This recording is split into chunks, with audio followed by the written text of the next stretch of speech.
Women Parliamentary Caucus, which is being held virtually on Zoom platform. I wish to make the following housekeeping announcements. Number one, all participants are kindly requested to keep their microphones on mute unless given the floor to speak by the moderator.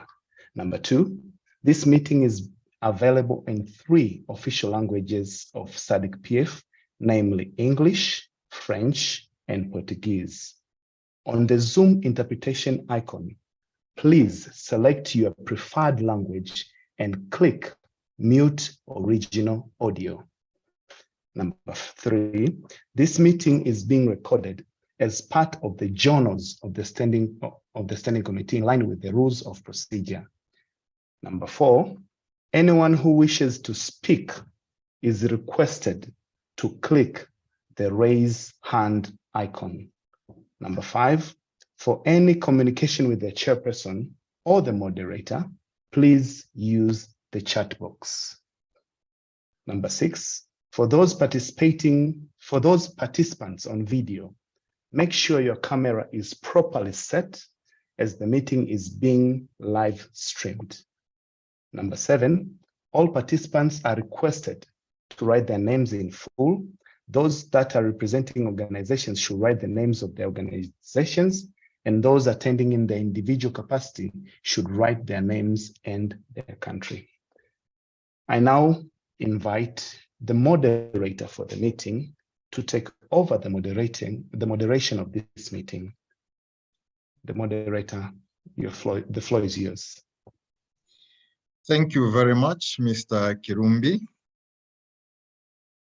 My name is Gerard Company. I am deeply delighted and honored to be your moderator for the public hearing proceedings of the Regional Women Parliamentary Caucus. I extend my deepest gratitude to all the citizens who have positively responded to the invitation by SADC-PF, both through their written submissions and participating in this public hearing.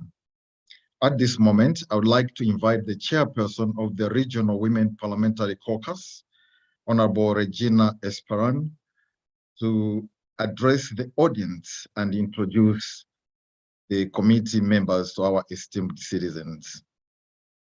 Honorable Chairperson, thank you. Thank you, Mr. Moderator. Members of the SADC-PF Regional Women's Parliamentary Caucus, parliamentarians from SADC National Parliaments, Her Excellency, Ms. Buemo Segoma, SADC-PF Secretary General, SADC Secretariat Representative, Ms. Dambuza, Acting Head Gender, SADC citizen from across the region, representative of SADC Youth Forum, Southern African SRHR Trust and all youth organization, representative of civil society organization and partners, SADC-PF Secretariat staff and staff of SADC National Parliament, representative of media organization, distinguished participant, good afternoon. I am deeply honored in my capacity as the chairperson to extend a warm welcome to SADC citizens on this very important occasion of the 2023 public hearing session for the Regional Women's Parliamentary Caucus. Before I deliver my remarks, I would like to invite the committee members to introduce themselves to the citizen. Over to you.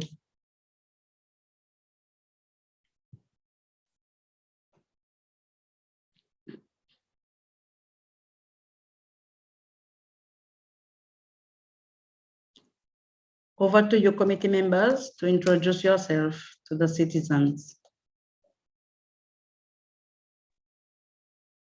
Starting with Angola. Can we start with Angola? Muito bom dia, senhora Presidente. Muito bom dia aos demais colegas deputadas. Eu sou a deputada Teresa José Adelina da Silva Neto, presidente do Grupo de Mulheres Parlamentares de Angola. Muito obrigado. Bom dia, senhora Presidente. Bom dia a todos os membros que participam neste evento. Eu sou a deputada Ruth Adriano Mendes, membro do Fórum Parlamentar da SADC, pela Comissão do Comércio, Indústria, Investimentos e Finanças.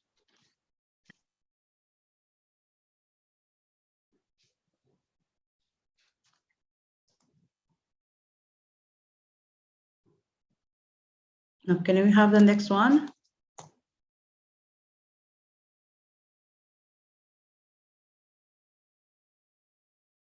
Botswana.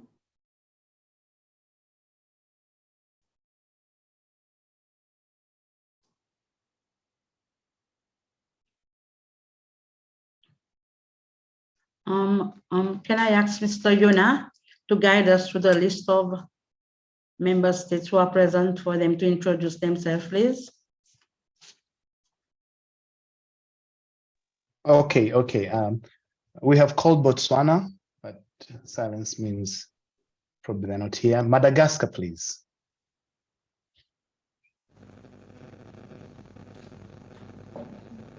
So good afternoon, everyone. My name is Antonia Vunaturtsu Rabelien, SADC parliamentarian representing the Republic of Madagascar.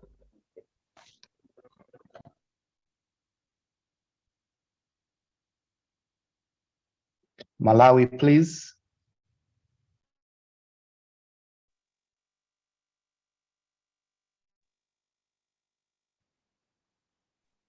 Oh, yes. Good morning, everyone. My name is Agnes Chimomikayange from Malawi, working with Southern African Youth Forum.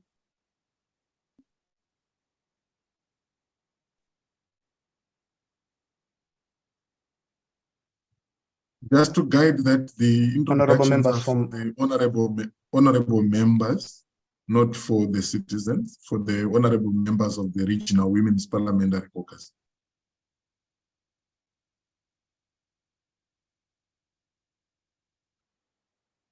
I hope that clarification is clear. Only members of this caucus are supposed to introduce themselves. So we call Mauritius, please.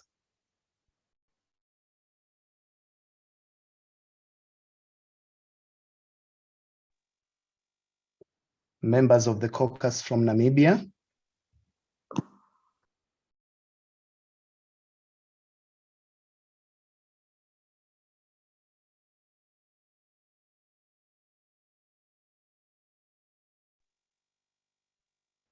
Members of the caucus from Seychelles, please.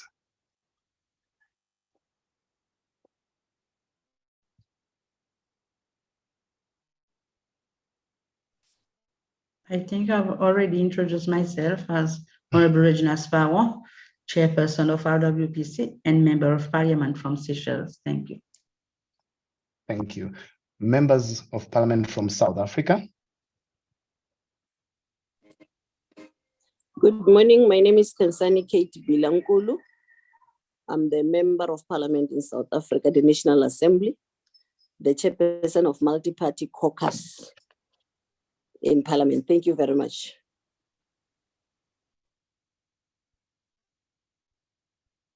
Okay. Members of Parliament from Tanzania, please.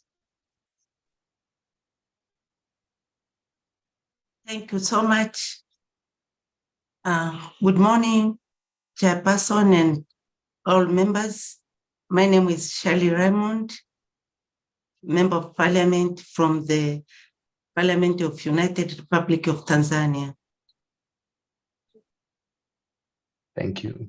Madam Chairperson, those are the countries that are present. If there is anyone that is going to join later, probably you'll see how it goes in trying to give them an opportunity to introduce themselves. Back to you, Chairperson. Thank you very much, Mr. Yona, and thank you, moderator. With all protocol observed, okay, I have 2 hands up here. Good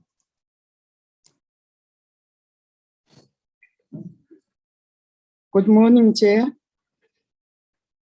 Hello, good morning, Chair. Good morning. This is Zambia. I'm Mutinta Mazoka, Member of Parliament from Zambia. Thank you. We've got another you. hand. We've got another hand up. Ellie Justin.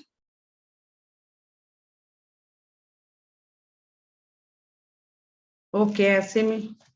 Another hand. Can you press on the? I see Honorable Anne-Marie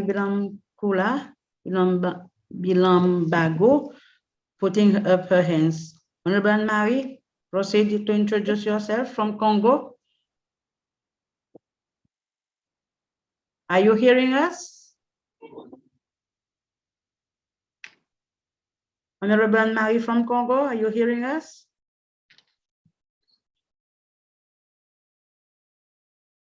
It seems so she's not hearing us.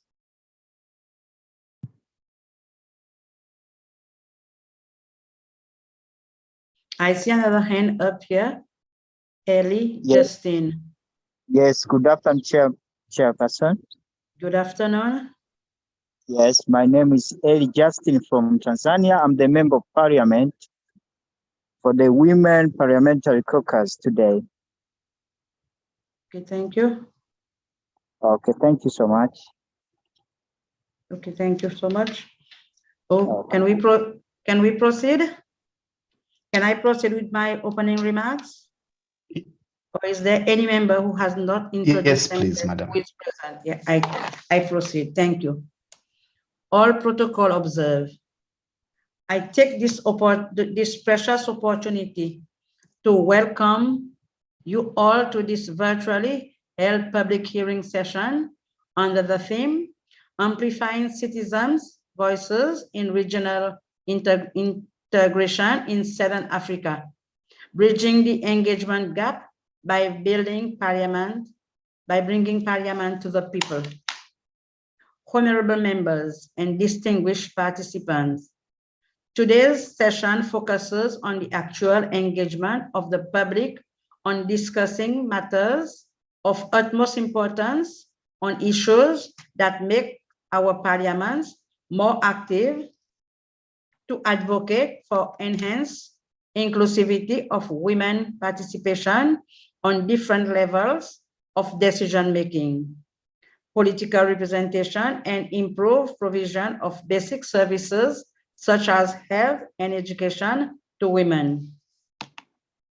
Honorable members and distinguished participants, this session also aims at unveiling the challenges that women face in the quest for such augmented inclusivity and the barriers to provision of such basic services. It is thus expected that the session will open a fruitful discussion and members ultimately make deliberation on the possible ways to have these challenges addressed in an effective manner. Honorable members and distinguished participants, as you may have noted from the consolidated program today, we have few stakeholders who will be making presentations during the public hearing session on different topics as it is indicated in the different thematic issues circulated to you. Let me request every one of you honorable members to pay utmost attention and where necessary, inquire about issues that needs to be addressed and be deliberated upon by member of parliament. Honorable members and distinguished participants, I wish you a very pleasant public hearing session and have constructive deliberation. And I would like at this moment to declare the second half of our meeting today open. Thank you very much for your attention. Over to you, Mr. Moderator. Thank you very much, Honorable Chairperson, for your opening remarks, which have set the tone for our public hearing session. As we begin our session, I would like to direct everyone's attention to our agenda and provide some guidance to our citizens on the following points. 1, Citizens making submissions should start by introducing themselves and mentioning their organization they represent. If they are presenting in their personal capacity, please indicate that as well. Submissions should be limited to a duration of 10 to a maximum of 12 minutes. 3, after the conclusion of the public hearing session, the committee will, in accordance with the SADC rules of procedure, compile its report containing recommendations for submissions to the plenary assembly. Those are some of the points I wanted to share with the committee. Honorable members, I will now invite our first submission, and this submission is addressing the human rights challenges of women in informal cross-border trade. Sorry, Gerald. Hello, Clash. We must receive a status update, sector update from the Secretariat. As guided by the chair, yes. Oh, okay, all right. Okay, honorable members, we first have an update from the Secretariat, SADC. Thank you. The SG, you may proceed.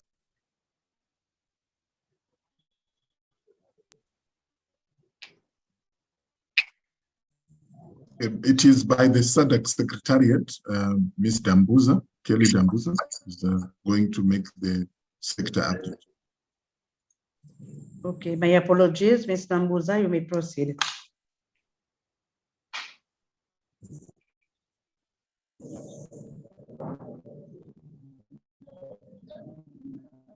Good morning. Good morning.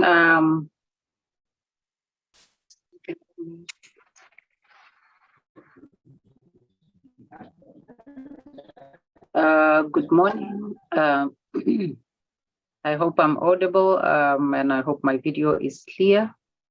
I am Kaleboha Kelly Dambuza, representing the SADC Secretariat, in particular the gender unit, as the current acting head of the unit. And I'm here just to share with you some updates in terms of the work of SADC in promoting gender equality and women's empowerment, including also, our collaborative work with the partners around region and the SADC Secretariat of the SADC Parliamentary Forum. Mr. Facilitator, maybe just to check if I am audible and I can proceed, and am I allowed to share, or I can just speak from where I am? Yes, you are audible. Please proceed. Because I note the live recording, so I just needed to establish if I can share a screen, or maybe just share the points without sharing. It's still fine. You can share the screen, no problem. Thank you.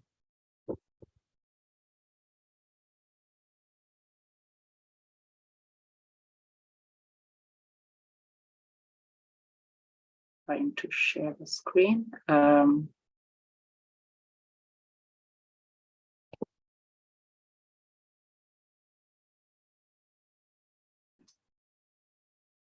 Mr. Facilitator, may I come in? It looks like Ms. Dambuza, it has only the audio connected, but she doesn't have the video connected.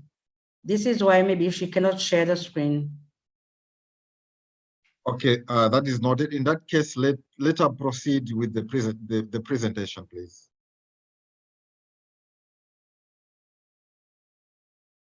You may proceed without sharing the screen. Yes. I'd say that again, Mr. Moderator. You may proceed without sharing the screen. She's already on the screen. She can proceed.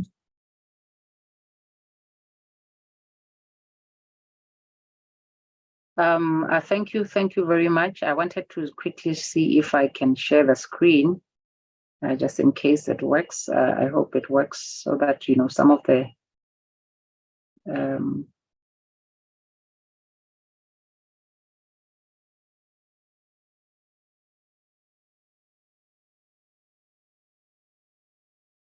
please confirm if you can see the screen.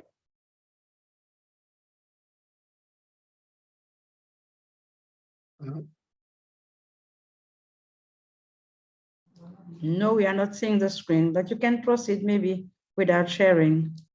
We've lost her. Yeah, in the interest of time, proceed without sharing, yes. Apologies, we've lost her. She's logging in again.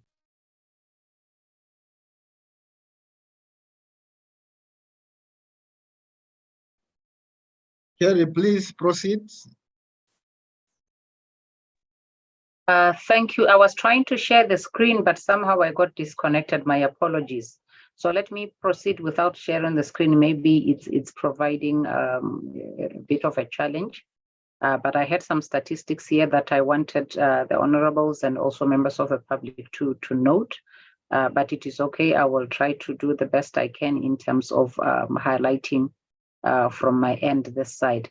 Let me start by highlighting the commitment of the SADC has towards, you know, achieving gender equality and women's empowerment in our region, and that as SADC we are guided by a number of regional instruments, regional frameworks, and policies that guide the work of SADC and show and reflect the commitments by member states in efforts to achieve, in order to achieve equality and also to empower women. Our main guiding instrument is the SADC Gender Protocol, SADC Gender and Development Protocol that was developed in 2008 and was revised in 2016 to align it to the Sustainable Development Agenda and also the Agenda 2063 and other instruments that were on the table at that time. This protocol, you know, it reflects the commitments by the member states, and it's a binding instrument to our member states. And currently, almost all of our member states are party to this protocol. We're just waiting for the signature from South Africa and Mauritius. You know, and otherwise, all other member states have signed the protocol accordingly, and the revised protocol. So we are waiting for those two signatures in order to appreciate the revised protocol on gender and development. We also have the SADC Gender Policy of 2008, which also provides another framework, further elaborating issues and providing guidance to our member states. And then on issues of women's economic empowerment, SADC has developed also another regional strategy that is providing, that highlights priorities in terms of, you know, efforts or key action to promote the empowerment of women in the economic space. And also one area of focus is also on the issue of gender-based violence. We also have another regional strategy that focuses on addressing gender-based violence in our region. It runs from 2018 to 2030. In addition, we also have the SADC. Women, Peace and Security Strategy, which is looking at promoting the participation of women in peace and security processes, peace building in the entire peace and security architecture of SADC. It is a strategy that is in implementation. It was developed in 2018 and it ends in 2030. And there is a lot of work happening around implementation of that strategy in our region. We also have a framework that is a bit outdated, which we are now commencing its review, the SADC Gender Parity Framework. which focuses on politics and decision making. Looking at the extent to which men and women participate in politics and decision making, and it provides some strategies on how to address the gaps in this area, how to promote women's participation at all levels of decision making, including in the economic space. Let me also highlight another instrument that we led as SADC. It's a global instrument. It's called the UN Resolution 60/2 that focuses on women, girls, and HIV and AIDS, which is a global instrument that SADC really did a lot as a region, to ensure that resolution is put in place. And it's a resolution that calls for, for continued and strengthened investments in addressing all forms of violence against women, and in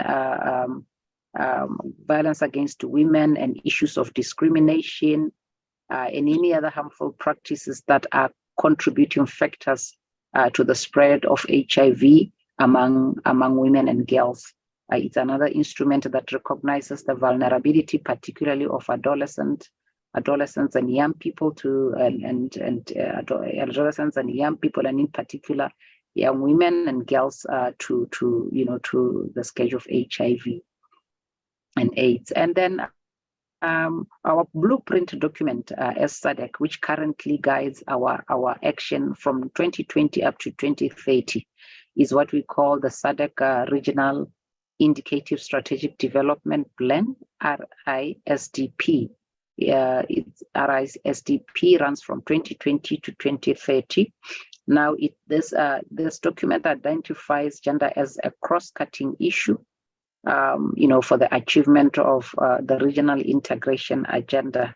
That every effort, every work of SADC needs to look at the impacts of any action and any policy on both women and men, and address the gaps and the vulnerabilities accordingly, to ensure that our communities, both men and women, benefit accordingly, and also participate accordingly in efforts to achieving the regional integration for SADC. So one of the strategic objectives for SADC, one of the strategic objectives under the strategy, it's looking at enhancing of gender equality and women's empowerment, and also the elimination of gender-based violence. So it's one of the key strategic objectives of this strategy, enhancing gender equality and women's empowerment, as well as elimination of gender-based violence. So these issues of gender are very much prioritized in the agenda of SADC. So specifically under agenda, there are thematic areas of focus that we address on a regular basis, on an ongoing basis. The first area includes the first area focuses on women in politics and decision making. We also have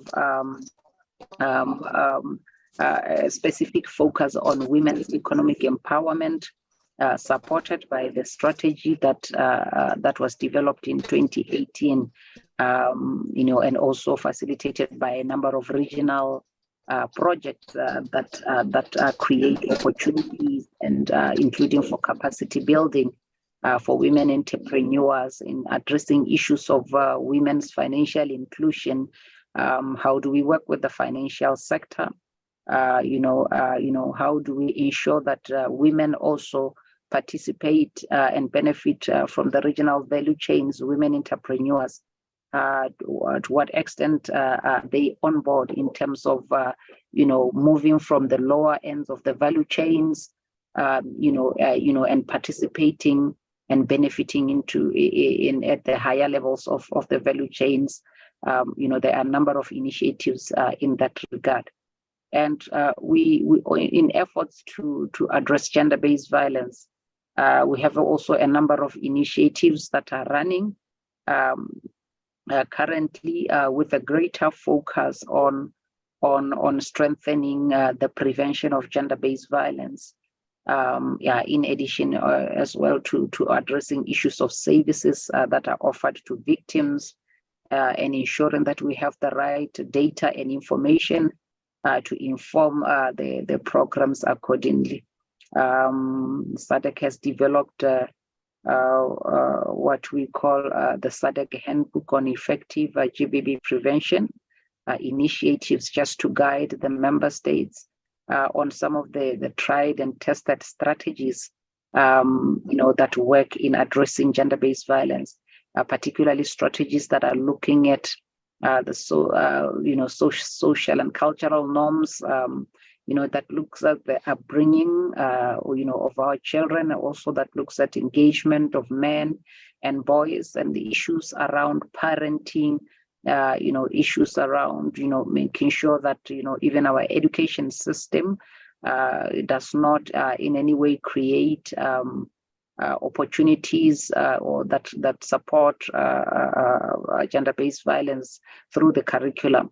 So there is a lot of work that is happening in collaboration with different organizations in the SADC region, and also, with a lot of capacity building activities directed to the different member states of SADC.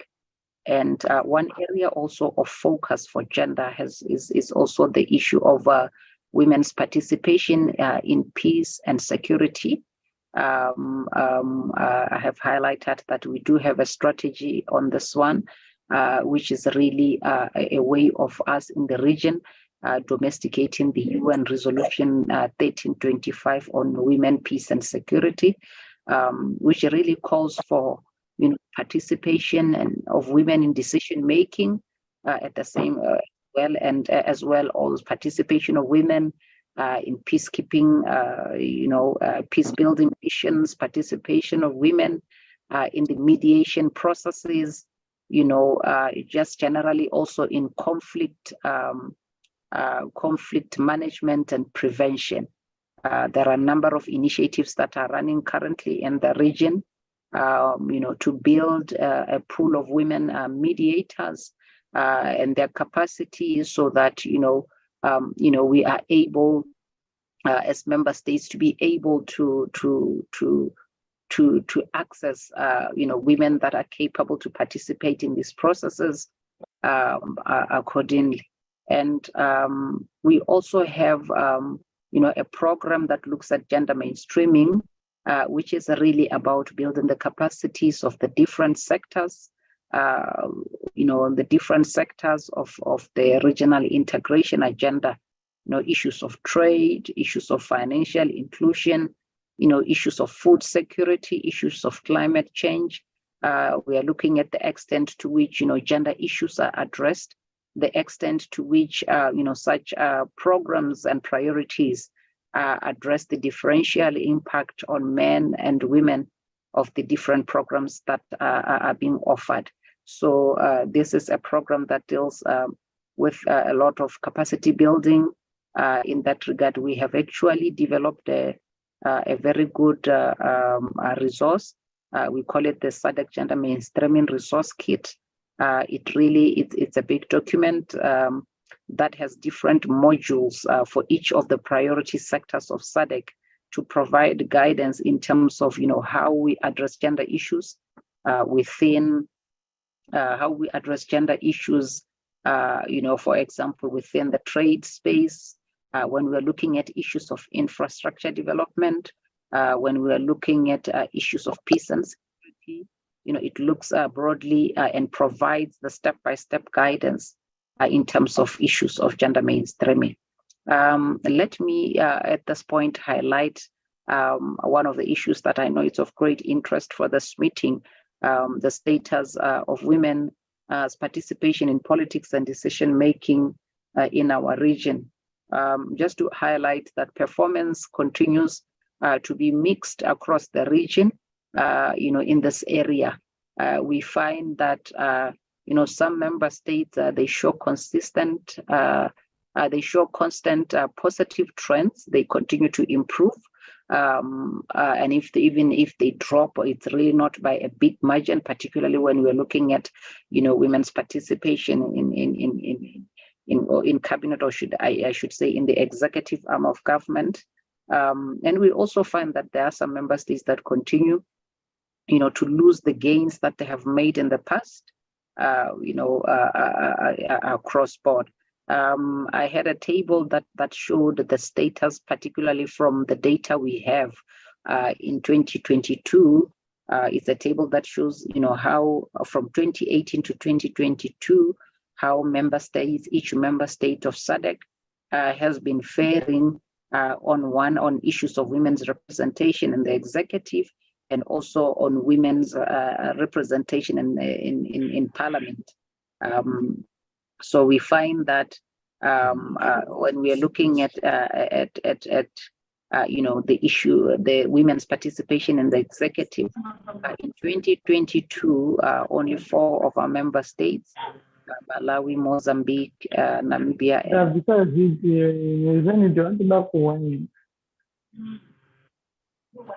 we find that very slowly. That 4 of our members reached more than 40%, but below 50%, between 40 and 50% in the executive cabinet. We find that Malawi, Mozambique, Namibia. Apologies. Admin, kindly mute everybody who's not taking the floor, because there's a microphone that's open and interfering with the presenter. Thank you, SG.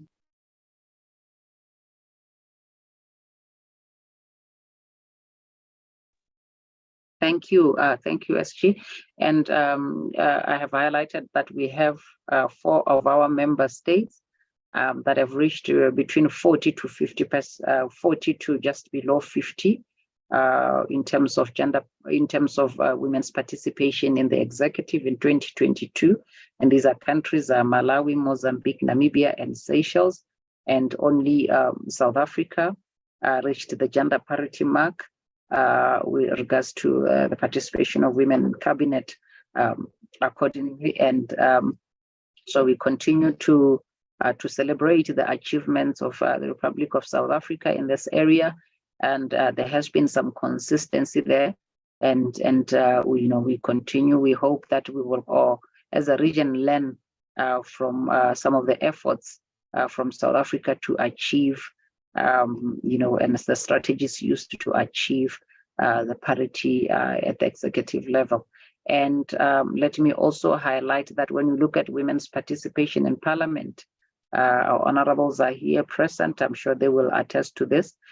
We find that progress towards equal representation and participation of women in parliament is really not satisfactory in our region. In 2021, we had about 7 member states. They reached about 30%, between 30 and 40%. Of women in parliament, and these are Angola, Eswatini, Mozambique, Namibia, South Africa, Tanzania, and Zimbabwe. These are member states that reached 30% and more in 2021. But we find that in 2022, we had only 3 countries that were around 40%. And this Mozambique, Namibia, and South Africa. But we also note that in 2022 we had none of our member states, reaching gender parity in parliament, and this has been running over a number of years, with sometimes 1 or 2 member states making a breakthrough, but then they will lose the gains. But it is a notable achievement that at least we have 3 member states that are above 40%, and I hope we will improve. This is the status from 2022. And also, maybe let me also take the platform to highlight that SADC, since the inception of the protocol on gender and development, the member states have agreed on a system of every 2 years, tracking and reviewing the implementation of the protocol, comprehensively, or looking at thematic or specific thematic areas. We have conducted this regional research in 2006 and in 2013, in 2016, in 2018, and in 2022. What is happening here is that we will look at the protocol entirely and engage with our member states, to establish the progress and produce a regional picture in terms of, as a region, how do we look in terms of achievement of the priorities that are set in the protocol. And from this research, every 2 years, we produce what we call the SADC Gender Monitor, which is available online. We will continue to share as much as possible some of the information. We probably are a bit behind now because we just did a revamping of the SADC website, and we are still updating. The website with information, but some of the information is already available on the website. The SADC Gender Monitor of 2022, was focusing specifically on the status of women in politics and decision making in our region, specifically looking at Articles 5 of the protocol, Article 5, Article 12, and Article 13 of the SADC protocol on gender. And these articles look at the areas of special measures, the creation of special measures to address women's participation. It looks at issues of participation and representation of women accordingly. And I picked one key finding to share with you from the Gender Monitor, which is online. You can access it to look at the narrations and even some of the challenges that women face. But one finding that we noted was that electoral systems in SADC, it revealed that some of the electoral systems in our region, they are more gender inclusive than others that are used.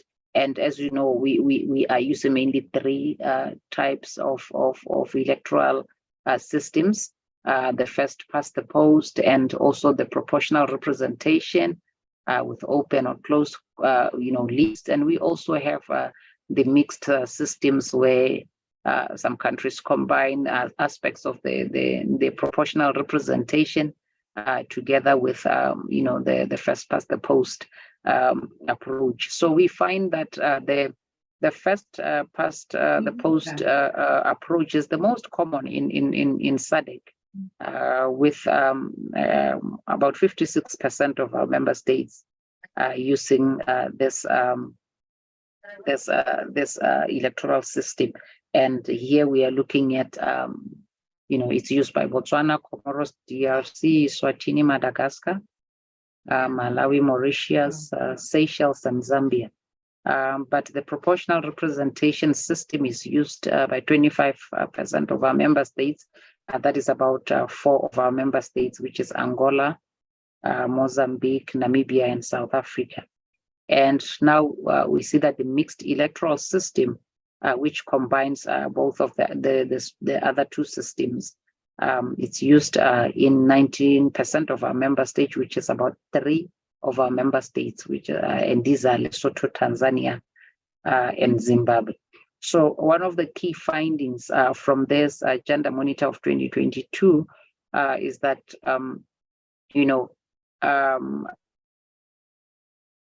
countries that are using the proportional representation system combined with quotas, they have a higher representation of women in parliament. And we have cases of South Africa, cases of Namibia, and cases of Mozambique. So we find that South Africa, as per the research at that time, was 46.7% in parliament, 44.2% Namibia in parliament, and Mozambique 42.4% in parliament.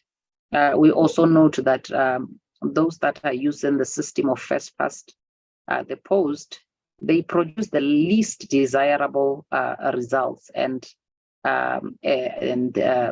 all have a representation of below 25% of women in parliament.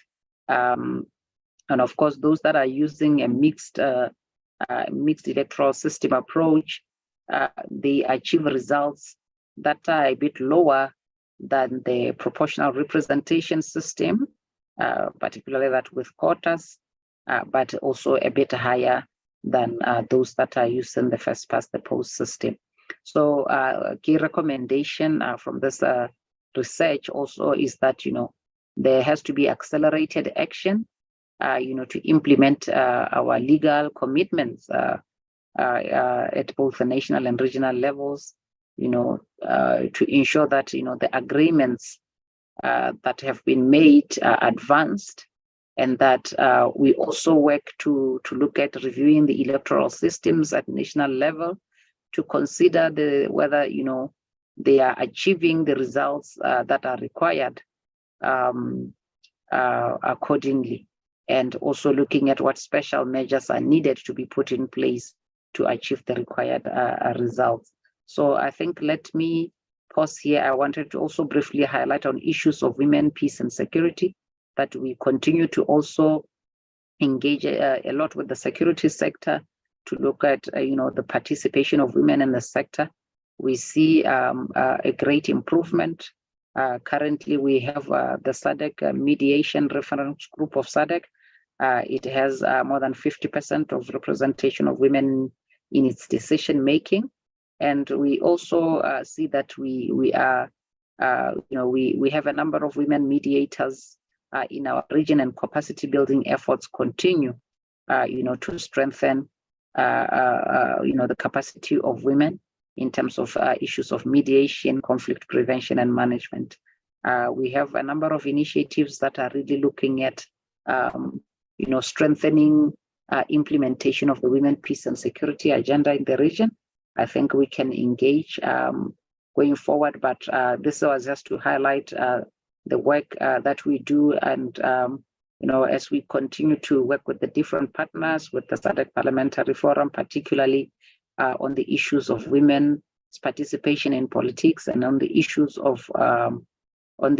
of addressing gender-based violence across board. So we have even been guided by a number of model laws that are looking at how to address issues of gender-based violence in the legislative framework, and also on issues of child marriage. So let me just stop here to avoid taking a lot of time, but I will be available to engage and provide any other more information that may be required. So thank you, Mr. Facilitator. Thank you very much, Dambuza, for those updates.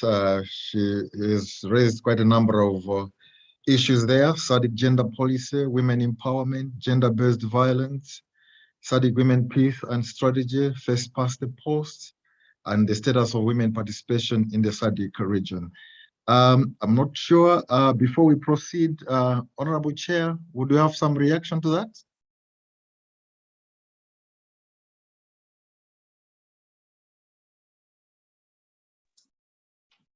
Thank you, Mr. Moderator. I think we can proceed with opening the floor for comments and suggestions. But something that catch my attention is when Mrs. Dambuza was presenting, when she talked about the issue of women and security, which she said that there is a great improvement, but we have to find ways. We need to strengthen the capacity of women in conflict resolution. For me, this is, when she said that there is an improvement, this is showing a positive sign that we are getting somewhere. But we need to strengthen the capacity of women in the SADC region to address conflict resolution. For me, this is a positive sign. I just wanted to make this comment. But Mr. Moderator, we can proceed with comments from the citizens. Thank you. Thank you very much, Honorable Chairperson. Do we have some members who would like to comment on the presentation? All right. I don't see any hand, and now we proceed to the submissions. The first submission. No. Okay. Yes, Honorable Chair.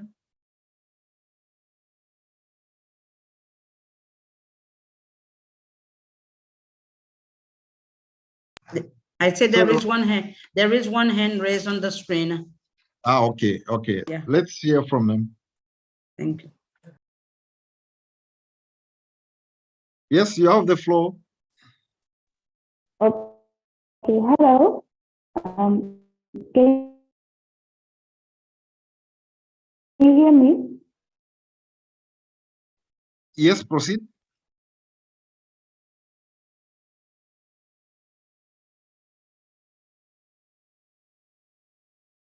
No, it seems we have lost that speaker. Yeah, let's proceed to the submissions, General. All right. That's not it. All right, Honorable Chairperson, we'll proceed with the submissions. Yes, we can proceed to the second submission, Mr. Yes, Moderator. Yeah. The first submission this morning is addressing the human rights challenges of women in informal cross-border trade. It's from Amnesty International Eastern and Southern Regional Office.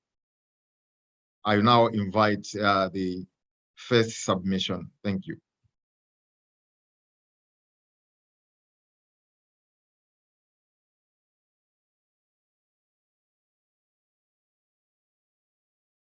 Amnesty International Eastern and Southern Regional Office. Are we there?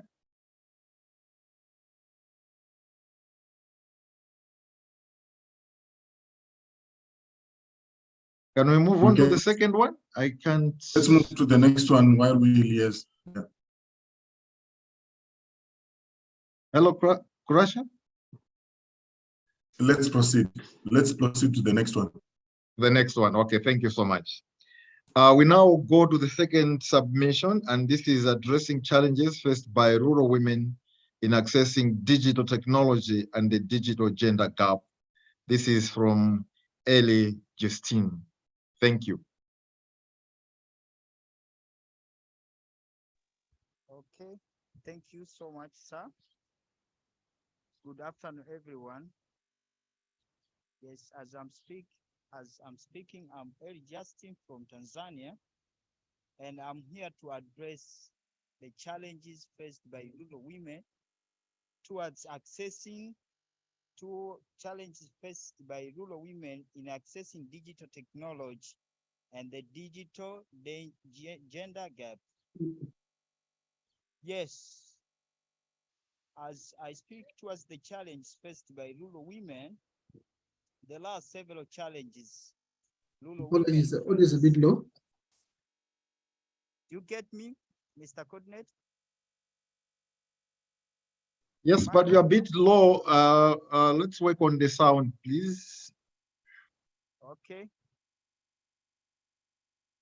Can you hear me? Yeah, we can hear you now. Do I share the screen also? Please do. Okay, thank you so much. I would like to air out some point of views.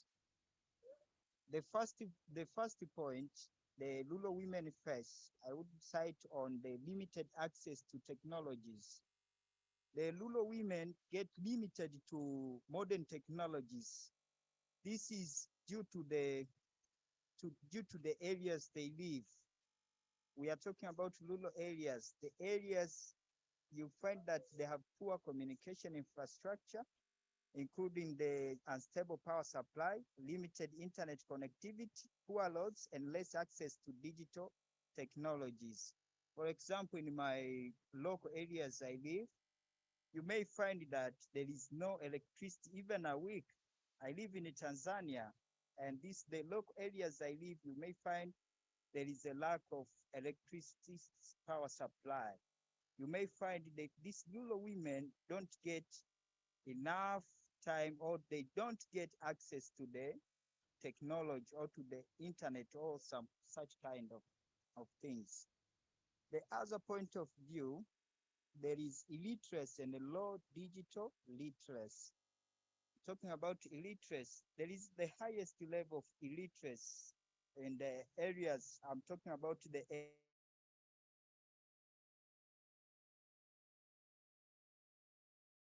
areas I live. The people have got low knowledge towards the modern technologies due to the lack of schooling, maybe sometimes, and there is limited or the lack of quality education, and the quality education which limits the ability to read and write and use digital technologies effective. This makes the acquisition of digital literacy a challenge, as they require basic literacy skills to use digital technologies effectively. That was the second. The third is the socio-economic barriers. The rural women always, I can say, like in my local areas, they get the socio-economic barriers. They are poor. Almost 70% of the rural women, you get that they have got low economic level. They lead in a low or poor life. So these socioeconomic barriers makes them don't access the modern technologies, since the modern technologies require the improved goods like smartphones, computers, and some whatever. So you may find that due to poor economic status, they don't get the quality tools or quality devices like smartphones or computers. The other point of view is cultural and the societal norms. Cultural and the societal norms. There are some social or cultural limit women towards the modern technologies. This I talk some cultural and societal norms limit the ability of rural women to access to digital technology. For instance, some cultures, women are expected only to stay at home. There is no time for a woman or a youngster or a young girl to maybe to go to internet services or to search in some, maybe I say this limited to search in some internet access devices due to cultural norms. So this also is a challenge which leads women to lack in modern technology. And so I also gave out the point of view on how to overcome this. I also cited some areas or some points of view on how to deal with this or on how to overcome this. And the first point of view was to promote digital literacy. I could advise my government, for example, here in Tanzania, to improve this digital literacy, to spread like some subjects in schools which can enhance women or any other kind of person or students to get access to modern technology. For example, I would like to advise all governments, SADC governments, I'm talking about Tanzania, my Tanzania government, to take action about this. And the second one, I could like to speak about improving communication infrastructure. I would like to advise our governments, the SADC governments, or especially Tanzania, where I live, to improve the communication infrastructure, for example, the mobile networks. And now we are about this problem of internet. You may find that the people have got these modern devices.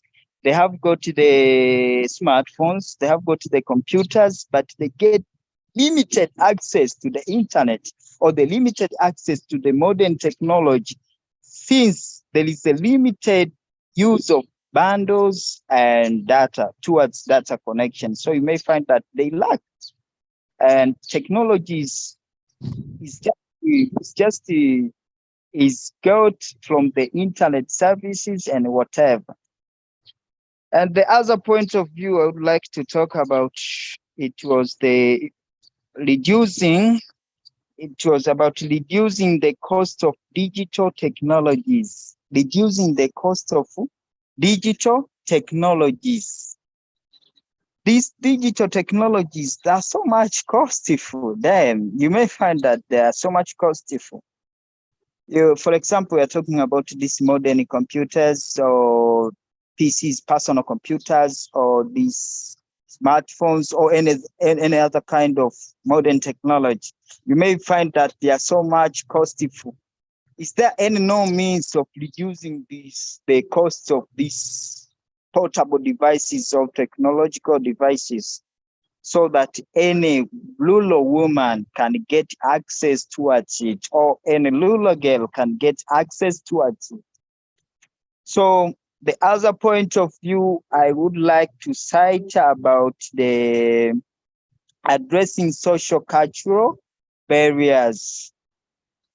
Yes, in rural areas, I think I would like to suggest this to the government, the SADC governments or the Tanzanian government where I live, to demolish the social cultural barriers, to demolish this and to remove this.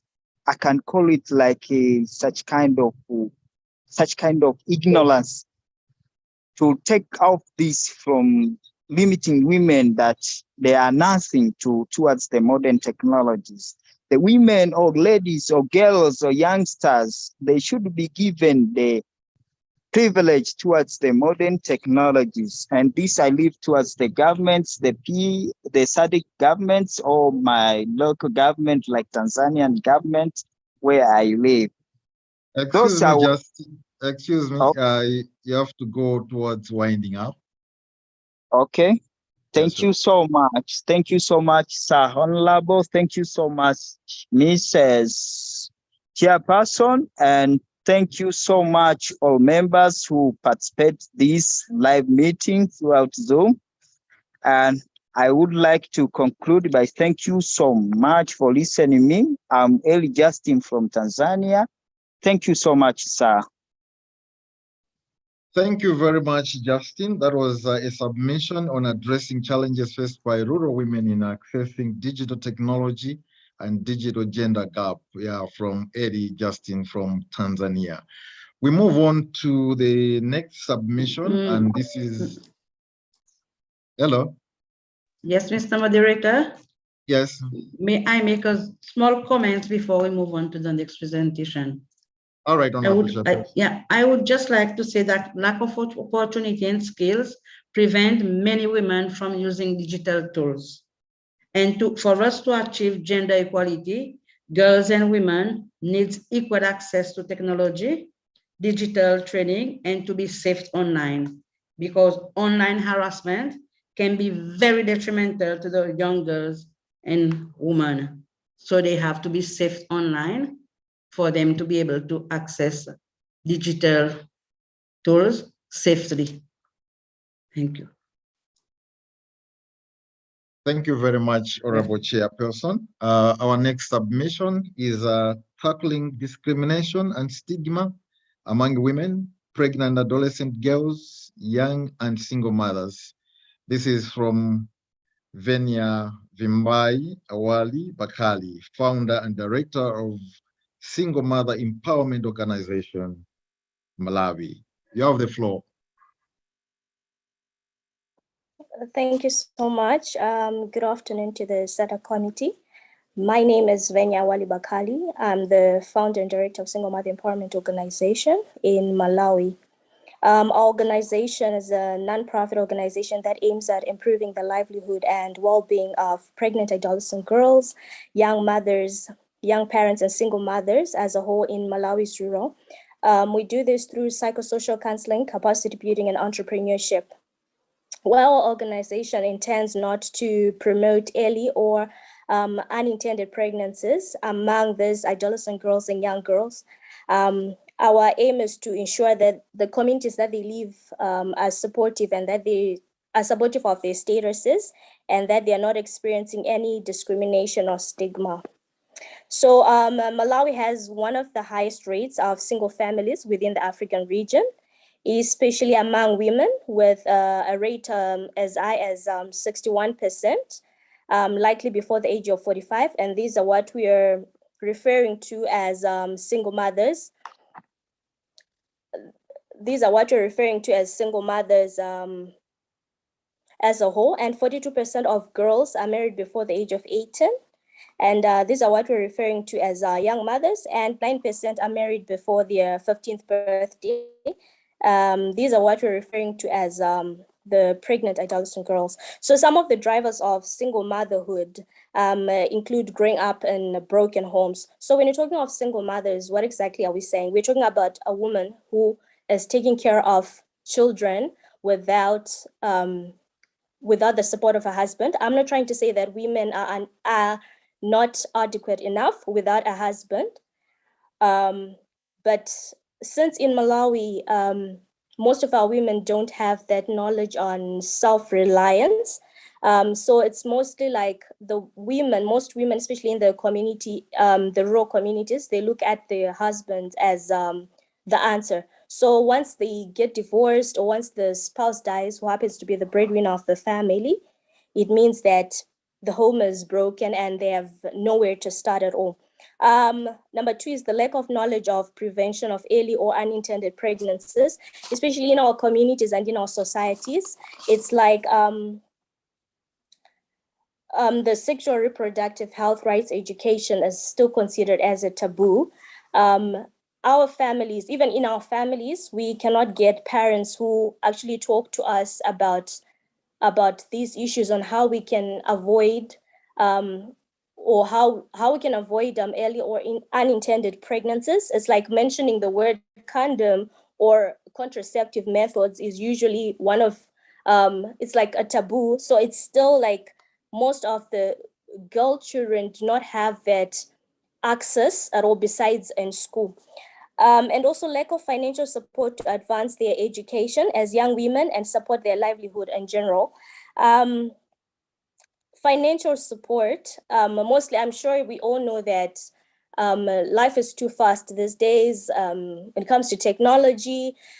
So like, I will give you an example of like girls in universities or young ladies in universities. You tend to see that there are people who come from a well-to-do background, and then there are others who are not from a very well-to-do background. So there's always competition amongst each other. So they end up, because they're coming from a very poor background, they end up being engaged in transactional sex. What do I mean by transactional sex? Is when you sleep with a man in exchange for money or in exchange for gifts or goods or just to support yourself as a person. So this is also another drive of single motherhood.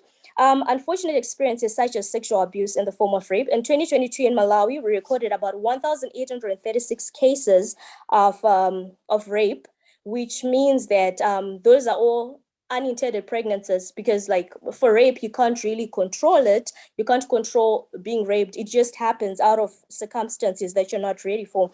So in Malawi, despite numerous interventions promoting gender equality, there are some groups of women, pregnant adolescent girls, young mothers, single mothers, especially in the rural areas, that are heavily discriminated and left out in decision making. These groups often have no voice as they are looked down as failures in life. In Malawi, single mothers are looked at as failures in life. It's like, I'm speaking from my own point of view, because I also became a single mother at a very young age, and I was very discriminated before I knew who I was.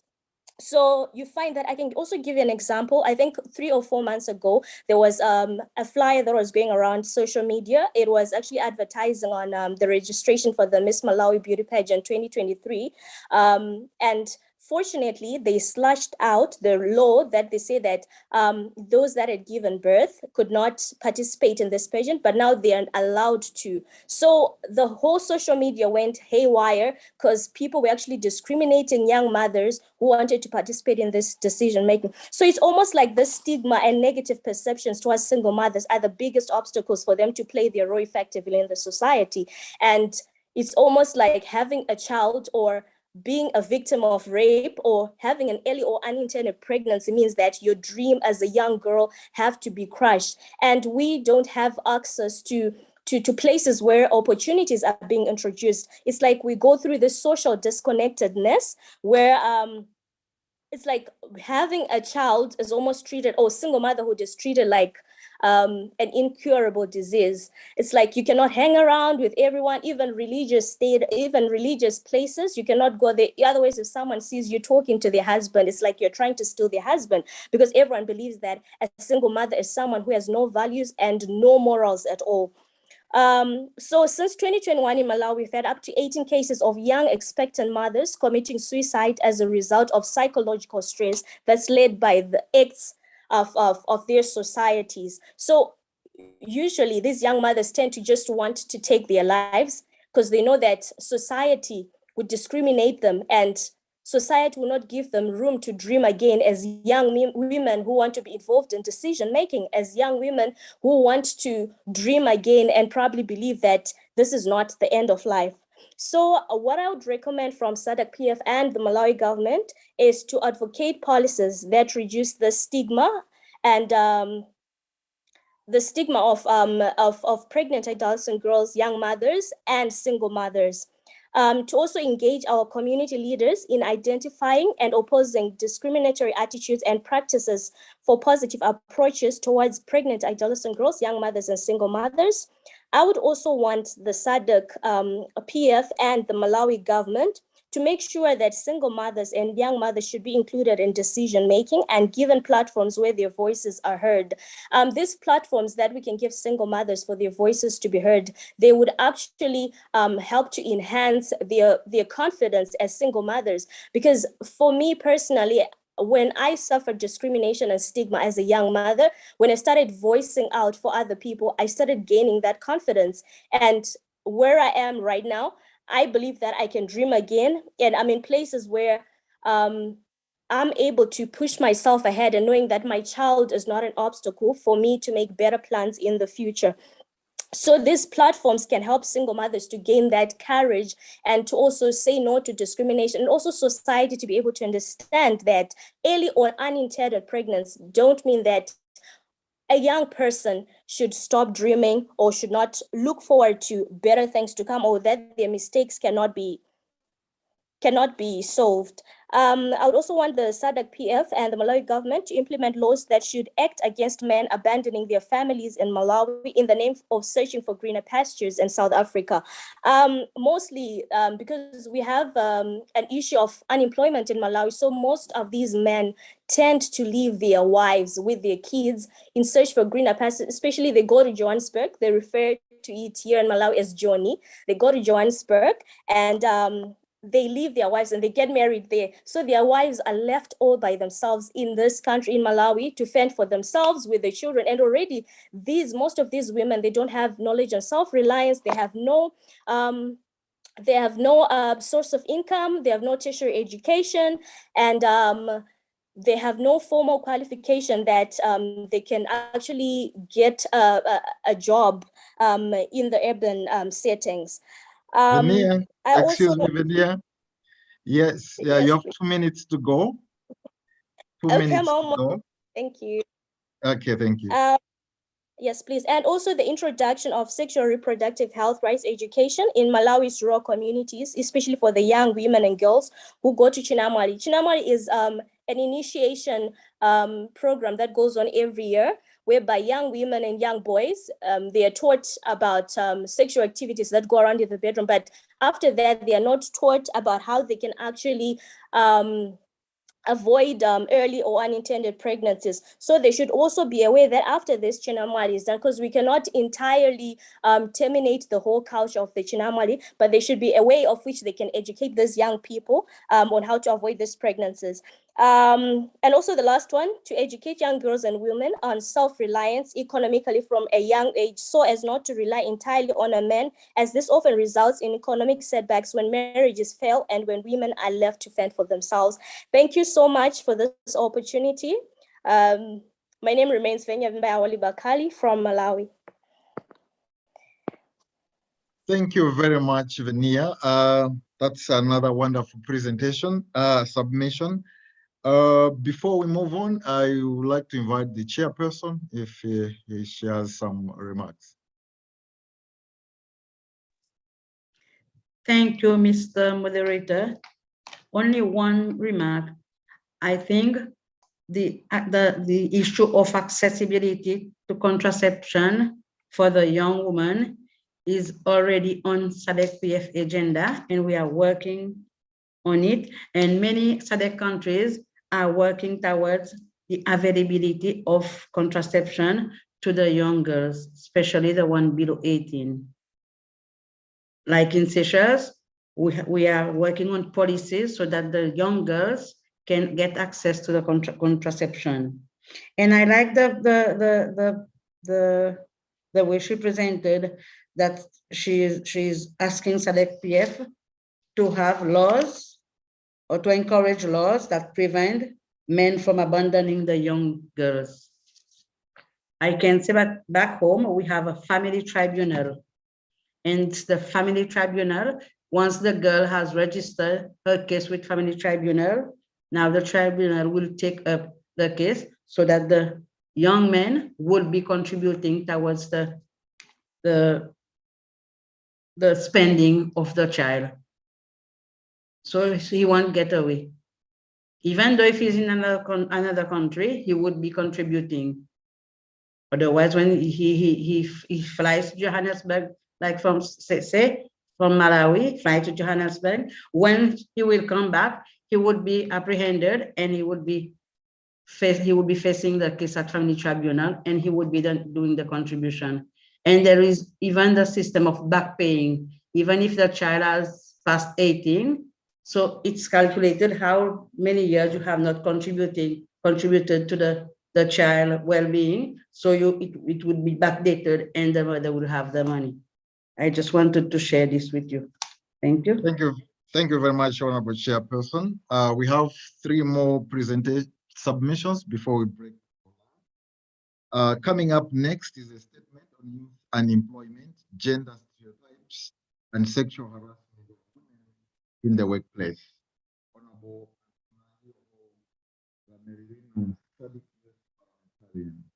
over to you. Thank you. So, good afternoon, everyone. My name is Antonia Vunatulsura Miriena, SADC Parliamentary representing the Republic of Madagascar. Thank you for the opportunity to speak. So, I'm going to talk about a statement on youth unemployment, gender stereotypes, and sexual harassment of women in the workplace.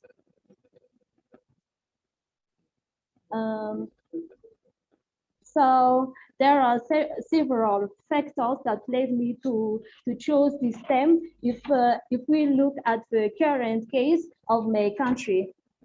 So Madagascar is a country rich in cultural diversity, biodiversity, and human potential.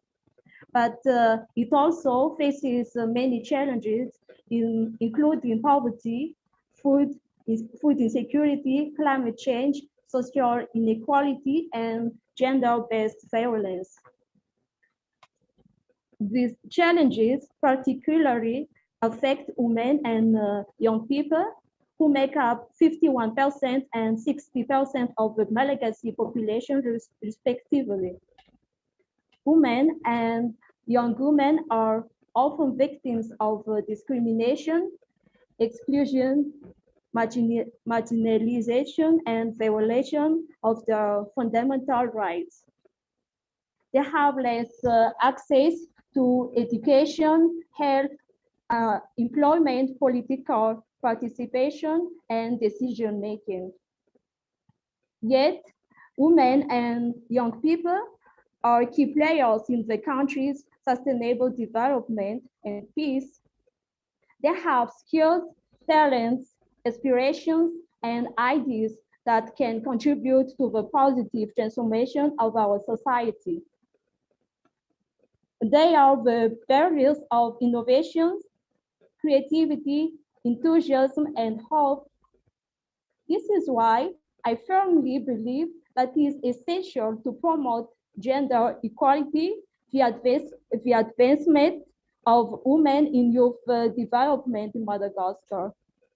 It's a question of justice and human rights, but also of efficiency and progress.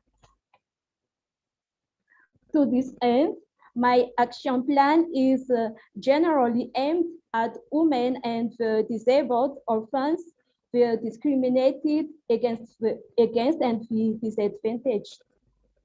In the workplace, women are victims of sexual harassment, unpaid workloads, gender stereotypes, pregnant discrimination, inequalities in career advancement, and hiring discrimination. An alarming reality which contributes to creating a hostile and discouraging environment for the professional development. So women's entrepreneurship is a powerful solution to gender inequality in the workplace. Indeed, when women become entrepreneurs, they proactively take control of their professional destiny and help reverse persistent imbalances in the world of work. Number one, creating opportunities. Entrepreneurship enables women to create their own professional opportunities regardless of possible discrimination in the traditional world of work. They can choose to launch businesses in sectors where they are underrepresented. Number two, financial independence. By running their own businesses, women have greater control of their income, making them less dependent on salary decisions made by others. As a result, they can negotiate their pay more fairly. So number three, leadership and decision-making. Entrepreneurship enables women to make strategic decisions and play an active role in managing their businesses. This boosts their confidence and leadership experience, transferable skills that can be useful in other areas. Consequently, the action plan we are proposing in our parliament to combat discrimination against women, with disabled and orphans generally focuses on strengthening women and young disabled people and worsen in various training courses such as craft training, culinary arts, training in fish farming, and leadership training. Apart from entrepreneurship for women and young people, the second focus of my action plan is awareness raising. This involves changing mentalities and attitudes towards women and young people by combating stereotypes, prejudice, and gender-based violence. It also involves promoting the role and contribution of women and young people to the country's development by highlighting their successes initiatives, and testimonials. This awareness-raising initiative is aimed at all players in society: men, women, young people, adults, authorities, the media, civil society or organizations, and so on. I'm convinced that this action plan is achievable if we are committed to it together. I'm convinced that this action plan is beneficial for everyone because it contributes to the achievement of the Sustainable Development Goals and the African Youth Agenda 2063, and above all to Madagascar's development. Thank you for your keen attention. Thank you. Thank you very much for that submission. She has linked it to the Sustainable Development Agenda. Wow, great to hear from you. Our next present submission is on addressing gender-based violence among epileptic women. Gender activist Tisungane Sitima from Malawi. Over to you, madam.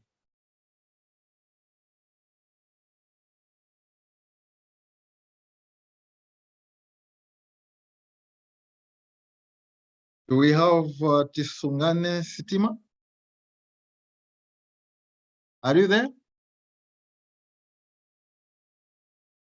If not, Gerald, we may have Amnesty International, what was supposed to be the first submission. They are in the meeting. Mandipa Machacha. Okay. All right, we go back to the first submission, addressing the human rights challenges of women in informal cross-border trade. This is coming from Amnesty International Eastern and Southern Regional Office. Over to you.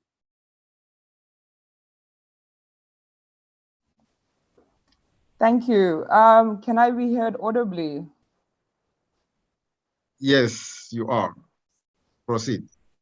Thank you very much. Apologies to the committee. Unfortunately, we received the link late.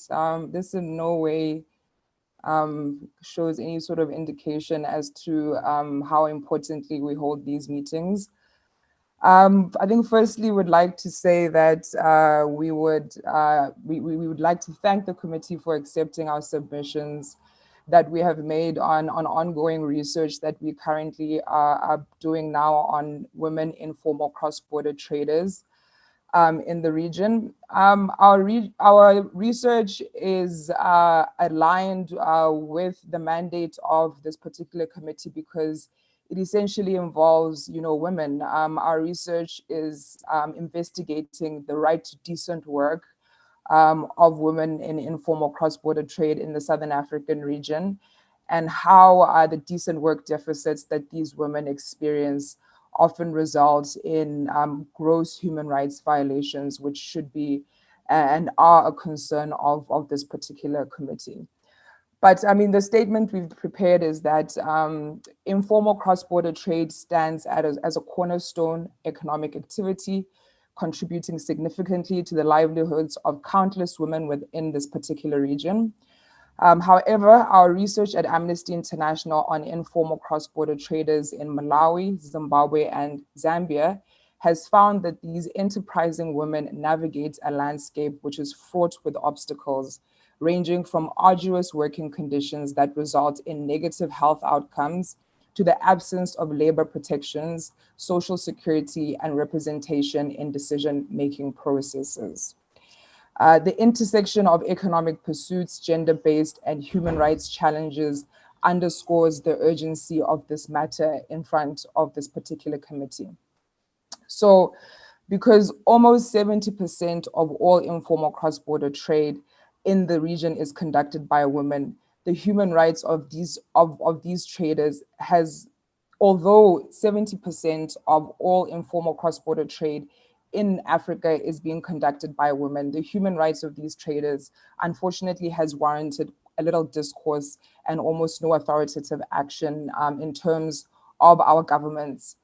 However, recognizing the myriad of challenges by women engaged in informal cross-border trade and the impact that this can have on their human rights, it is evident that we as countries, as regions, as NGOs, as a parliamentary forum need to come up with a comprehensive and multi-pronged approach, which is essential to address the unique circumstances that these women are currently experiencing.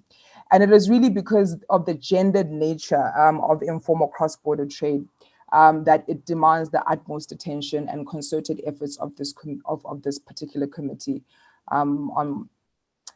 as it is committed to advancing the welfare and empowerment of women in the region.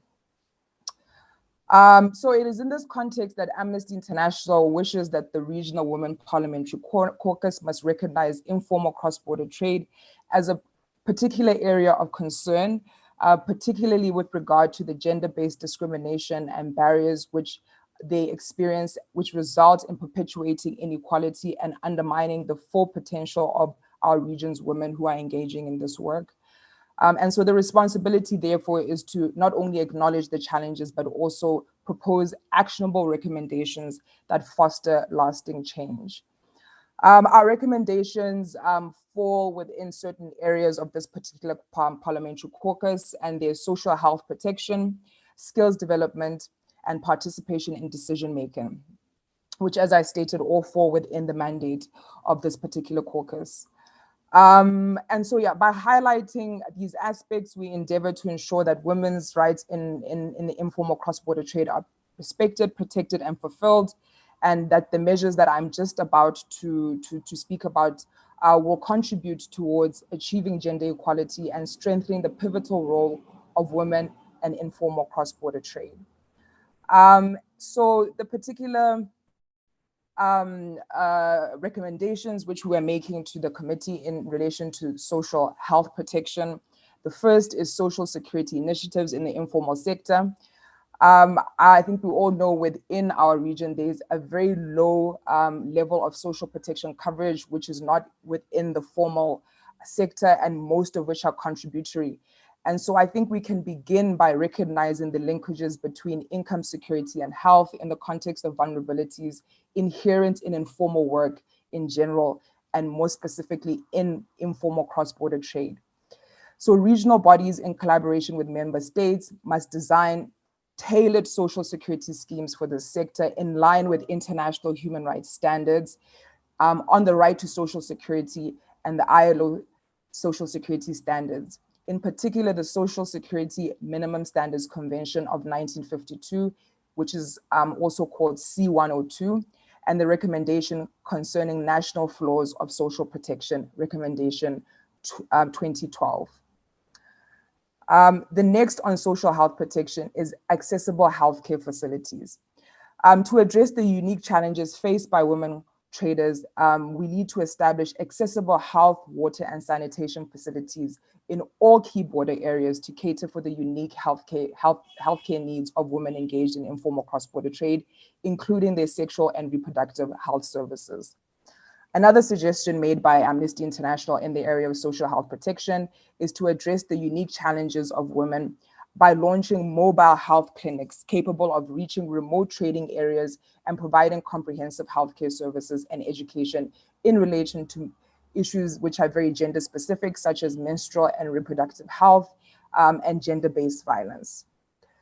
Our next suggestions are in the area of skills development recommendations. And the first is that to address the barriers that prevent women informal cross-border traders from participating in skills development and lifelong learning by developing specialized skills development and vocational training programs tailored for the needs of women of informal cross-border trade, focusing specifically on trade-related skills, financial literacy, and business management. Another one is digital literacy initiatives. And so I think here we're talking about trying to address the digital gender gap by offering digital literacy training and promoting access to online resources and supporting e-commerce platforms for women traders. We found in our research, especially during COVID, that this is a kind of skill that women would have really been able to utilize when they were not able to cross borders. The last recommendations that we're making are in relation to decision making. And so the first is equal representation in trade associations. So we implore this caucus to promote women's participation and representations in organizations that advocate for the interests of informal cross-border traders and create platforms that prioritize women's voices, provide leadership and training. In our research, we found that although that this is a profession which is largely dominated by women and extremely feminized, a lot of leadership positions in organizations which speak for the interests of women cross-border traders are led by men or either have a very, very high male ratio, which we have found kind of minimalizes women's voices. And in this way, women's issues are not really brought to the forefront. And the last recommendation that I'd give in relation to decision-making recommendations would be awareness campaigns. So here we're talking about strengthening the participation of women in decision-making around enhancing the security of informal cross-border traders and launching awareness campaigns to inform women traders about their rights, legal protections, and avenues for addressing trade-related grievances and other human rights violations, as we found that this was generally an area in which they were lacking. I thank you for the committee. Again, I'd like to apologize for my late attendance, and this is my submission. Thank you. Thank you very much for that submission. Amnesty International, they have expressed concern over the gross human rights violations, especially regarding women in cross-border trade. And they have made some recommendations to that regard. We now proceed with our program, and the next submission, I had earlier on invited gender activist Sungane Stima. Are you there?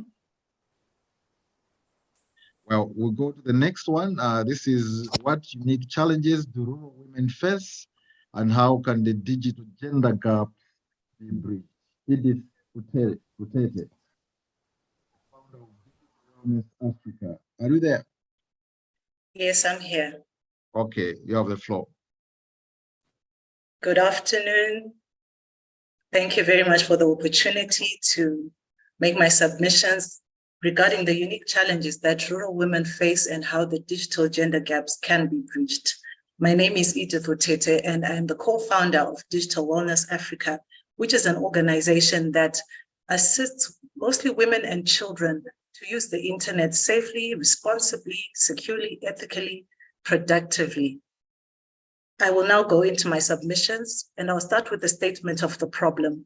When it comes to rural women in Zimbabwe, they have benefited the least from digitalization drives as they face unique challenges that disrupt their access to digital resources and opportunities. And this also hinders their untapped economic potential. Some of the challenges include limited connectivity. You'll find that in rural areas, there's often non-existent, limited, or unreliable internet connectivity, which makes it difficult for rural women to access online resources, information, and services. Now, this lack of access to supporting enablers, such as electricity, also hinders their effective connectivity. Another challenge is limited infrastructure. In the rural areas, there's often lack of necessary infrastructure, such as internet service providers, computer laboratories, or technology hubs, which have made it more challenging for rural women to access and use digital technologies in comparison to their counterparts in urban areas. In our country, Zimbabwe, the government of Zimbabwe, as well as the Postal and Telecoms Regulatory Authority of Zimbabwe, have been on a drive to increase infrastructure through their community information centers, but more needs to be done. The third challenge that I will highlight is the lack of digital skills and literacy. You find that with the rural women, they may have access through the government interventions, such as the computerization drive that I alluded to a few moments ago. Yet, they still have limited access to digital skills training and education. This then hinders their ability to effectively use digital technologies and participate in the digital economy. The work that my organization, Digital Wellness Africa, does in Zimbabwe and other parts of Africa, such as Namibia, Zambia, and Malawi, with women in general and rural women in particular who are aged 40 and above, has highlighted their discomfort with digital media tools as they find it intimidating and more suited to men or younger people. This then limits their participation in the digital age. Those who do have access sometimes do not realize the power that they hold in their hands, and they often limit themselves to following gossip and drama on social media, therefore becoming mere passive consumers instead of productive users. This is all because of the lack of digital skills and literacy. The fourth issue that I will highlight this morning is the gender norms and discrimination.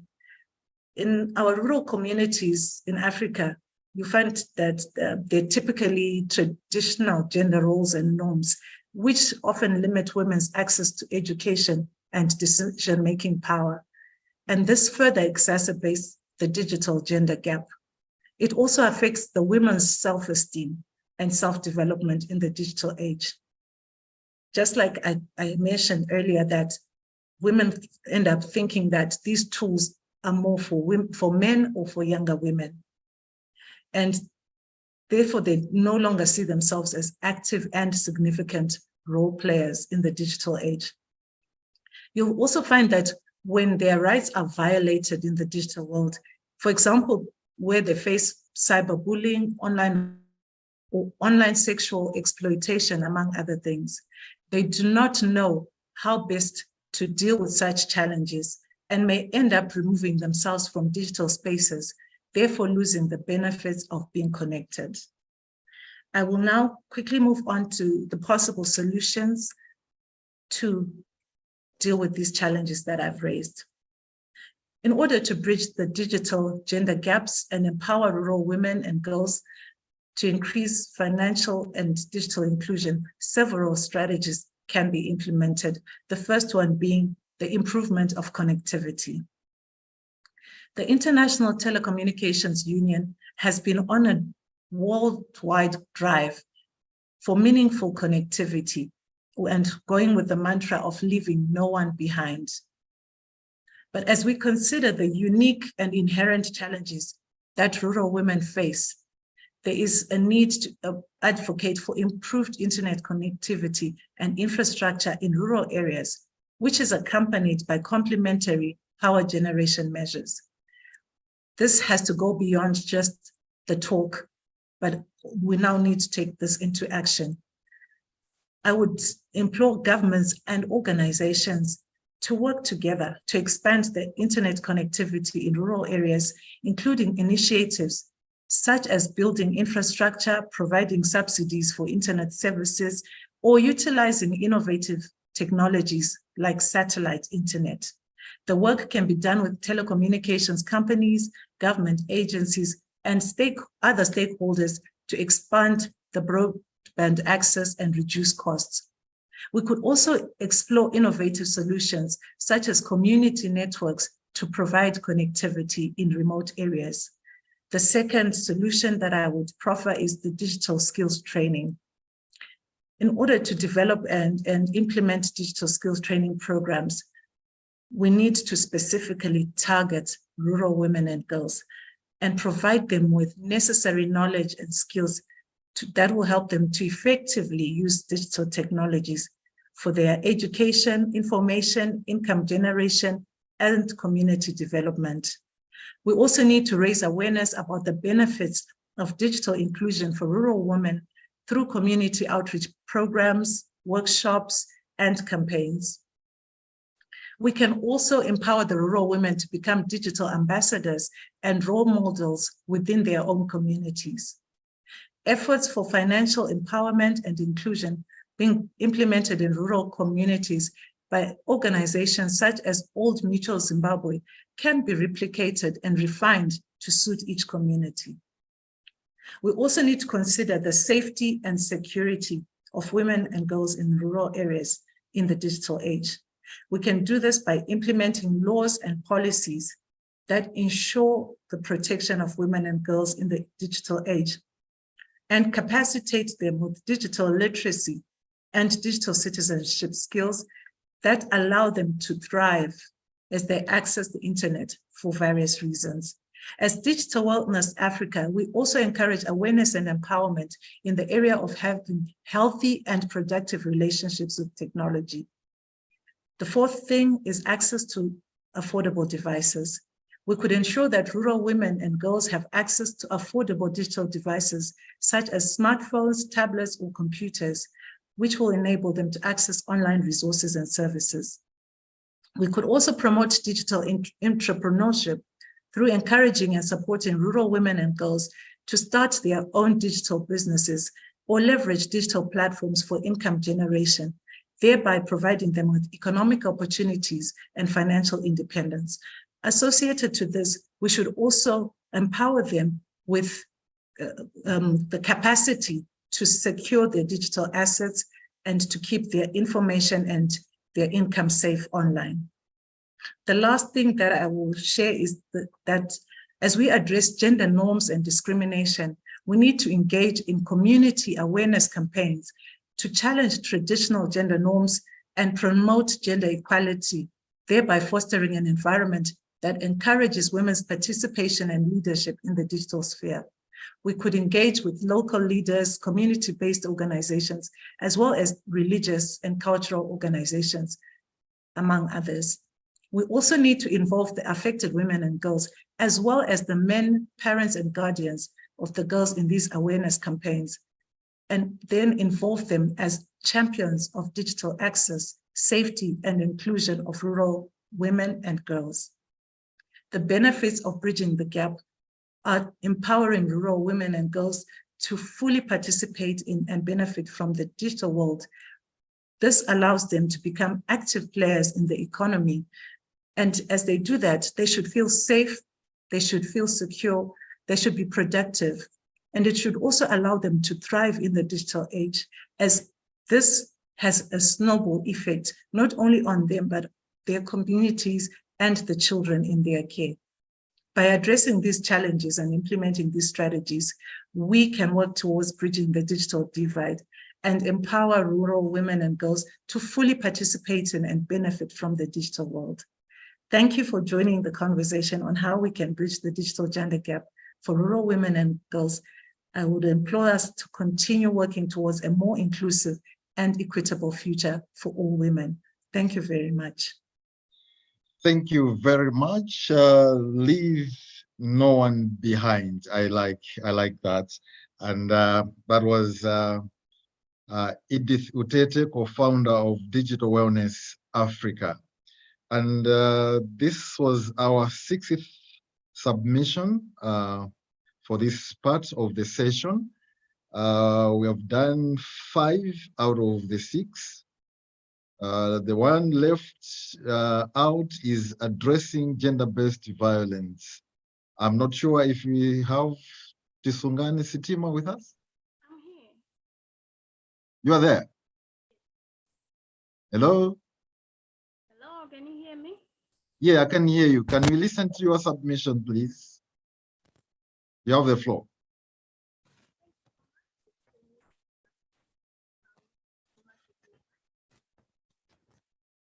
Work on the sound, please.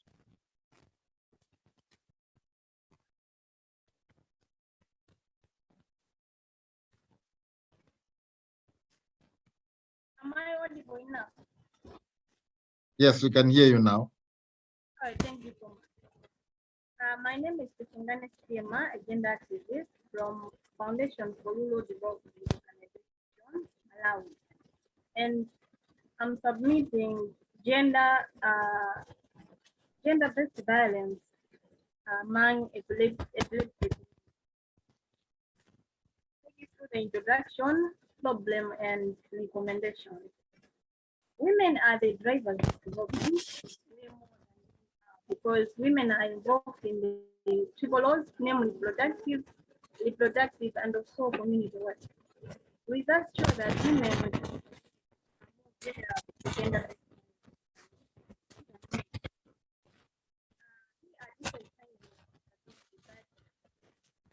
in this case, I'll talk about women with epileptic condition.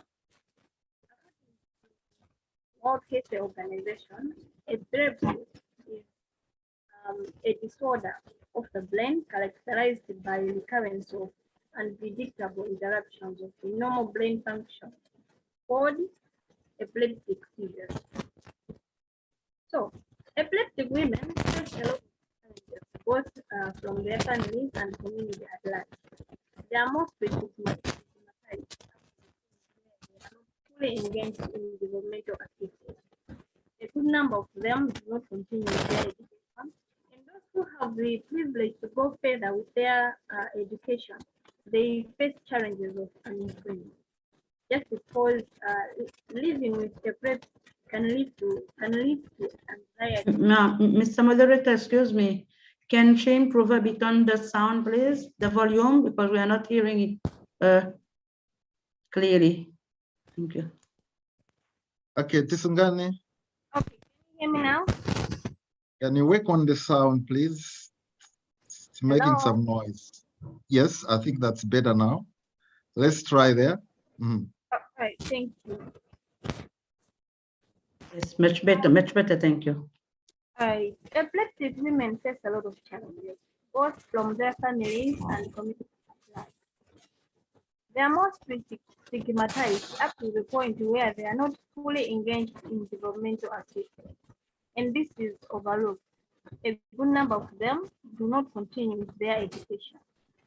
And those who have the privilege to go further with their education, they face challenges of unemployment. And living with epilepsy can lead to anxiety and other mental health issues. Women with epilepsy may need mental health support to manage the emotional toll of their condition. They face all forms of gender-based violence, especially sexual gender-based violence. Due to their condition of having episodes of seizure, they tend to be weak up to the point that they cannot defend themselves in terms of sexual harassment or sexual violence. Now, the biggest challenge that follows is that they have children whose fathers came to have sex with them and go, and they are not even paying anything. They are not being responsible for the children. And many of them suffer from sexually transmitted diseases since they cannot negotiate for safer sex due to their weakness. We all know that epilepsy is very demanding. It needs you to have enough money to access medication. It needs you to support. It needs a support from a relative. It needs pick up now and then. What more could be the challenge if you are having 4 or more children from different fathers who do not even care that they sexually violated you? At the same time, you are living in an economically challenged situation. So my recommendations to SADC women caucus is that they can play a crucial role in helping women with epilepsy by implementing policies and programs that address their specific needs. Here are some of the ways in which SADC women caucus can provide assistance. First of all, is access to healthcare.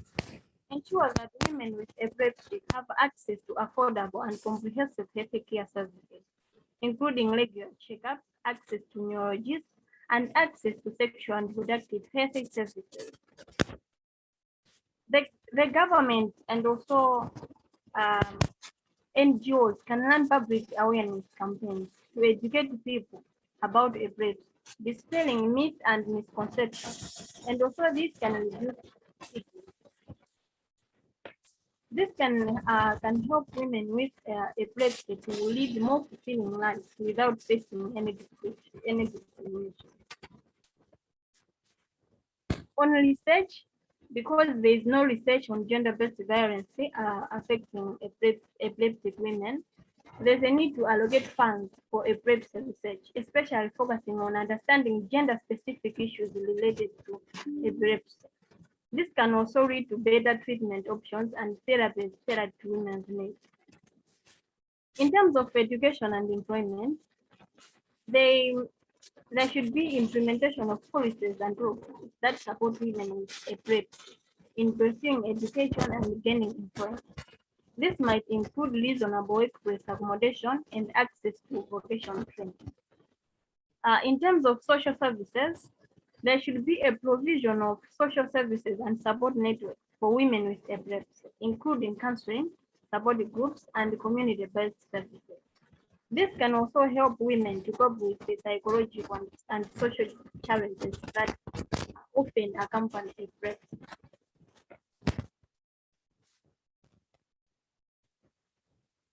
There should be enactment of anti-discrimination laws that protect individuals with epilepsy from unfair treatment in education, employment, and housing. They should ensure that women with epilepsy have equal opportunities and are not denied opportunities due to their condition. In terms of the gender-based violence, gender-based violences that they face, the perpetrators of gender-based violence should be all arrested and kept in jail. Thank you so much for your time, and thank you so much for paying attention. Sorry for it coming and because I had network problems. Thank you so much. Oh, thank you very much, Tisongani. Yes, indeed, we also had some technical glitches there. We had some noise throughout the presentation, but I hope members have grasped one or 2 points as you've raised. It's now time for us to break for lunch, but before that, I would like to hand over to the chairperson if there are some announcements. Thank you. Thank you, Mr. Moderator. On my part, I don't have any announcement. I would just like you to guide us at what time we resume as we break for lunch now. Okay, let me now invite Mr. Kirumbi for the rest of the program this afternoon. Okay, thank you very much, Mr. Moderator. Sorry, before Mr. Kirumbi comes in, Gerald, okay. Check your message. There's a presentation you missed, the slotted present measures for realization of rights of young women, especially adolescent girls from United. If we can have that, because because of scheduling, they have commitments. We just do that for strictly the 10 minutes, and then we break for lunch. Is noted. Can we take this one now? Do we have Faith Tipe with us? Hi, everyone. Good day, everyone. My name is Ndombigai Senube, and I'll be standing in for Faith as I present for the United movement. United is a joint movement that brings together young people from 14 countries across the Eastern and Southern African region to exchange ideas and accelerate social accountability towards sexual, reproductive health, HIV and AIDS commitments through advocacy. We, the youth from 11 SADC countries, convened a virtual consultation from the 28th to the 29th of September 2023 with diverse young people under the United movement. United in our commitment to advancing young people's equal rights, including access to sexual and reproductive health services, which we believe is a prerequisite to all forms of social, economic, and political development. Recognizing efforts that have been made by SADC and its member states to advance SRHR or youth through enactment of SADC model law on GBV and SADC model law on ending child marriages.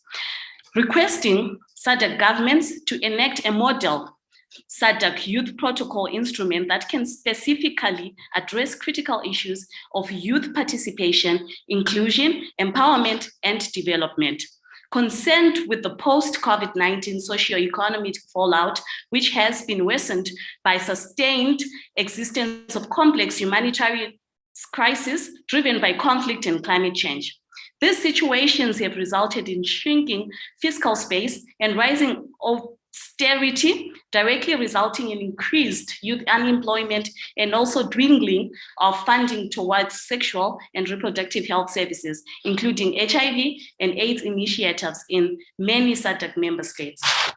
Resolute in our belief that provision of economic opportunities through entrepreneurship and employment still remains as a significant window of opportunity for SADC region and Africa to harness the demographic dividend for prosperous nations, determined to work hand in hand with our governments to ensure we economically empower young people and address the various barriers of accessing health services, including gender equality. We therefore declare the following consultation outcomes as key priority areas that need regional and national attention. It is important for SADC government as signatory of various international, regional, and national instruments that guarantee the right to sexual and reproductive health to take various measures to ensure that these rights are realized for all young people, especially adolescent girls.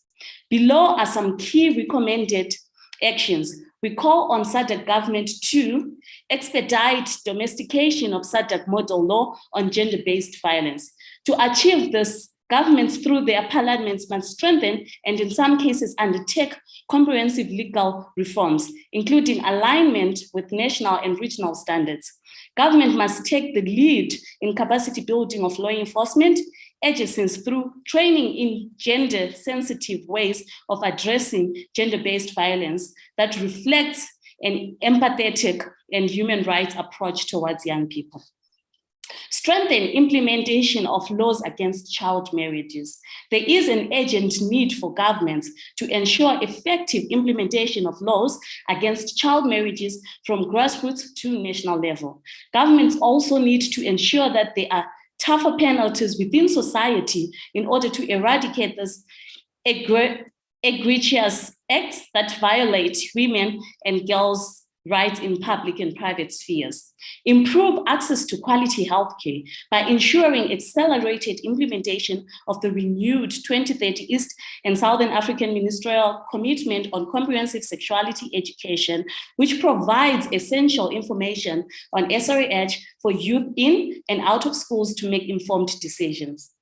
Scale up economic opportunities to empower youth to attain the demographic dividend.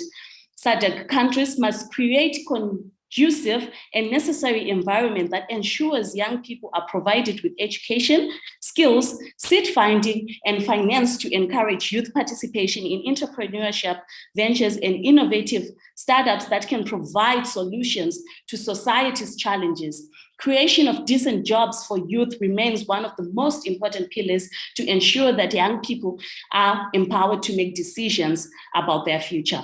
Adopt and strengthen a gender-responsive approach.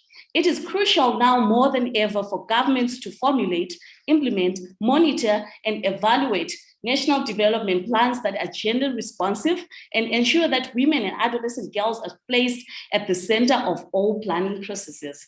Address intersectional discrimination. This can be achieved by inclusion of marginalized young people, including those in rural areas, in the planning, implementation, monitoring, and evaluation processes for national development plans on health. Prioritize the scale up of domestic funding. For delivery of SRA-HR commodities and services, SADC governments must ensure adequate budget allocation and also promote innovative finance that helps deliver sexual and reproductive health services, increase domestic funding in line with the Abuja Declaration that can ensure strengthened resilience of health systems that can deliver even in the context of pandemics and humanitarian situations in the region. In my conclusion, we would like to express our utmost appreciation to the SADC Parliamentary Forum for unveiling this opportunity to young people. We are grateful that we are able to make this submission and hope that our recommendations will be taken into consideration towards critical decision-making of the organization. I thank you for your attention. Merci, obrigado. Thank you very much. How could I miss this one? Measures for the realization of the rights of young people, especially adolescent girls. Wow, we have heard from a representative of the youth there. Thank you very much for that presentation. Earlier, I had handed over to Mr. Kilumbi. Are you there? Yes, I'm here. Thank you very much, Mr. Honorable Chairperson, as the Secretariat, we are suggesting that initially we were supposed to break at around 1 p.m. for an hour break, for an hour lunch break. Now it's already, we have consumed about 10 minutes, so I highly recommend and politely recommend that we stick to the original timing so that we have a lunch break and we resume our public hearing at exactly 2 p.m. Central African time, if that is agreed, Madam Chairperson. Yes, Mr. Yona, it's agreed. So we break now and we come back exactly 2. Thank you very much. Thank you.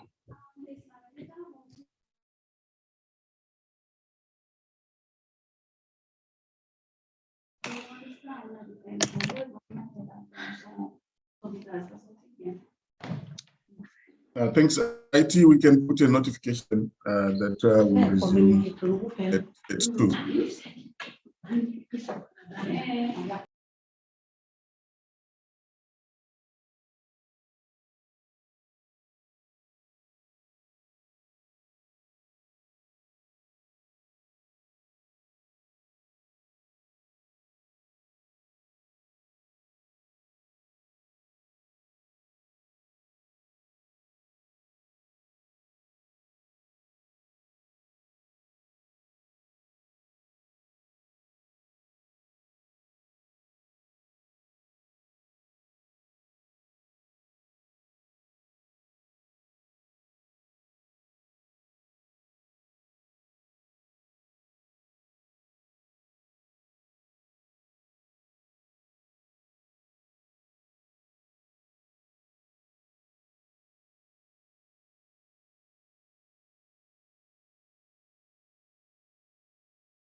Yeah, that's me.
of people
Good afternoon, honorable members.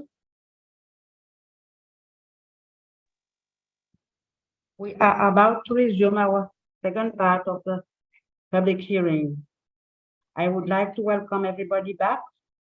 I hope you have a healthy lunch. I welcome our partners. Welcome back, honorable members. And I give the floor.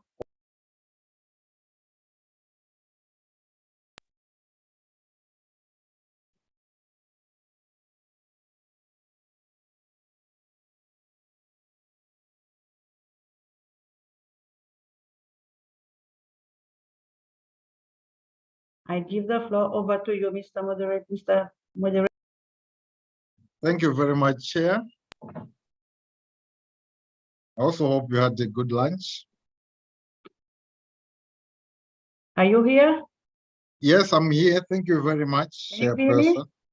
Yes, I can hear you. Thank you. Can I proceed? Are we back? I'm here. I can hear you, Chair. Yes, I'm back. ICT, we seem to have a problem with the chair.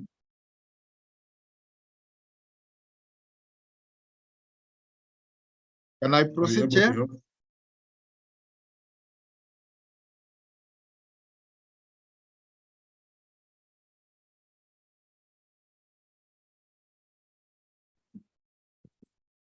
ICT, you may also consider taking off the screen that is there.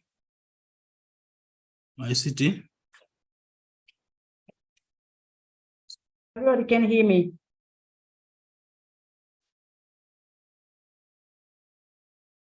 Honorable Chair, we can hear you, but then the screen is still covered with the SADC Parliamentary Forum. Welcome back, fellow participants, honorable members, and our fellow citizens who are following us on this virtual platform. I hope you all had a very healthy lunch and are ready for the second part of this public hearing. We would proceed straight away. So I would give the floor to you, Mr. Facilitator. Thank you very much, Honorable Chairperson. For submission. Thank you very much, and welcome back, everyone. Honorable members, we continue with our program for the day. And this afternoon, we have 8 presentations, 8 submissions rather. So the very first submission is Stop Building Challenges, Start Building Solutions, Young Women and Quality Health Care, Ngandwe, Young Person, Southern Africa Trust. You have the floor. Thank you. Thank you, Mr. Moderator. Thank you, Honorable Chair, for according me this opportunity to make this presentation to this caucus. I must say that it is a privilege to speak to this house this afternoon as we commemorate International Day of the Girl Child. This conversation remains very relevant in responding to the thematic issue number 3, which the moderator has touched on, being the challenges and existing opportunities in improving women's access to quality healthcare, including sexual reproductive health services in the region. I've stated my name is Ngandwe. My full name is Ngandwe, working with SAT here in Zambia and also SAT at regional level. I'm a young person and I will be delivering this presentation. First of all, Chair, we need to understand that in this 3rd decade of the 21st century, adolescent girls and young women face unprecedented social and economic, as well as cultural change. And of course, we need to understand that their health is essential to this region's progress and future. And we need to know that the transformation of health systems is very crucial to keep pace and respond to the challenges that they face. The fact is that we also need to know that guaranteeing and supporting access to free, quality healthcare for all young women presents the single best investment for health and well-being. And of course, the most powerful action for sexual and reproductive health and well-being must be intersectoral, multi-level, and multi-component.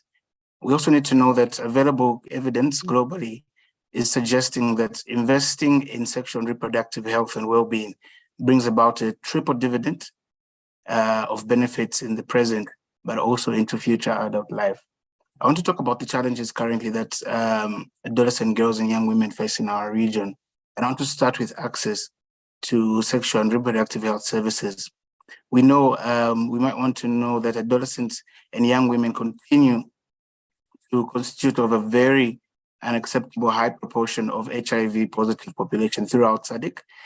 And even while this is a reality, we still see a lot of inconsistency in the provision of youth-friendly services throughout the region. And there's also irregular availability of essential items such as condoms in healthcare facilities. And this is worrying. And of course, this is a factor that drives HIV and STI prevalence amongst adolescent girls and young women, and also to mention teenage and unintended pregnancies among the very population. Another challenge is child marriage. This has severe repercussions on the well-being of adolescent girls and young women, particularly their health, education, as well as economic empowerment.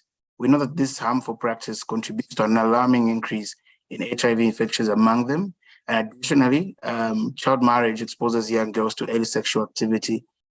We know that this puts them at a risk of contracting STIs, including HIV and AIDS.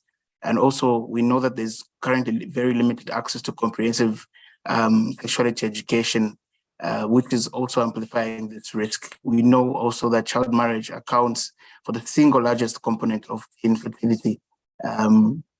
That's children, having children within Southern Africa.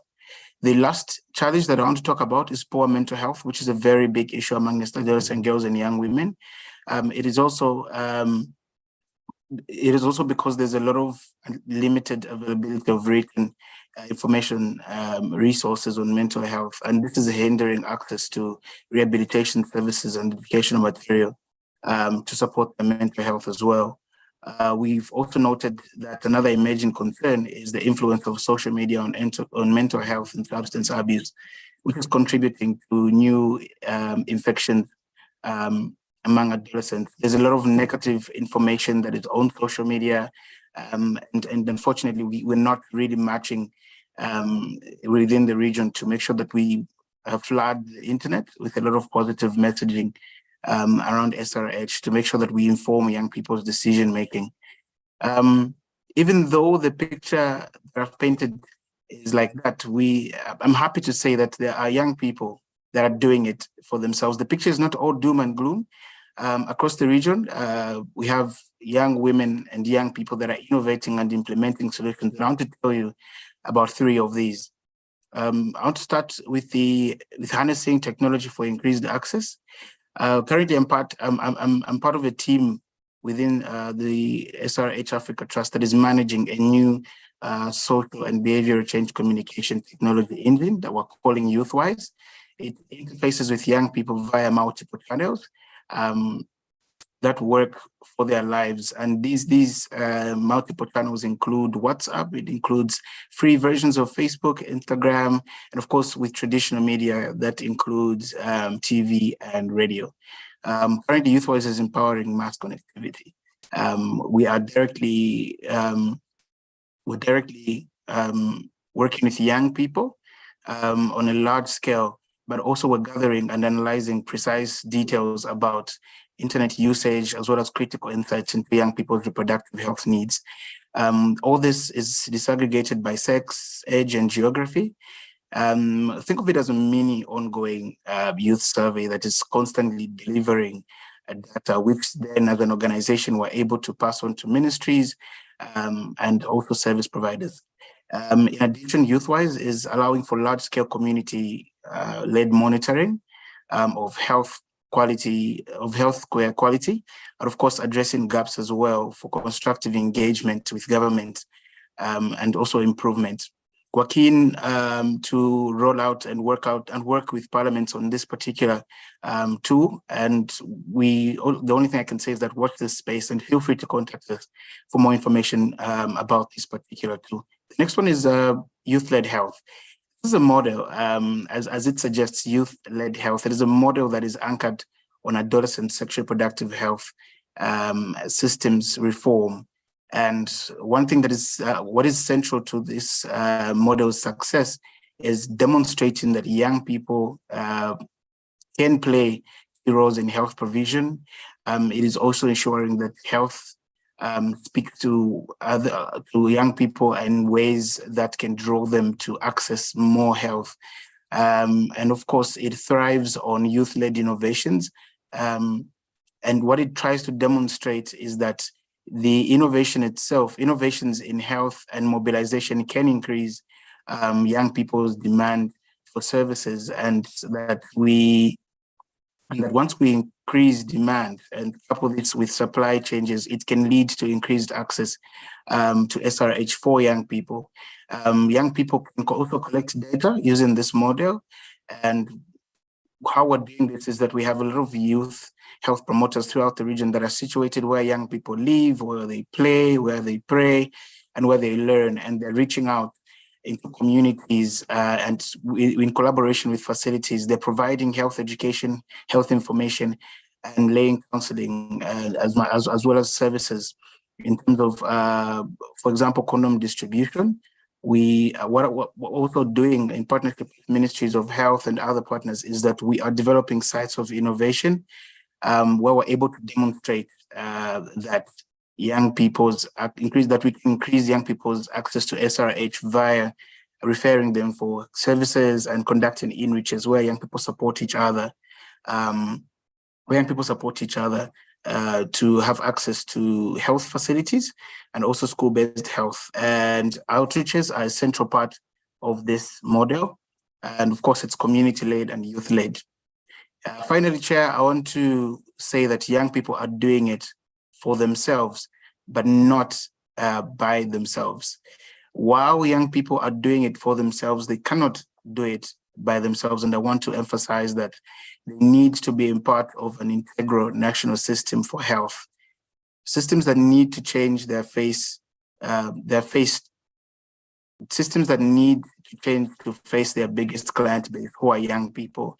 And of course, these systems need to stop thinking of young people as patients, but rather as agents of their own health and an integral part of society.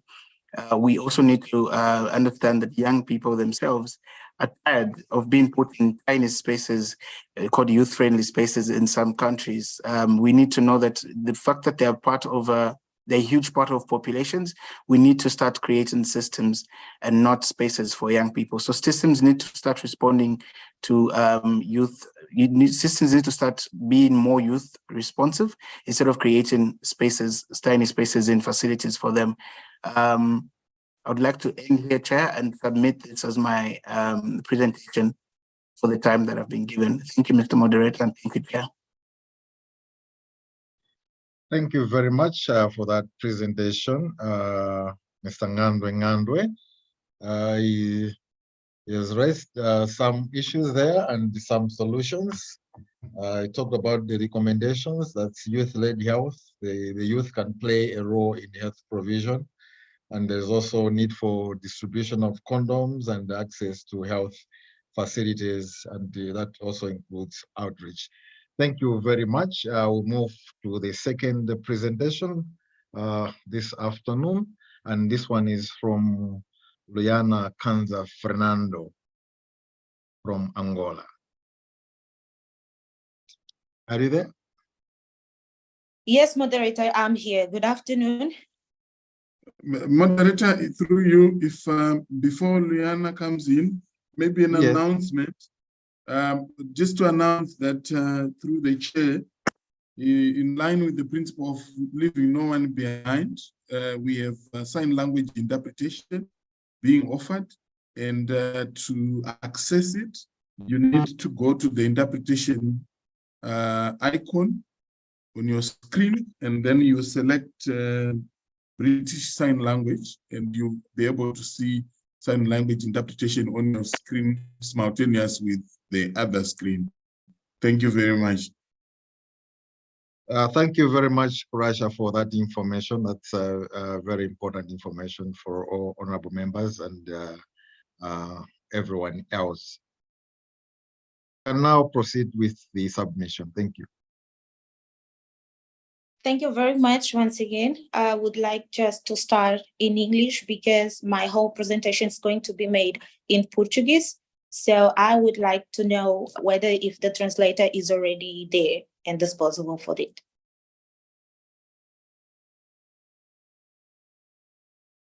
Rasha, do we have the translator here? Yes, indeed. We have interpretation. Okay, then you can French proceed. and Portuguese. Perfeito, obrigada. Eu gostaria de começar por me apresentar. Luiana Canza Fernando, sou turismóloga, ativista social e membro do Parlamento Juvenil da SADC, mas estou aqui a representar a CJP, que é a Coligação da Juventude dos PALOPs, dos países de língua oficial portuguesa. Vossas Excelências, obrigada pela presença. É uma honra para mim fazer parte desta plataforma e representar o meu país, Angola. Apresento hoje às Vossas Excelências um contributo sobre questões sociais de gênero, equidade... Mr. Facilitator, I think we have a problem here. On the English channel, we are getting Portuguese. Can ICT come in, please? Can we fix this before we move on? ICT, yes, before we proceed, can ICT come in? Apologies. Ms. Fernando, kindly switch to Portuguese as you are speaking so that the interpreters can interpret in the English channel. Now, I'm not speaking English. I was speaking Portuguese. Yes, but it is not being translated on the English channel. Yes, I heard it, ma'am. Pedro, kindly come in.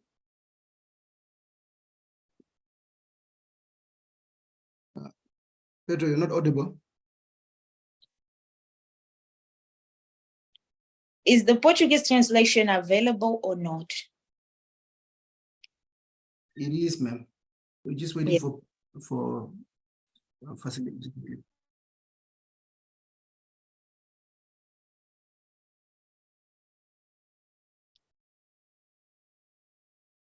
Yeah, let's just wait for a minute while ICT is working on the challenge that we have. Thank you. Thank you, Mr. Kurasha.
Yes, we can hear you.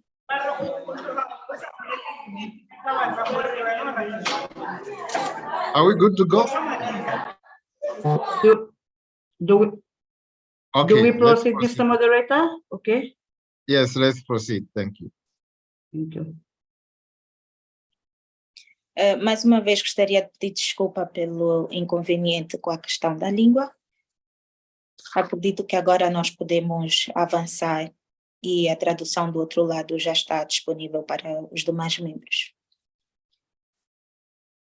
Luiana Canza Fernando é o meu nome, Sou turismóloga, ativista social e membro do Parlamento Juvenil da SADC, mas estou cá a representar a CJP, que é a Coligação da Juventude dos Países de Língua Oficial Portuguesa.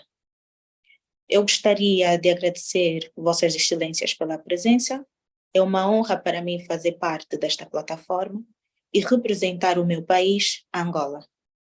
Apresento hoje às Vossas Excelências um contributo sobre questões sociais de gênero, equidade educativa, parental e trabalhista.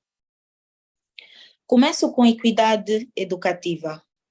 Por esta influenciar condições profissionais, as instituições parlamentares, bem como as políticas atuais, para se tornarem de todo inclusivas e sensíveis ao gênero, posso começar por dizer que há uma necessidade de criar-se núcleos onde as vozes, anseios e perspectivas das mulheres possam ser ouvidas, levadas em consideração e aplicadas na prática, para que práticas centenárias não continuem a ser foco de resistência à presença das mulheres e suas participações públicas.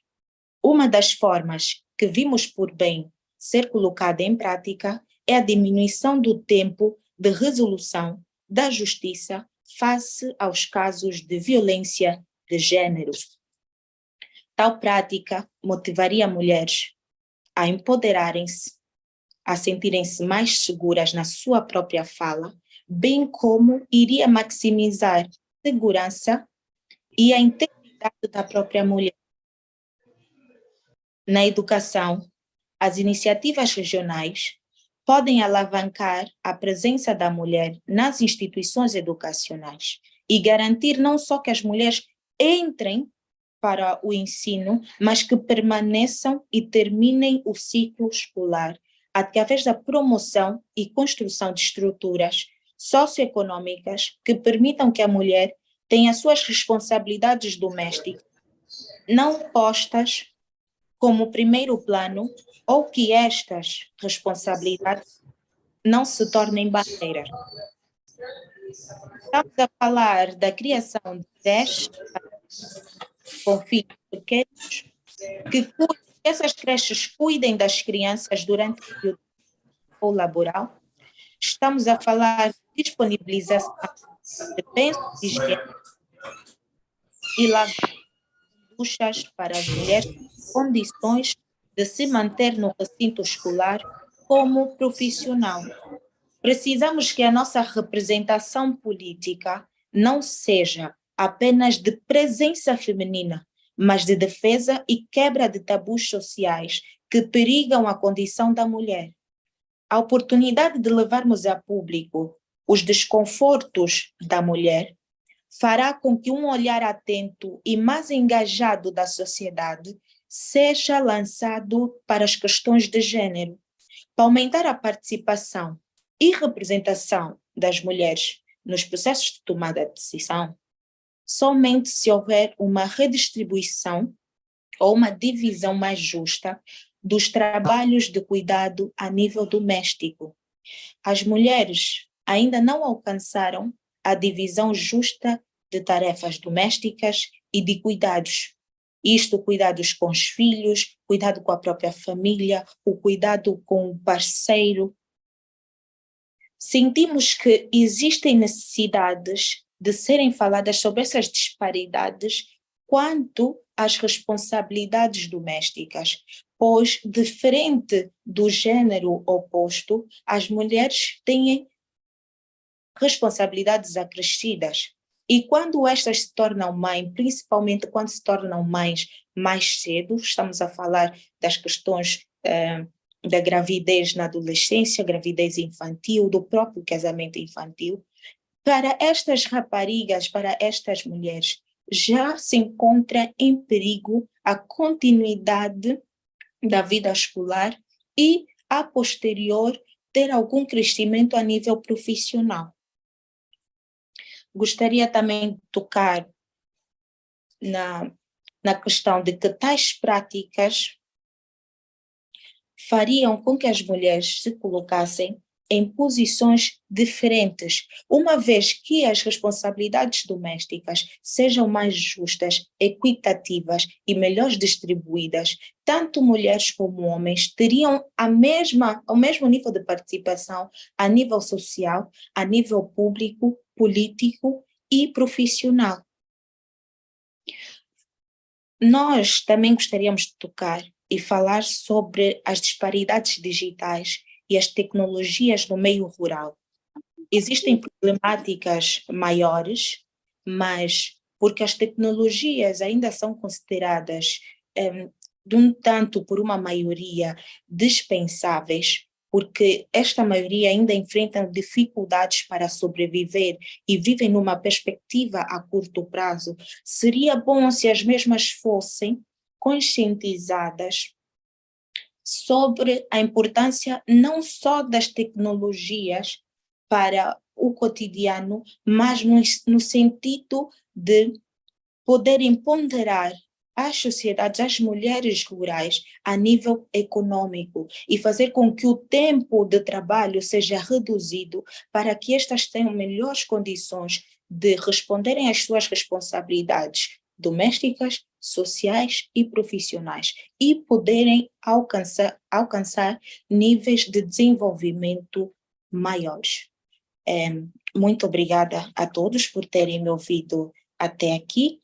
E para terminar, digo que as regiões podem reconhecer e abordar sobre as formas de discriminação e desigualdade que afetam as mulheres, promovendo centros educacionais e de vocação para as mulheres nos seus diversos ciclos biológicos, porque as questões dos ciclos biológicos ainda são barreiras e problemáticas que influenciam a presença da mulher nos diversos ciclos de desenvolvimento social. Estamos a falar da mulher no estado de maternidade, quando está grávida, na menstruação, no aleitamento e outros.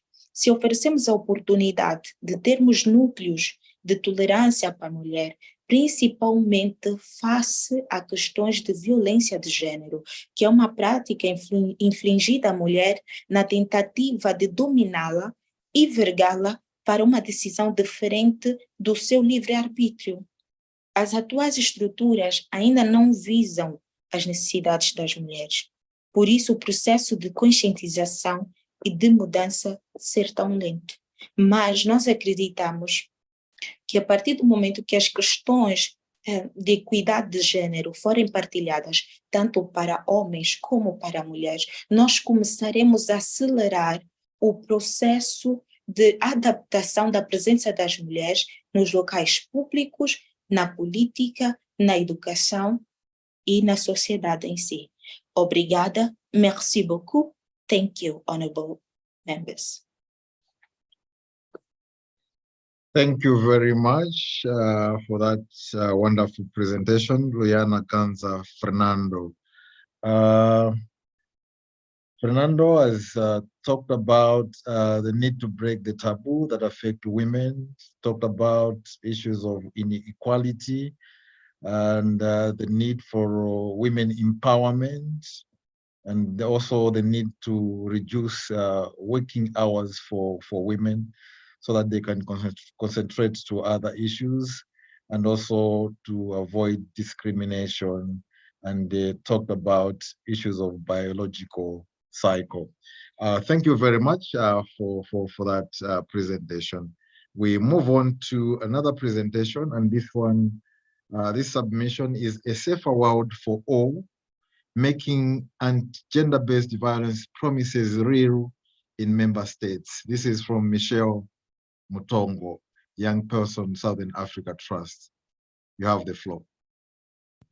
Thank you so much. Good afternoon, honorable members, and thank you, Zuru. I will be presenting on behalf of Michelle Mutogo, who is unable to join us today. She sends her apologies. Allow me to start giving her submission on a safer world for all, making anti-GBV promises real in member states.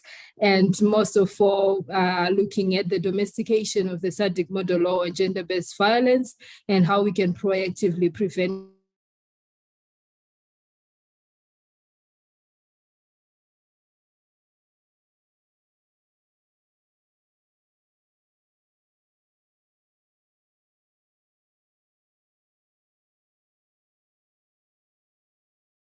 Hope I'm back. Sorry, my network is a bit unstable.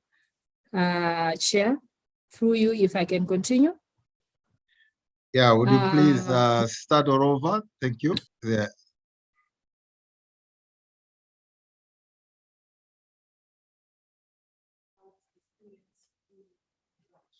Yes, proceed, please.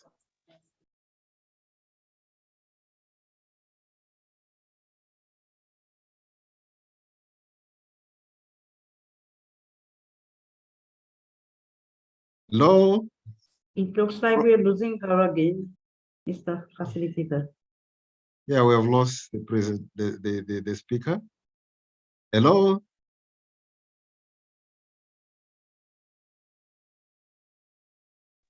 ICT, come in, please. My apologies for this. I will definitely have my submission sent.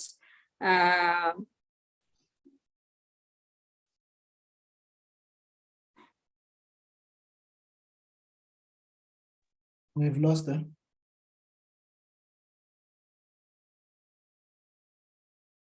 Should we go to the next presentation? Yes, Mr. Moderator, we can go to the interest of time. Let us go to the next presenter. Thank you. All right, thank you very much. We'll go to the next submission. I hope we have education needs, healthy learners, schools as sites of girls' health. This is coming from Tender Patience Mutete. Are you there? Hello? Hello, Mutete? We seem to have a problem with network. Hello, Mutete?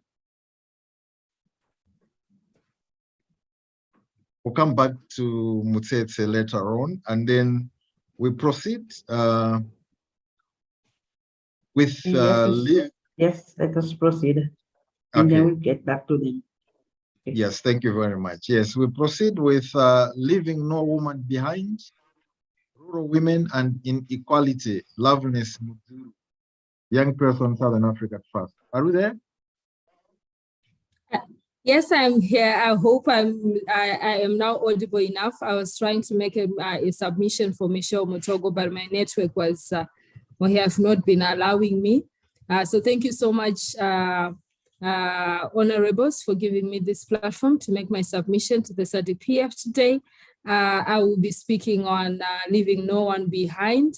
And I would want to speak more on rural women and facing several unique challenges that can hinder their success to opportunities and resources. And some of these challenges include limited access to education, as rural areas often lack proper educational infrastructure, resulting in limited access to quality education for women and girls. This can perpetuate gender disparities and limit their economic and social empowerment. Most schools in rural areas where I'm living and working today do not go beyond ordinary level 2. And in cases where a school has advanced level, it does not have the STEM subjects that we all want to have. I would also want to mention that there is limited healthcare services. It's a challenge that women are facing in rural areas. Rural areas typically have limited healthcare facilities. And I believe this has been mentioned by our earlier speakers. And women in rural communities may face challenges in accessing maternal health, family planning services, and reproductive health information. Young girls and women face more of these challenges each and every day. And young people are unable to share their issues with health service providers, as we do know that they are mostly from our communities and sometimes may not be able to maintain confidentiality. There is also the issue of lack of economic opportunities for rural women and young people. Rural women have often limited access to income generating opportunities to face barriers in entrepreneurship and employment. They may be engaged in subsistence farming or informal sector work, which can be low paying and physically demanding. And rural women have limited access to markets. We have to note this, honorable members, and negotiating skills, with most of them surviving as vendors in the highway streets. And we also have the issue of gender-based violence and discrimination. Rural women facing higher rates of gender-based violence, including domestic violence and harmful traditional law practices. I would like to commend you, honorable members, that you are engaging and working so much on ending gender-based violence in our member states. They may also experience discrimination and limited decision-making. So allow me to share a bit of how we can bridge the digital gender gap and can help empower rural women and address some of these challenges and the strategies that we could consider. Honorable members, we could consider increasing digital literacy, providing training and resources to enhance digital literacy among rural women can help them navigate technology and access information services and opportunities online. In Murewa district, where I work with Rosario Memorial Trust in Mashonaland East Province in Zimbabwe, they have launched a feminist digital hub that has computers, printers, internet, whilst there is a physical book library for preventing and responding to gender-based violence, and it is accessible to all women in the community for free. A hub was set up with the understanding of what digital literacy can do to respond and prevent GBV. This is a good practice that we are calling for you to consider to expand in our communities. And also the issue of improving infrastructure and connectivity. I think this has been elaborated before, but expanding internet connectivity in rural areas is crucial to ensure access to digital technologies. This may involve investing in infrastructure development and promoting affordable and reliable internet services. As I mentioned before, the Feminist Digital Hub is set down in the rural community of Murewa, and our recommendation to establish many of these hubs in the country to address the challenges that women face. Sometimes women are unable to lead to things like printing, for example, even IDs, printing IDs or legal forms, for example, which may be essential for them to access a certain service, be it at the bank, at the hospital, at the schools, or at the justice systems. And this demoralizes them to get the services anymore. But with facilities like the Feminist Digital Hub, women have the service and rights in their community, and they are supported also at the facility to fill out these forms. There is also the issue of tailoring, honorable members, digital solutions, developing gender responsive digital platforms and applications that address the specific needs and interests of rural women can help overcome barriers and promote their active participation in the digital space. We saw that the Digital Feminist Hub, which speaks to the needs of women, the digital library has a wide range of categories for all women, including the ones who were not able to attain education beyond primary level. Honorable members, we have to consider the issue of tailoring digital solutions for women that are in rural areas and they have been unable to go beyond primary level in their education. Some materials are text to speech and enables them to listen than reading most times, as this may also be an issue. It also came to our attention that the hub would also have to cater for women and girls easy access to job employment. Honorable members, it is the little things that we think and take for granted. Portals like scholarship portals, templates for applications themselves.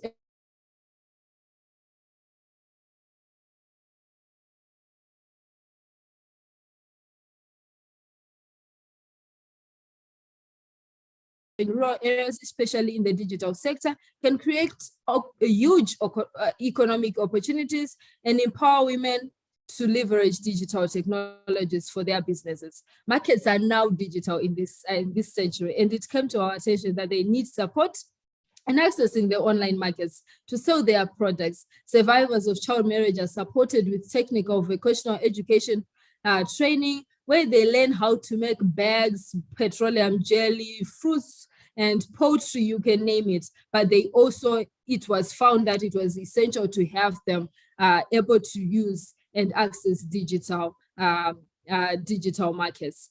And we would also want to speak on advocacy and policy support, honorable members. We look forward to your support on this in our member states, promoting gender responsive policies and advocating for equal access to digital resources and opportunities can help bridge the digital gender gap.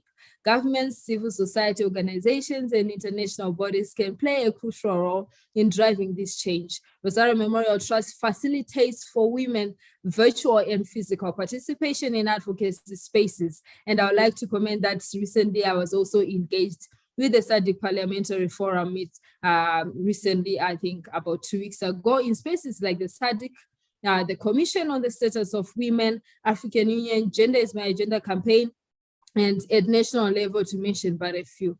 It is important to implement these strategies in a holistic manner, honorable members, considering the socio-cultural context and collaborating with various stakeholders to ensure the meaningful inclusion of rural women in digital era, leaving no woman behind. With this, I make my submission. Thank you so much, moderator. Thank you very much, Loveness Muzuru, for that presentation. You've said quite a lot. You are imploring SADC to continue advocating to end gender-based violence, yes, increase digital literacy among rural women by providing training, yes, improving infrastructure, having a reliable internet, the digital library, and tailoring digital solutions, yes, advocacy, and the policy support. Thank you very much. Thank you so much, moderator. Would you allow me to make the submission for Michelle Mutogo that I was supposed to make before?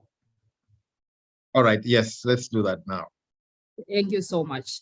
I'm going to make the submission for Michelle Mutogo, who is unable to join us today, on a safer world for all, making anti-GBV promises real in member states, focusing on the domestication of the SADC model law on gender-based violence and how we can proactively prevent such violences in communities. And in her submission, the following steps can and should be taken.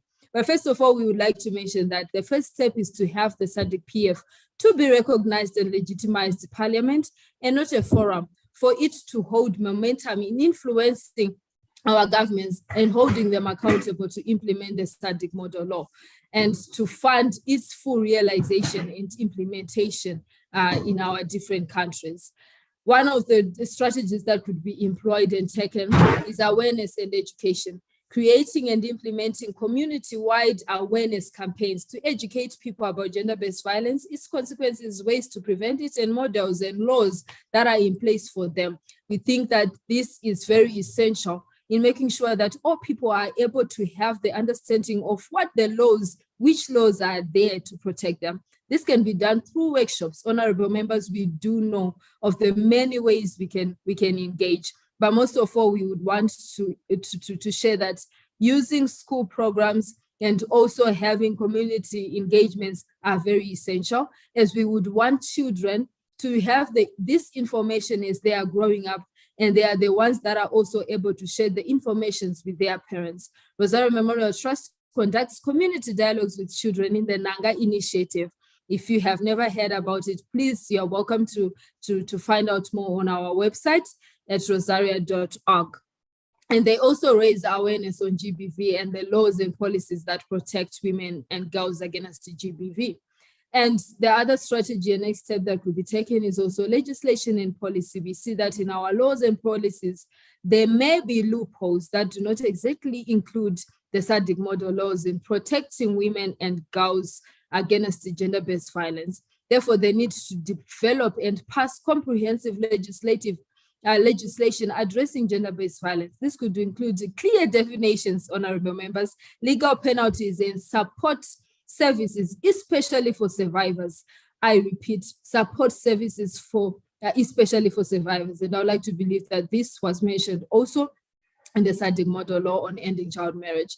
We call for engagement of lawmakers, you honorable members, to also engage advocacy groups, experts in drafting and passing these laws. We believe and trust that their political will to act, your political will rather, to act on GBV can expedite law amendments and enforcements, whilst also policymakers engage and listen to the communities for communications of what the citizens really want. Within our organizations, we do facilitation of women and girls' participation in laws and policy influencing, and the issues that women have put pushing has been supporting for survivors of GBV. The most recent we found as a gap in our laws was the issuing of protection orders, which is only issued by the courts, and the police cannot assist a victim or a survivor rather, at the time of need when they feel they are being life threatened, as we are aware that the court does not work 24 hours, honorable members, a day. They do not work even during weekends, but the police does, and hence a lot of women get violated in the nights and during the weekends, and there's no protection available for them at that moment in time. There is also the issue of, we would call for training and capacity building, conducting training programs for law enforcement officials, judges, lawyers, healthcare workers, professionals, and social workers on the identification, response, and prevention of gender-based violence. And specialized training can help improve the investigation, prosecution, and support for survivors, honorable members. Everyone is supposed to be included, and the use of a method of the values clarification, attitudes, and transformation method has been one method that we have been using to address the issues of social norms and values of the service providers. Cause monitoring is also essential in implementation of laws on cases of GBV, and identify the gaps in the laws to respond to the experiences of survivors. We also want to share that support services are also essential, establishing and strengthening the support services for survivors of gender-based violence. This should include shelters, hotlines, counseling, and legal aid and medical care, collaborating with NGOs, civil society organizations in the private sector to ensure a comprehensive and coordinated response. In our Mashonaland East province in Zimbabwe, we have only 2 shelters, both established by civil society organizations, including the one that Rosar Memorial Trust established in Murewa district. This is a huge gap, honorable members, as these shelters are emergency shelters and cannot house people for more than 3 months. Hotlines are available, but the response of referral sometimes takes too long, with the police sometimes or at some point in times unable to respond to cases as quick as possible, sometimes with the challenge of transport, or stations may not have the officers in place. We call for governments to acknowledge and support psychosocial support, or rather to prioritize supporting psychosocial support and the experts that have been educated in the countries, like the social workers, the counselors, the psychologists, and psychoanalysts, you can name them. Support services for survivors also include income generating initiatives, honorable members, support with identifying and applying for opportunities for women and girls, especially in rural communities, identifying of markets and facilitation to access them, skills building, and I will just mention these few. At Rosar Memorial Trust Education and Counseling Center, we have initiatives to support with income generating projects for all survivors who have stayed at the shelter. That include agriculture. We have the digital library that was mentioned in the previous submission, and skills building and the support that I have mentioned. There is also the need for community engagement. encouragement of community involvement through local organizations, religious institutions, and community leaders, fostering dialogues, challenging harmful gender norms, and promoting gender equality and women's empowerment, and also the engagement of men and boys in prevention efforts to change harmful attitudes. I would also want to mention that as we also consider and emphasize on the issue of data collection and research, establishing comprehensive data collection mechanisms to track incidences of gender-based violence is essential in keeping track of survivors' well-being, whilst we are also trying to support survivors. This will help in identifying trends, gaps, and designing effective prevention strategies and also responsive strategies. Research and data will inform interventions, policies, and laws in the countries and how to contextualize the model law. We call for governments to fund more on research on gender-based violence and to acknowledge the research that has been conducted by other private researchers that are civil society organizations, individuals, and students in our different universities and colleges. It could be a great start to do a robust desk review of the research published by all actors in each country and see how the model law can be domesticated in our different member states. Then the issue I would like to end on collaboration and partnership, fostering collaboration among governments, civil society organizations, and all partners. Pool resources, share expertise, and create a network for effective implementation of laws in our different countries. I would like to comment on the referral pathway in our province, as we have a one-stop center established by the local government.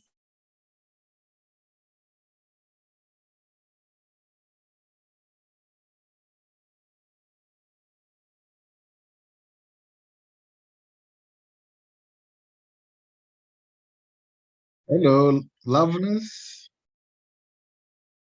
Yeah, we seem to have lost. Okay. Mr. Moderator, we lost her or she's done? She's done. I think her time is up as well. So I think that marks the end of our presentation. Thank you very much, Loveness, for the submission on a safer world for all. She was doing the submission on behalf of Michelle Mutogo. We move on to the next presentation. This one is what strategies can be implemented to increase women's participation and representation in political processes, including electoral systems and quotas. This is coming from Ms. Patience Munyenyembe. Are you there? Patience? Yes, I'm here. You have the floor. Thank you so much, moderator and honorable excellencies, young leaders here present. My name is Patience Munyenyembe from Malawi, and I'm the speaker of SADC Parliament. This afternoon, I'll be presenting to you the strategies to increase women's participation and representation in political decision-making processes, including electoral systems and quotas. But because of my internet problems, I think I'm gonna have to switch off my video for now to avoid having some connectivity issues while I'm presenting. So to start with, I think most of my introduction was preempted by the presentation that was made by Honorable Kate Dambuza this morning, where she gave out the statistics of where we are in terms of gender parity in these spaces in the SADC region. But maybe just to bring it to your attention, other members, that as the clock is ticking down to 2030, which is the deadline for the Sustainable Development Goals, African countries are still far from achieving women's equal and effective participation in political decision-making processes, including the electoral system.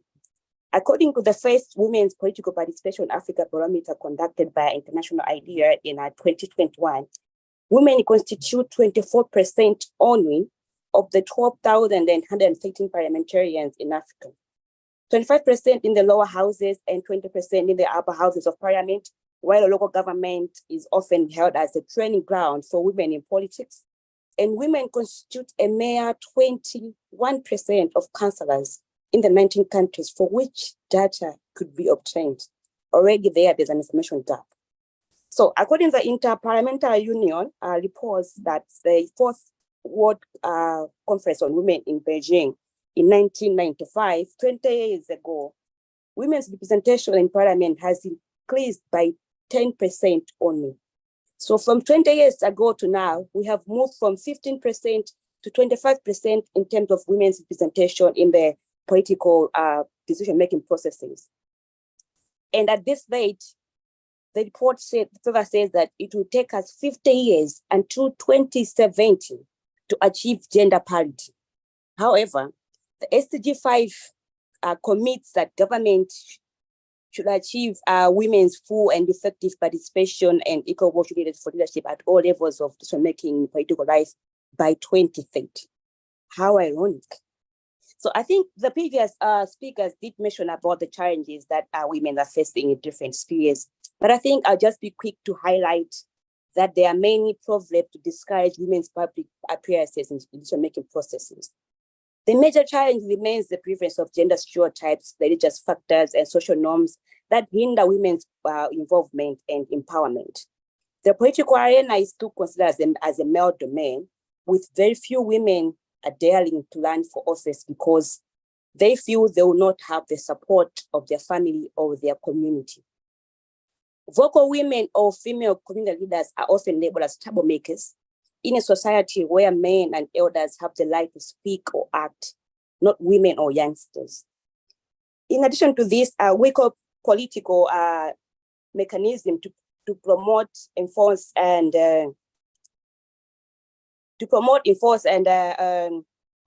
encourage women's participation is also one of the challenges that makes it hard for women to gain a space in a male-dominated political culture kind of context. Lack of political will, lack of funding and human resource, as well as the absence of an appropriate legal frameworks is also one of the challenges that makes women's representation to be lower at the SADC level and as well as Africa as a whole. The other major challenge that I've noticed in my presentation is the lack of coordination and solidity in the implementation of in the implementation and enforcement of various international, continental, and regional instruments that countries in the SADC region signed and ratified to empower women. In the morning, Honorable Kelly Dambuza took us through a number of these kind of instruments, and I don't think I will have to go through all of them. But the lack of coordination is a major challenge that as a region we are facing.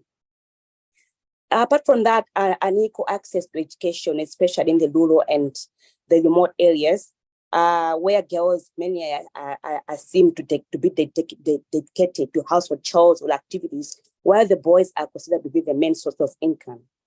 Lack of economic resources is also one of the biggest obstacles to women's participation in politics, and one of it being the nomination fees that candidates that are contesting are supposed to pay, and this is most of the time a barrier for aspiring female candidates. Honorable Kelly Dambuza did highlight a few instruments, but I would like to draw your attention to one of the regional instruments called the Protocol on Gender and Development of the Southern Africa Development Community, signed in 2008, which makes very concrete pledges for action to achieve gender-balanced decision-making.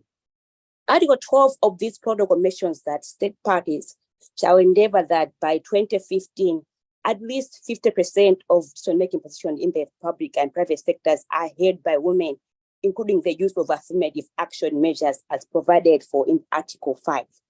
But in her presentation, Honorable Ken Dambuza said that according to a gender monitor study that was conducted in 2022, only 3 member states in the SADC region are at 40% when it comes to gender parity. On the same protocol talks about on Article 13, it talks about participation, specifying that a number of policy measures that states implement to achieve equal opportunities for women and men, including legislation, capacity building, training and mentoring, support structures, and changing discriminatory attitudes and norms.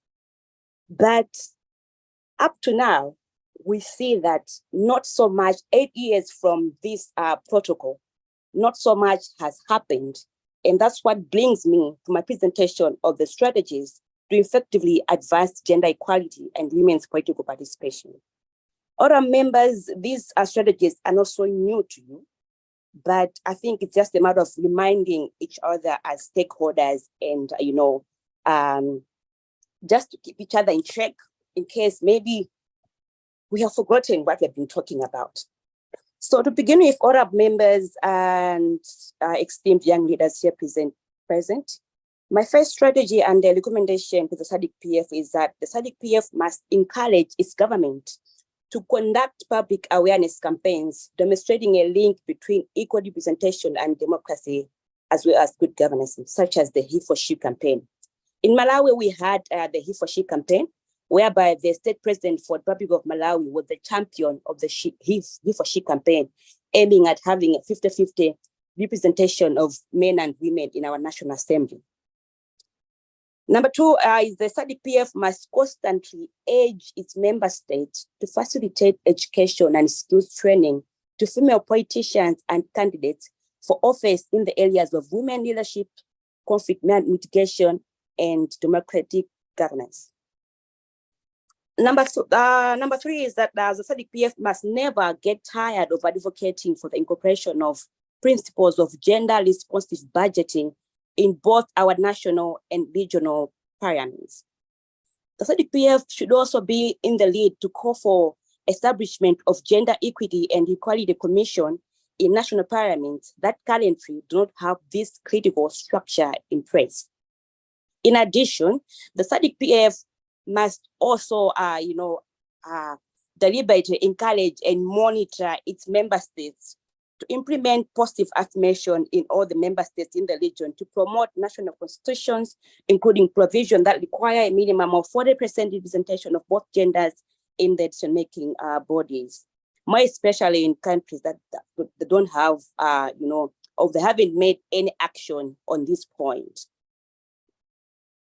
The SADC-PF and its government must also provide consistent support in drafting, lobbying, and advocacy for gender parity laws in order to address the issue of absence of appropriate legal frameworks that promote women's presentation or representation in these spaces. On top of that, the SADC-PF and its government must also promote and support women's citizenship campaigns. There is a greater need for awareness campaigns, educating women on her full citizen rights, educate them that they are equal to men and are entitled to all human rights, including freedom of speech and expression, and the right to political participation. The SADC-PF must deliberately encourage its member states. I think I'm repeating the word must deliberately encourage its member state to support initiatives that offers free coaching and training for women who intend to run for office in order for them to become competitive candidates from local to national levels.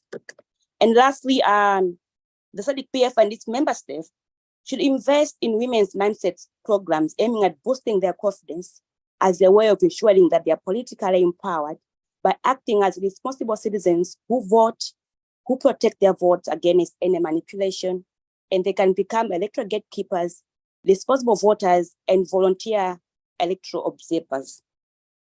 In conclusion, other members, young leaders here present, the Africans Agenda 2063 commits to improving women's political participation through Aspiration 3 on Africa's good governance, democracy, respect for human rights, justice, and the rule of law.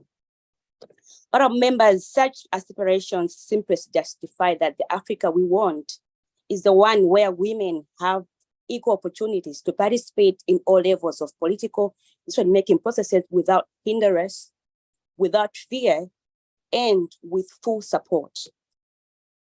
To achieve that, special measures to correct historical imbalances must be put in place to ensure that women lead in the SADC region and Africa as a whole. Other members and young leaders here present, adoption of the leaving no one behind principle, which I've heard a couple of speakers mentioning it, means that member states should invest in capacity building programs voter education, and documentation systems to ensure that women who choose to join politics, for instance, are equipped with the necessary skills during campaigns, while in office, and after their political tenure expires. But most importantly, the leaving no one behind principle suggests that we actively cultivate ground for the inclusion of and support of young women in political and decision-making process like myself, and of course to garner the support of young men who are gender enlightened at various levels of participation. Honorable Excellencies and esteemed women leaders here present, there is no greater time than now for women to encourage and capacitate each other regardless of all the electoral system that is in existence at both national and regional levels. Above all, our regional economic commissions, such as the SADC, have a very big role to play to ensure that member states adopt systems, laws, and practices that will enable women to effectively participate in political decision-making processes, including electoral systems and quotas. Lifting at this juncture, I would like to thank the SADC PF for giving me time to give my submissions and for listening. Thanks so much. Thank you so much, Patience, for that submission. You've made quite a number of recommendations to the SADC PF that they must encourage public awareness on equal representation. You talked about the he or she campaign, urged the member states to facilitate training to women, the need for 40% representation of both genders, provide consistent support in gender parity roles, educate women that they are equal to men and have right to participate in politics. And then they also need to invest in women to boost their confidence. Women should take lead. And then the need for capacity building and also for SADC to adopt systems and laws for women to participate in politics. Once again, thank you so much for the submission. Before we move on to the next submission, I will now invite Mr. Kirumbi. He has some announcement to make. Thank you. Thank you very much, Mr. Moderator. Honorable Chairperson, with your permission, I want to announce to all the participants of this public hearing that there is a public hearing questionnaire that has been sent to your chat boxes with links for the ongoing RWPC meeting. This questionnaire has been prepared in English, French, and Portuguese. So we humbly request all participants to fill them out as soon as possible. And if you can start now, that will be much appreciated. And it will be this questionnaire will be an essential tool for gathering valuable inputs and feedback from the participants so that it can be worked on with the SADC PF Secretariat. Thank you very much, Mr. Moderator. You're welcome. Mr. Kirumbi. Thank you. Honorable members and the citizens, we have made good progress this afternoon, and we are now remaining with 3 presentations. After this one, we'll have 2 more to go. So be right there as I invite now the gender-sensitive policies and structures to ensure effective women participation. This one is coming from McDonald Munyoro, researcher, writer, human rights advocate, monitoring and evaluation. Yes, you have the floor. Good afternoon, honorable members of parliament. All protocols observed. As I've been introduced, my names are McDonald Munyoro, and this afternoon I am joining you to share on gender-sensitive policies and structures.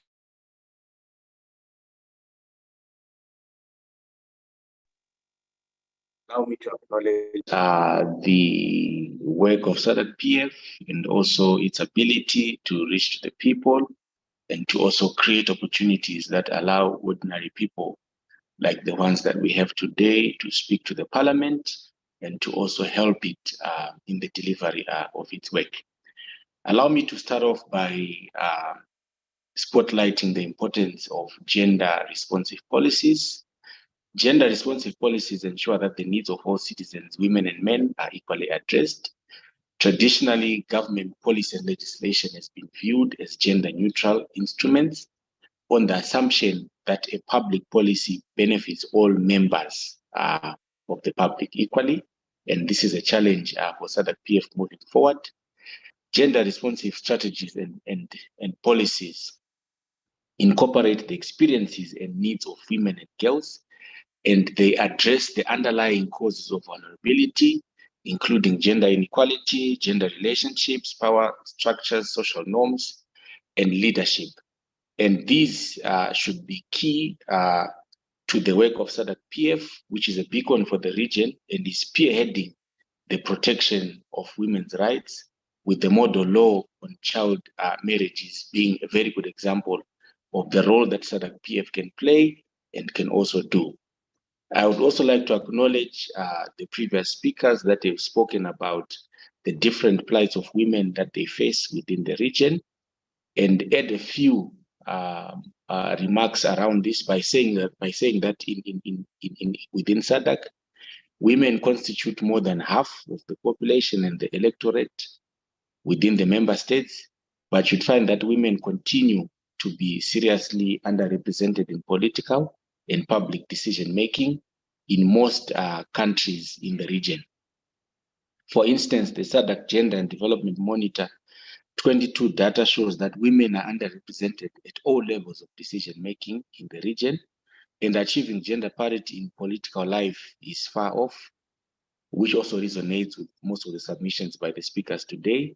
For instance, findings reveal that the type of electoral system used by member states has a crucial impact on women's political representation and participation. According to the study, the proportional representation PR system favors women's representation more than the system of first past the post. Member states using the mixed electoral system achieve results that are lower than the proportional representation system with quotas, but higher than the first past the post system.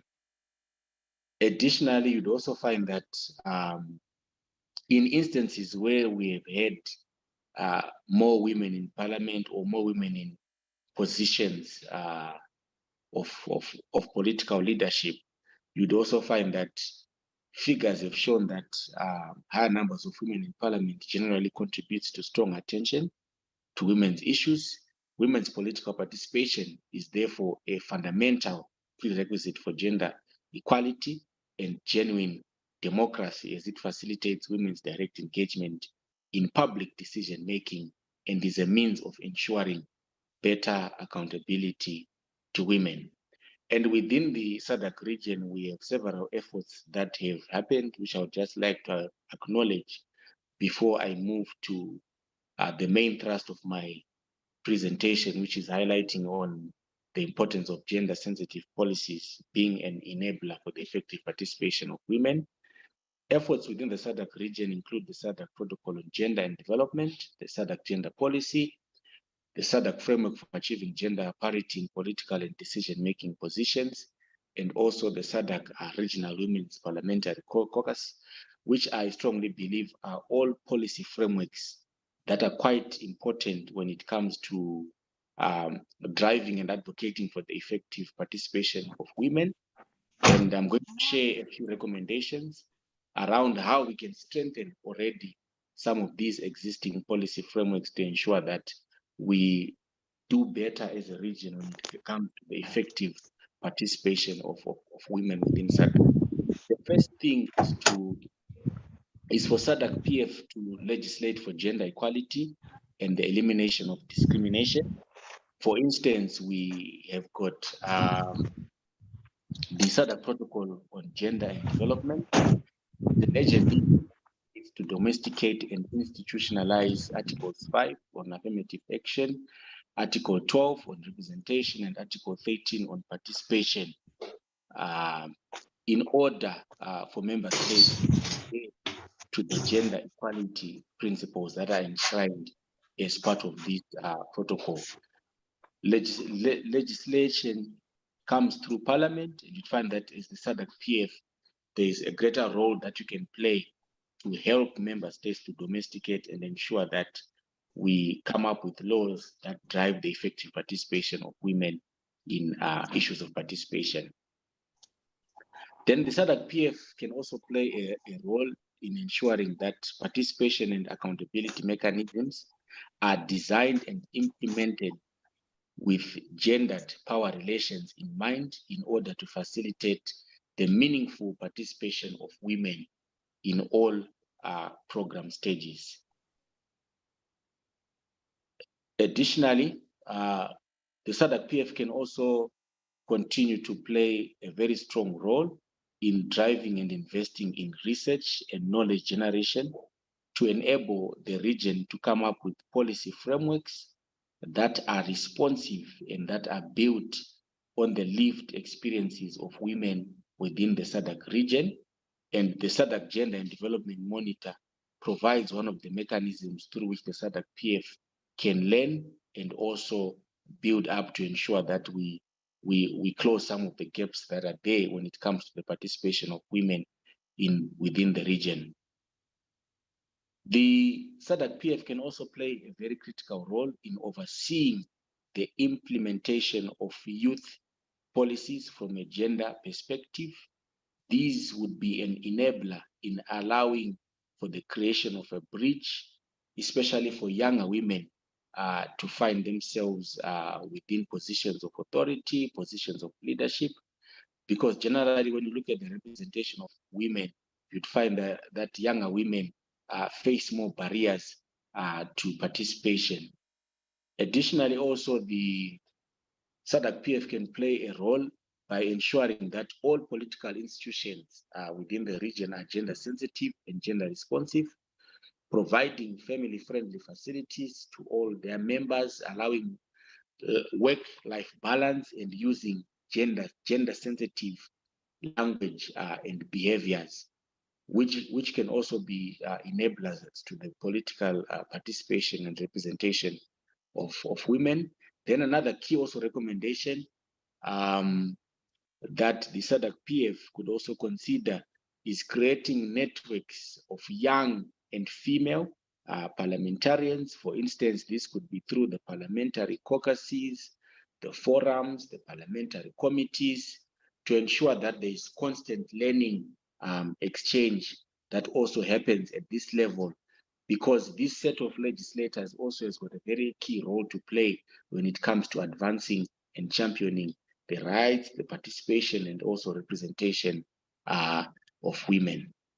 Allow me at this point to thank you for this opportunity to present and to also share my thoughts around gender sensitive policies and structures to ensure effective women's participation. Thank you. Thank you very much for that presentation as well. You've highlighted some of the recommendations. SADC PF should continue to play a strong role in the research for policy frameworks for the benefit of women, ensuring that political institutions in the region are gender sensitive, and consider creating networks of young female parliamentarians for constant learning. Thank you very much once again.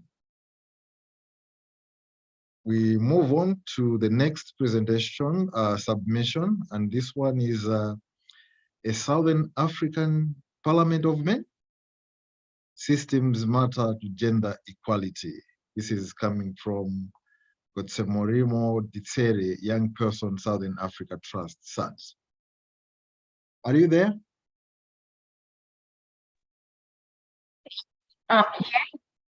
Good afternoon. Yes, you have the floor, please. Not sure if you can see me on camera.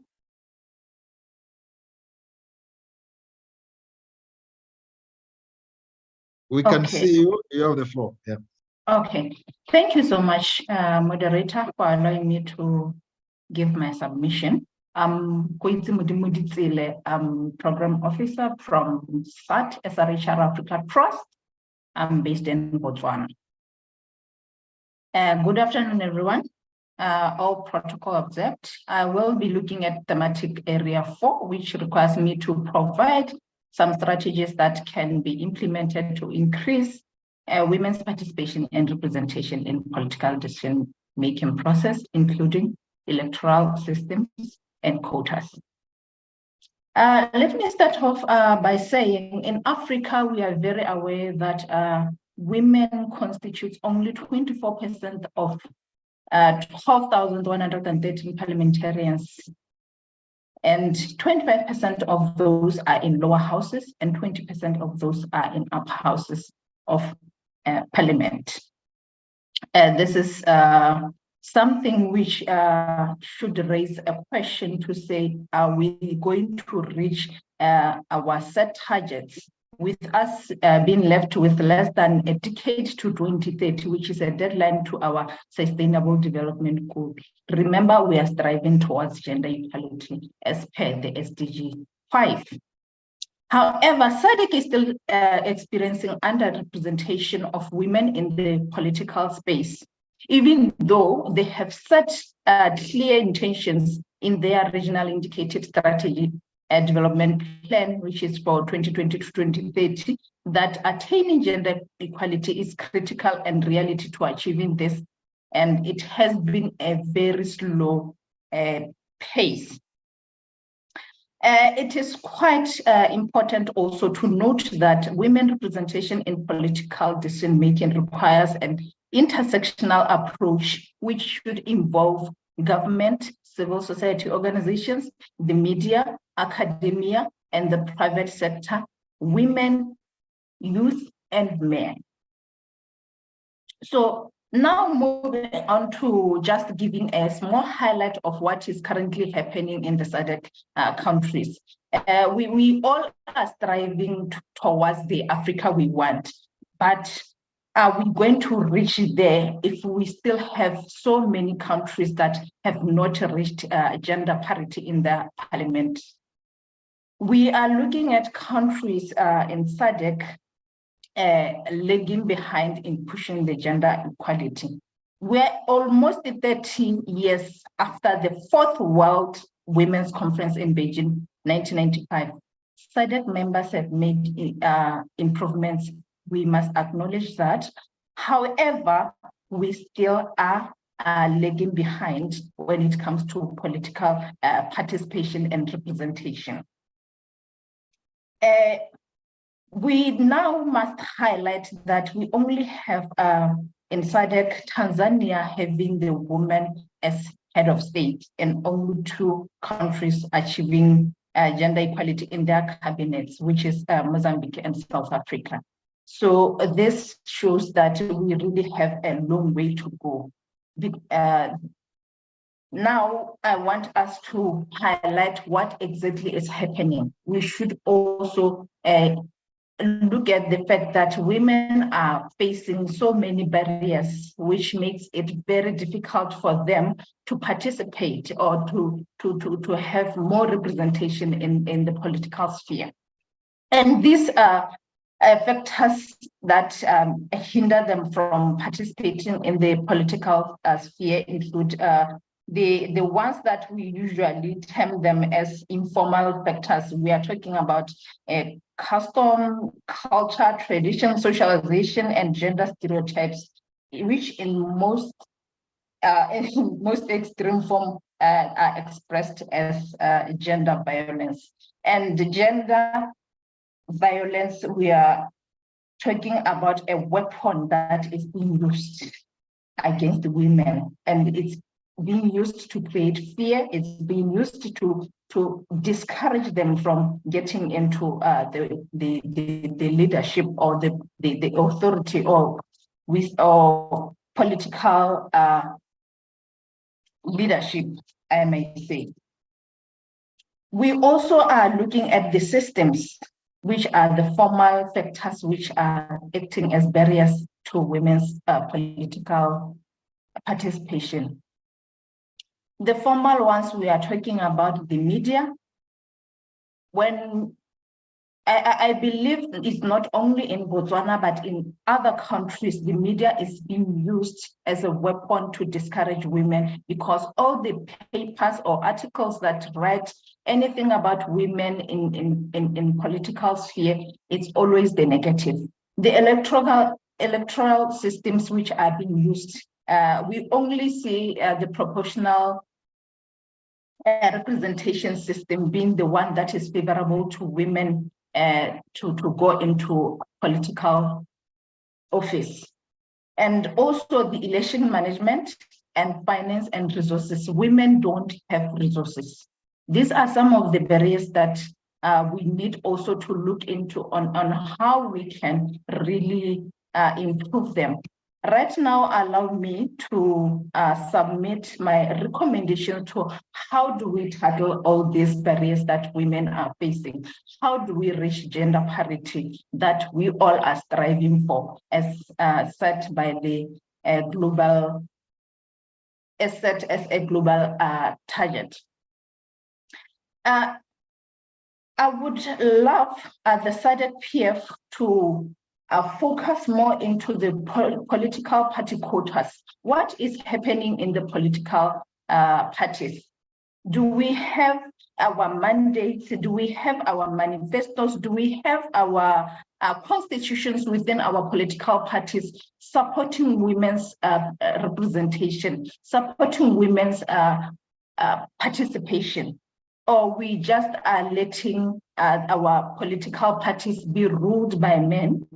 This is some of the things that we could use as a weapon or as a strategy to increase participation of women, because at the end of the day, we are talking about women being sabotaged from as low as political parties. If we can't stand from a political party stand to say our manifesto is pushing for gender equality. Our manifesto has set this target to say we need this number of women. We will not reach gender equality that we really want. So this all comes back to political will and commitment. Also, we need electoral reforms and temporary special measures pursuant to the regional commitment on increasing representation and participation of women in politics and decision-making. These assessments highlight the fact that voluntary measures are not sufficient to make the goal of gender equality and women empowerment a reality. Without supporting legislation and clear policy objectives, the results are often short-term and cannot be sustained over a long term. So we will rather have legal reforms, and especially those that are enshrined in the national constitution, have far more enduring impact than voluntary measures. We need clear policies. We need clear strategies that will really support gender equality, that would push for women participation in politics. We need them in our constitutions. We need them in our political party manifestos. We need them in the in their policies. It shouldn't be the decisions or measures that are voluntarily taken by the president in that at that time, because that is not long-lived. That is something that can be changed anytime. But if it's a constitutional, if it's a national constitution saying we are doing this to push for gender equality, then we are sure of a long-term impact. Also, we are gender-aware electoral laws and processes. It's what could really help. We are looking at electoral systems practices in countries such as Mozambique, Namibia, and South Africa. This is the proportional representation that we've been talking about, which is very favorable to women's political participation as compared to the first past the post, which is experiencing the least representation of women in politics. And the mixed system is really encouraging women, but with less representation compared to the proposal representation. However, better than the first past the post. And we're talking about countries like Botswana, which has only 11% of representation of women in, and it is very clear that first past the post is not really supportive. How can we improve women's political participation? What can we learn from those who are using proportional representation? What can we learn from what South Africa is doing for reaching gender parity in their cabinet? We really need to also look into the system, electoral systems that we are using in our country. This calls for improved political will and constitution, not only political will, but political commitment.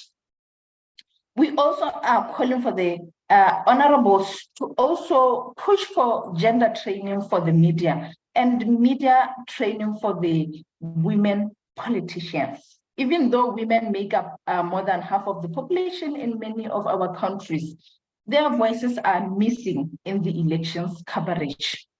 When you find a woman's article, a woman in parliament's article, it's always the negative.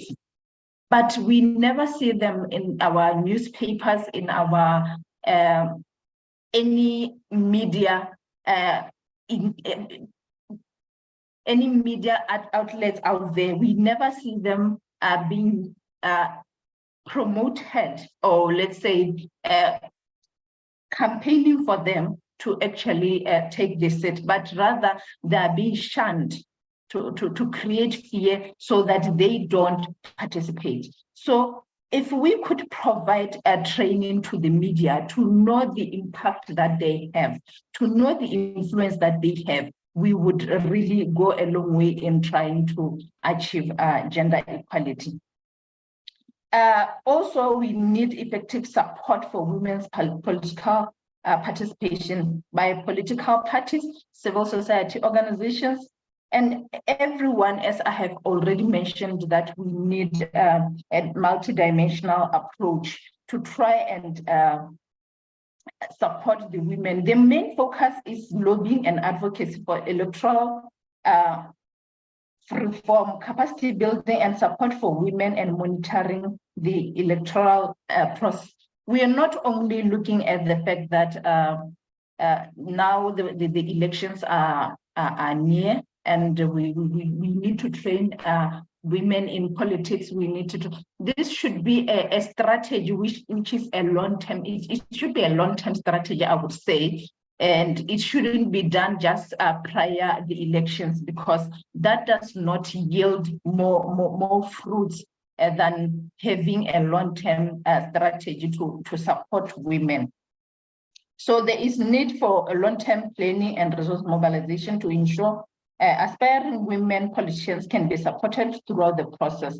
This role extends to voter education, training of candidates, gender audits of elections, support for and strategic alliance with women politicians in the office.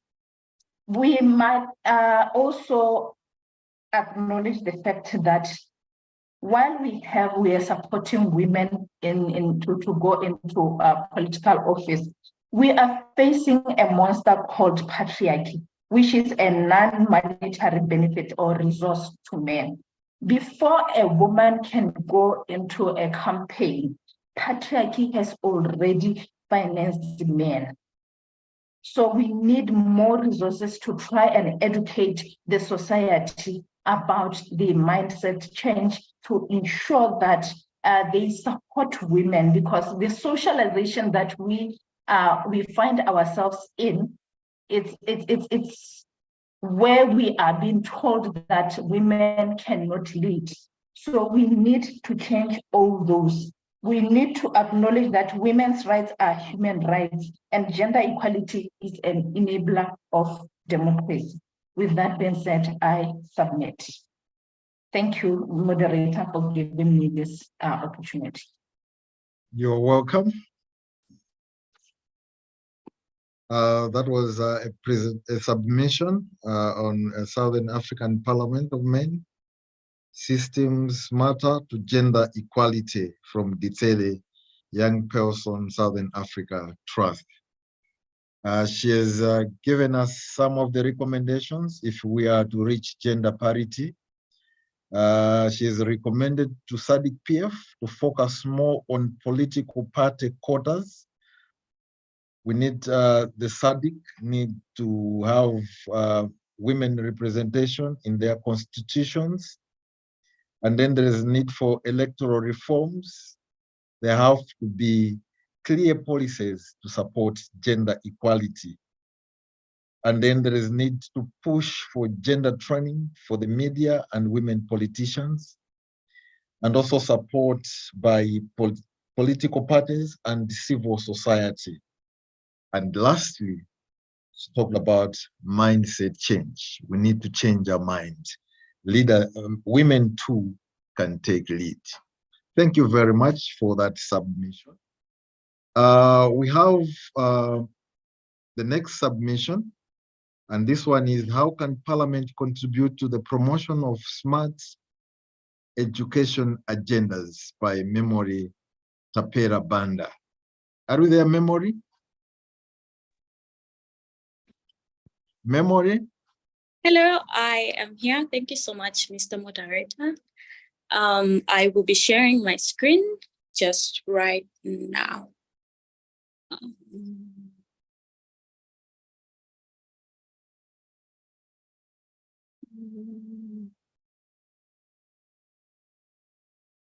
It's just a minute.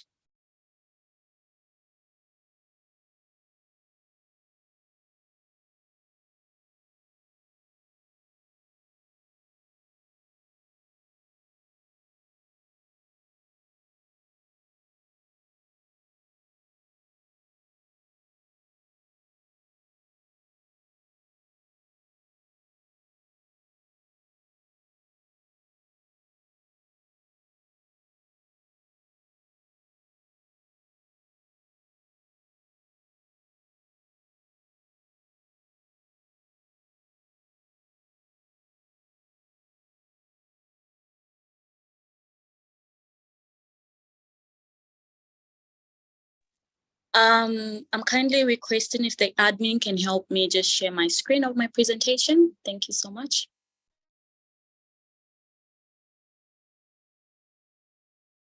All right. Can you kindly share it via the chat so we can share it from our end?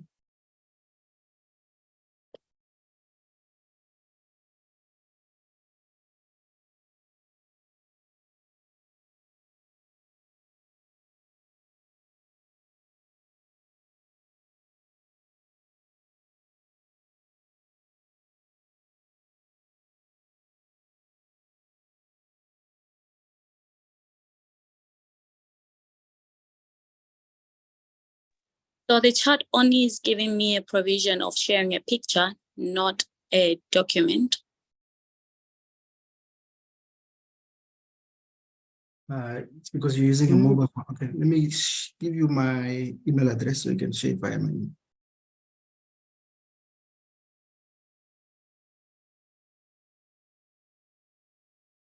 Memory, do you mind if you can proceed without sharing the screen?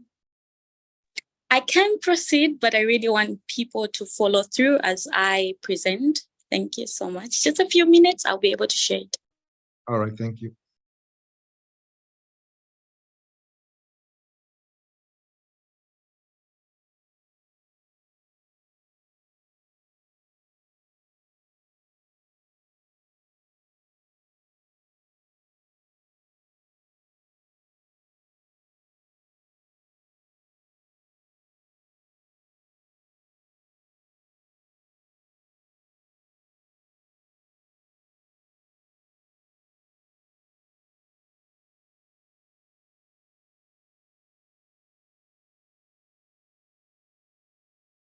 Mr. Moderator, maybe we could proceed in the interest of time. Maybe we could proceed while she gets it fixed. Noted. Okay.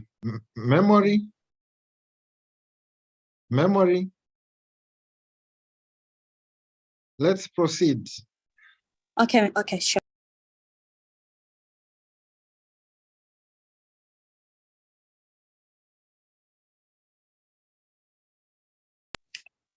All right, thank you so much. Sorry, everyone, for keeping you waiting. Thank you so much. My name is Memory Tapela Banda. I am from Zambia, and I am one of the youth parliamentarians from representing the SADC region of Africa, and I am representing my country, which is Zambia. So I shall also be listing the strategic approaches proven to be effective in enhancing students' engagement, motivation, and enthusiasm, so as to bring forth sound academic achievement with the help of the Parliament. Smart education that includes life skills such as comprehensive sexuality education, stress management, and health, especially in the context of preventing diseases like malaria, TB, and HIV and AIDS. In this topic, that includes learners and educationalists, thus holds great importance when it comes to the process of teaching and application of it in classrooms, as well as on the scale of memory, conceptual process, and individual differences. It is a term that refers to the significance of students' emotional understanding and teachers. So this includes the emotional, social, and cognitive learning process of being strongly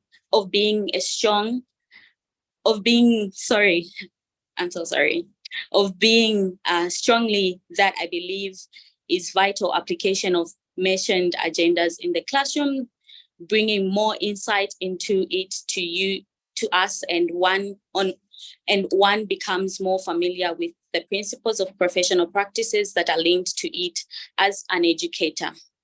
In this presentation, I shall be drawing attention to all the major components of the very term, and will be elaborating how are these linked in the field of education and the Parliament contributing to these agendas.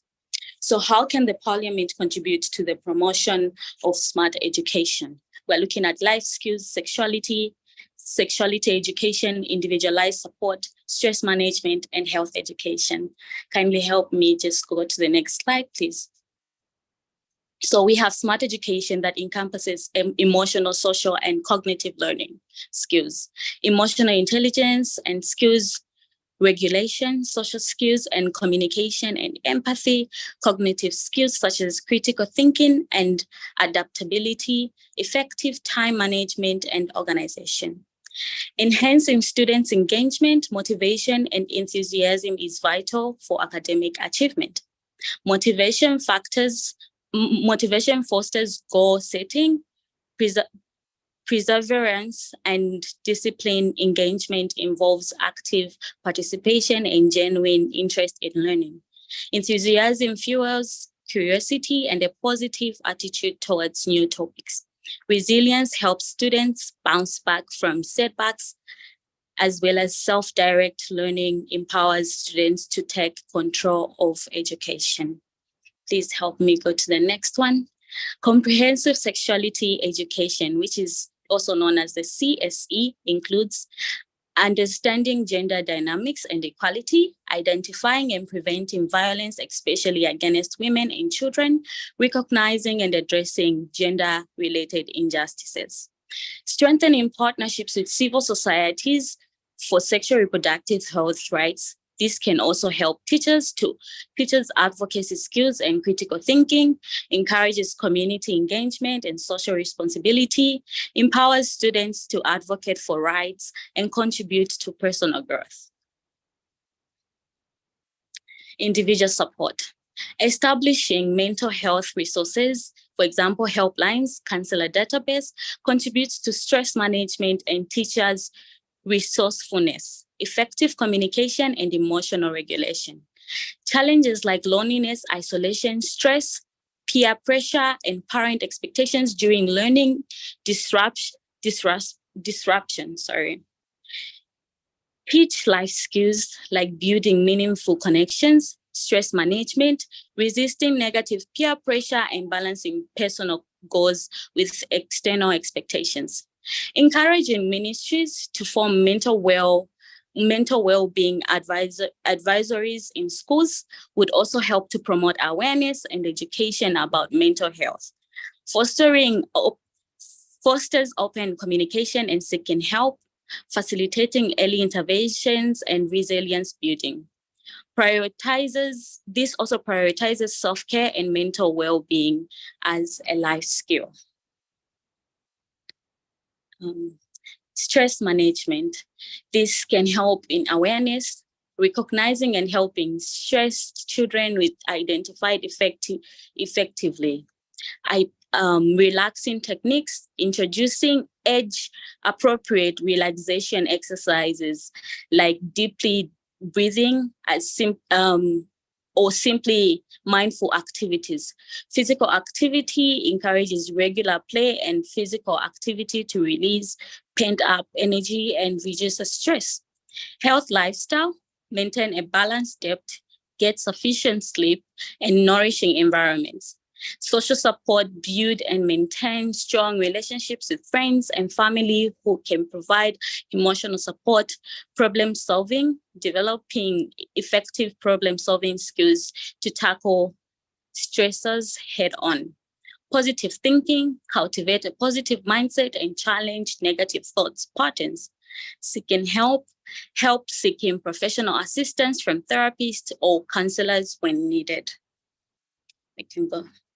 Now we go to health education, preventing diseases like malaria, TB, and HIV and AIDS. We can make sure that we emphasize hygiene and hand washing, teach about vaccinations and their importance, recognize diseases, symptoms early, promote a balanced diet, encourage safe behavior to prevent injuries. Other health education topics can be personal growth and cleanliness, personal hygiene and cleanliness, health habits like exercising and sleep, substance abuse prevention and decision-making, online safety and responsible internet use, basic first aid skills and emergency responses.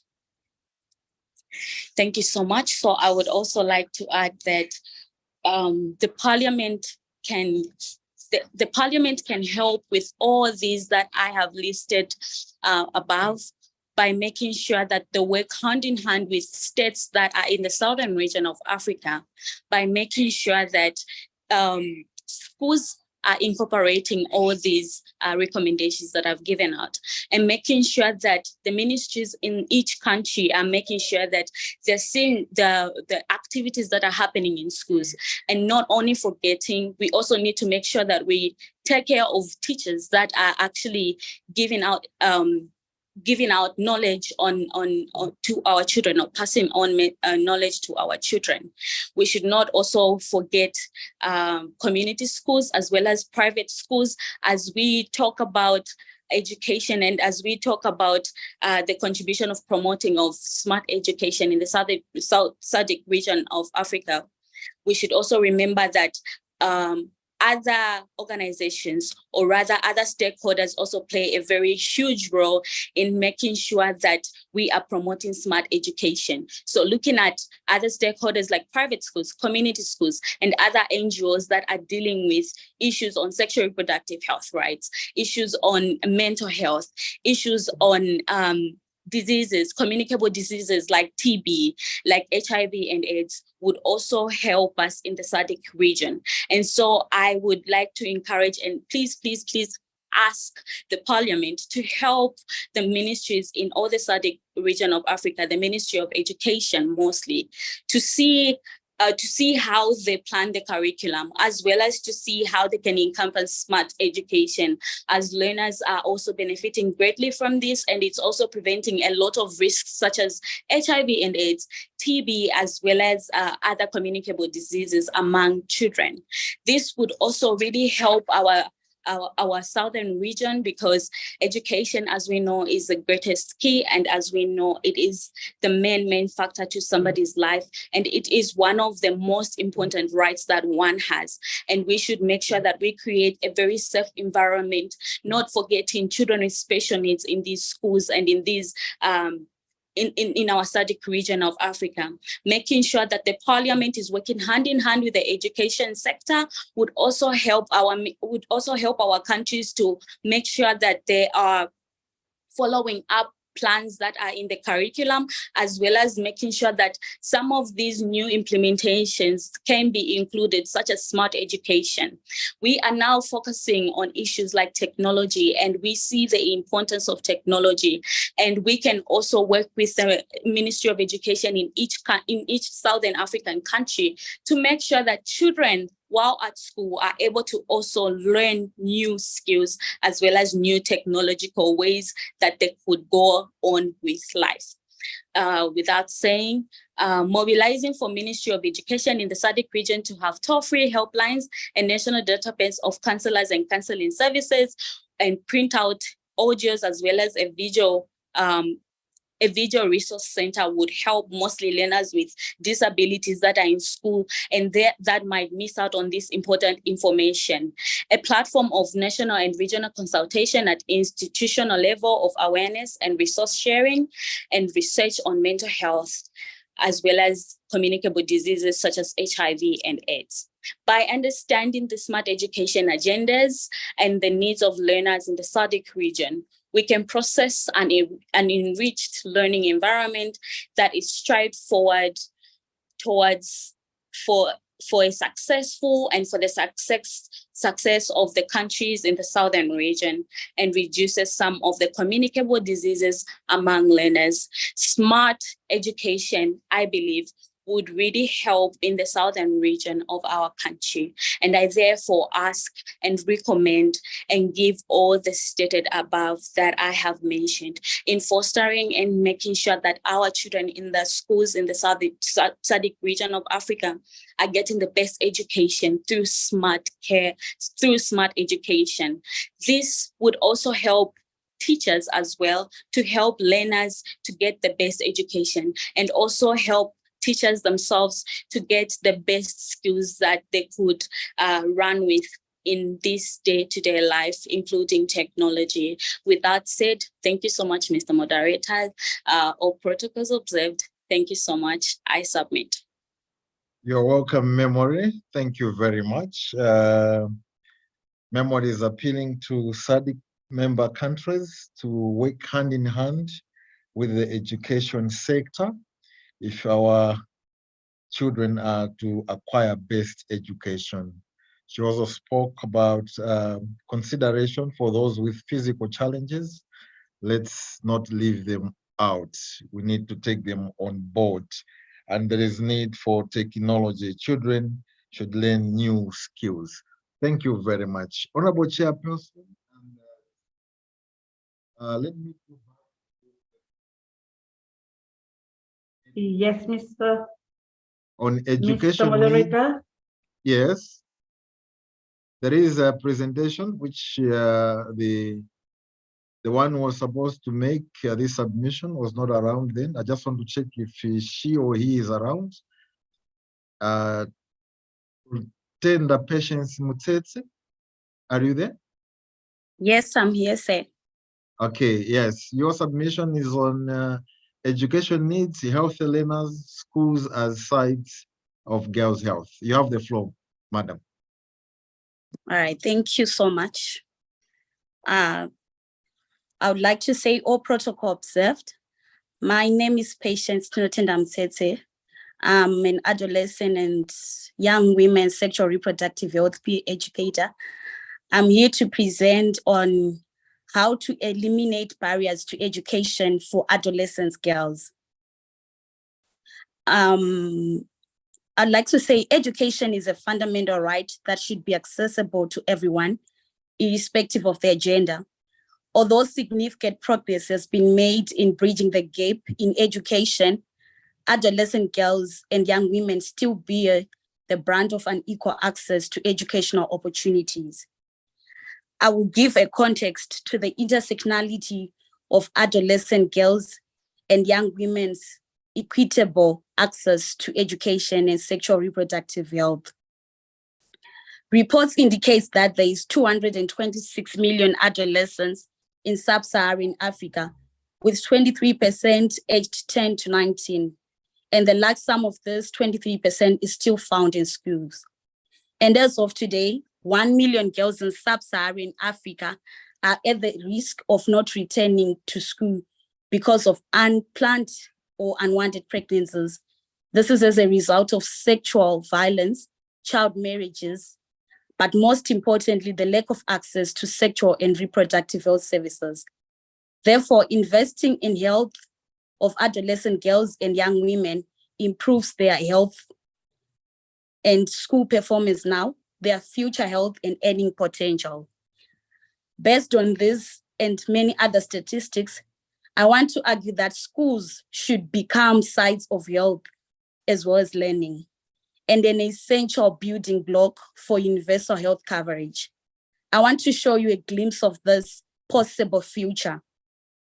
In Mutasa districts, Zimbabwe, the SRHR Trust, SAT, in collaboration with the Ministry of Education and the Ministry of Health, has committed to improving the well-being of learners. Although the school health program, through the school health program, by using schools as health sites, the school health program has been aimed at supporting the well-being of adolescent girls, pupils, or learners to lead a healthy, happy, confident, and safe journey to adulthood. With such a large population of adolescents becoming adults, supportive policies and programs on improving the good health of this cohort are critical to the development now more than ever. The school health program takes advantage of the pivotal position of schools in reaching children and adolescents by combining in an integrated, systematic manner health education, health promotion, disease prevention, and access to sexual reproductive health services at the school site. I'll move on to the positive impacts of leveraging schools as health sites. After reaching out to plus or minus 10,500 pupils from 2019 to date, and only 1,500 learners in 3 schools this year, the health and educational outcomes of learners has been improved by the school health program. The school health program has reduced overall health costs through emphasizing prevention and easy access to treatment and care. It has also led to the better understanding of HIV and sexual reproductive health, improved health-seeking behaviors. There is also a reduced rate of school dropouts due to teenage pregnancy or early marriage. This has also contributed to a better learning performance and a better retention in schools of adolescent girls and young women. I would like to present my recommendations to the SADC PF based on this model, which is the school health program. The success of the school health program in Mutasa is an indication of the importance, but also the possibility of investing in new innovations to improve adolescents' well-being and health outcomes. If scaled up, the schools as health sites model is a key pillar in investing in the demographic dividend. It will decrease health inequality, improve learning outcomes, enable better nutrition support, serve as an outward bound platforms to serve connected families and communities, and generally reduce barriers to schooling. I call upon presidential instructions for better ministerial collaboration with increased budgets for the school health, with more engagement of young people in co-creating innovation and solution, and by incorporating health data of young learners into our health systems as an immediately possible and ridiculously cheap building block for universal health coverage. Also, incorporating health, that is real health and not just health education, into the educational system in Southern Africa is essential not only for the well-being of students, but also for the broader public health landscape. By transforming schools into sites of health, educators and policymakers can contribute to the overall development and improved quality of life in the region. It is essential for our parliaments to work collaboratively with our ministers of health and ministers of education, and that all parties work with young people to ensure the success of health-focused programs and schools. I challenge the SADC PF to set up a regional task team in collaboration with young people to consider this matter and perhaps to move towards to a regional model law for the school health. Individual member states are all moving in this matter, but not fast enough, not bold enough, and with far too many paying attention to those who oppose school health. Let's work together to make this happen. And my final thought as I leave you is perhaps the greatest lesson learned in this project, and that has to do with accessibility to young people, and most importantly, adolescent girls and young women in both the HIV response and in SRH programming. We constantly hear about the hard to reach. Learners are not hard to reach. They arrive at the same time, at the same site, in the same numbers, most weeks of the year. By definition, they are easy to reach. We have spent hundreds of millions on our education infrastructure, yet we spent millions more trying to reach the hard to reach. Let's spend less to reach the easy to reach with health that they need. More importantly, for adolescent girls and young women. Thank you, moderator. This is my submission. Have a good day. Thank you. Good day too. That's another wonderful presentation, Patience. You've highlighted a lot. You said there is need for SADC PF to set up a regional task force to consider the matter you have just raised. There's need also for increased budgets, working in collaboration, the Ministry of Health and Education. Thank you very much for that. And indeed, that marks the end of today's submissions. Before we proceed, I have an announcement to make. Just a minute, Honorable Chairperson, I'll make an announcement shortly. Yes, you can proceed, Mr. Moderator. All right, thank you. All right, the message is coming from SADC PF. It's regarding the 2024 public hearing session. It goes, we are pleased to inform you that in accordance with the SADC PF policy, public hearing sessions have become a regular feature of our standing committees. This is a deliberate step taken to promote active engagement between parliamentarians as decision makers and elected representatives and citizens and stakeholders on regional issues. Since our inaugural public hearing session in November 2022, every second session will be dedicated to these public hearings. We therefore extend an invitation to all citizens and stakeholders to participate in the next public hearing session scheduled for the committee session in October or November 2024. Your inputs are critical in informing regional policy and decision-making and fostering inclusivity and contributing to the stability and prosperity of the SADC region. Your input is crucial in shaping regional policy and decision-making in pursuit of an equal, stable, and prosperous SADC region. Please mark your calendars and help us spread the word. That's the message from the SADC Secretariat. Honorable members, since we have received the submissions, I now invite honorable members who wish to deliberate on the submissions to do so. I'll give each member 3 minutes. Thank you.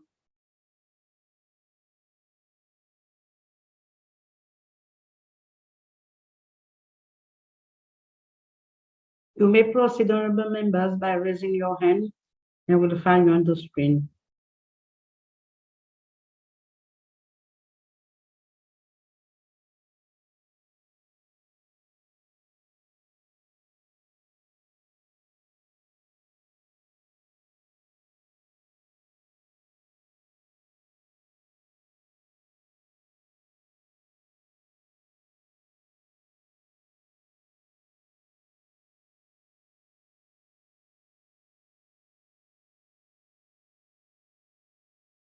Yes, Honorable Chair, there is a hand. You may proceed to recognize the members.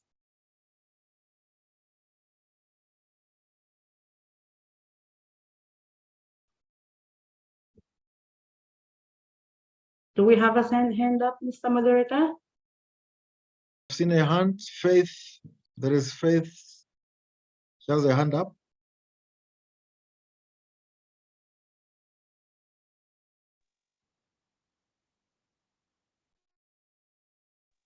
Good afternoon, Honorable Excellencies.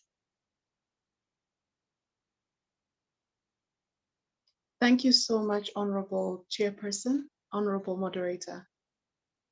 Good afternoon, Honorable Excellencies. Very profound and impactful and informative submissions that we've heard throughout the day. We are deeply grateful for the opportunity to learn and to continue to be integrated into these processes. My name is Faith Mpududu from Zimbabwe, representing Advocates for Development International. Now, from all the clusters that have been represented concerning the adolescents and the young girls, it is a plea that are we also able to take deliberate steps in including and being inclusive of the adolescents and the young girls that are in the orphanages. Many times we tend to visit orphanages to make donations and then it ends there, forgetting that these are also children and young girls of the future of tomorrow. They also require to have mentors across their divides and that their education in your programs, it is an implore to all of us as the Southern African region and globally, that we are able to be inclusive in our programs, in being deliberate, in being the mentors and the role models that they seek to see in becoming in line towards their strengths and their gifts and their talents, so that even when they are learning in schools, that they are also able to be capacitated, especially in the governance sector. It says that when you train up a child in the way that they should go, they will not depart from it. That these policies and all of these wonderful that we seek to see, may we also be inclusive deliberately, all of us. Thank you so much.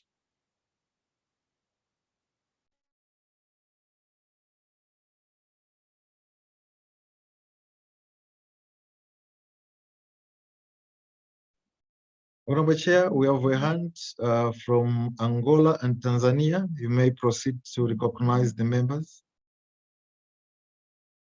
Yes, they may proceed.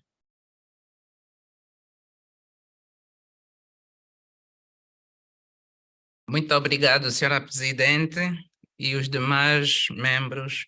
Eu peço a palavra, senhora Presidente, porque nas audições que nós fomos acompanhando, ouvimos aqui várias pessoas a fazerem referência da questão da violência do gênero. Nós também gostaríamos de reforçar nessa linha, dizer que temos acompanhado que o número de crianças violentadas e que têm sido violentadas sexualmente e que também têm estado a se prostituir tem sido muito grande. Portanto, se nós sabemos que, aliás, temos consciência que o nosso futuro dos nossos países, do nosso continente, do mundo de forma geral, são as crianças, a nossa preocupação tem que ser redobrada para criarmos condições para desincentivarmos esses homens ou essas pessoas adultas que buscam se satisfazer em crianças menores. Portanto, seria uma forma de nós encontrarmos sugestões para criarmos política de desincentivo dessas pessoas adultas que diríamos que não têm mesmo consciência e se satisfazem com crianças menores. Esse é o nosso comentário, o nosso reforço. Gostaríamos de falar enquanto questão de violência doméstica. Muito obrigado.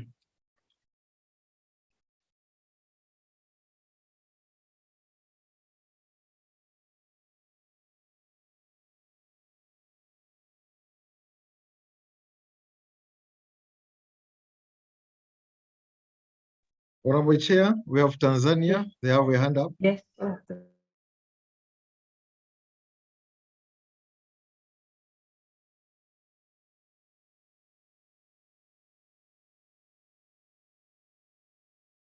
Adiana Parusa. I'm waiting, Honorable Chair. Yes, Honorable Shali, you can proceed. Thank you so much, Honorable Chair, and good afternoon to everybody.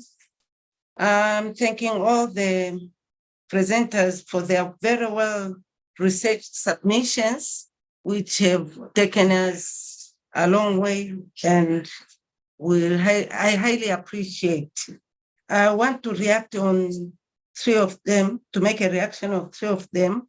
The one presented by Early Justice, challenges faced by rural women in using the digital technology.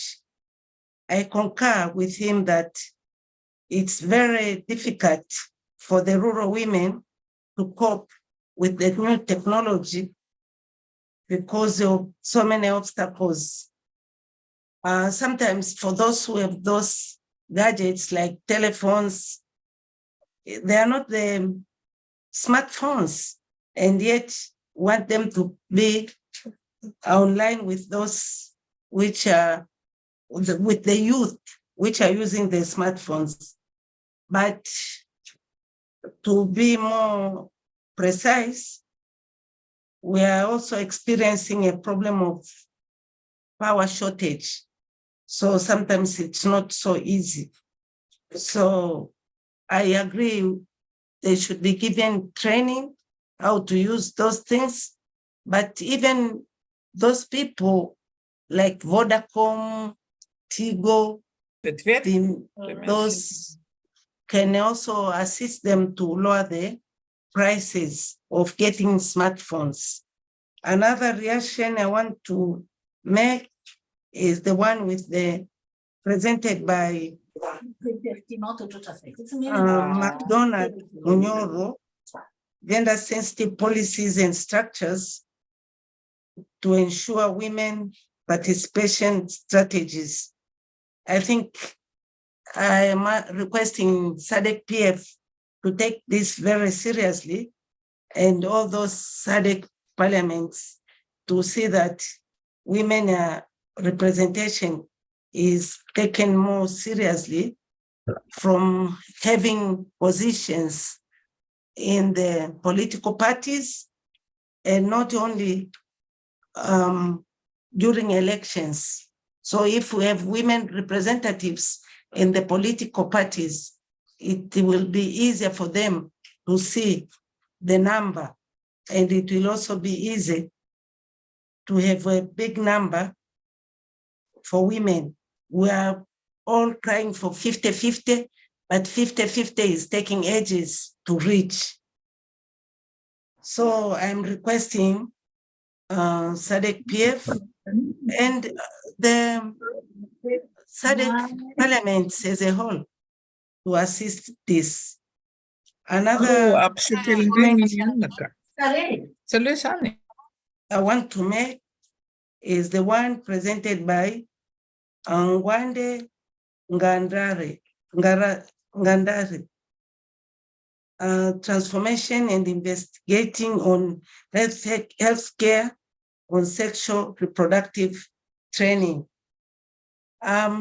Structurally, we know it's not so easy to do this lessons or to train young children on such things, but it is high time now to see how can teachers assist while parents are doing it at home.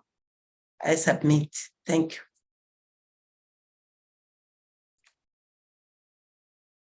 Thank you, Honorable Shali. Do we have any more deliberation from members?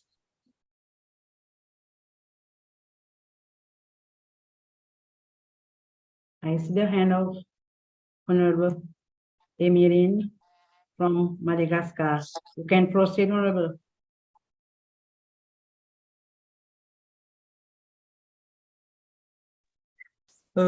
Merci de m'avoir donné la parole.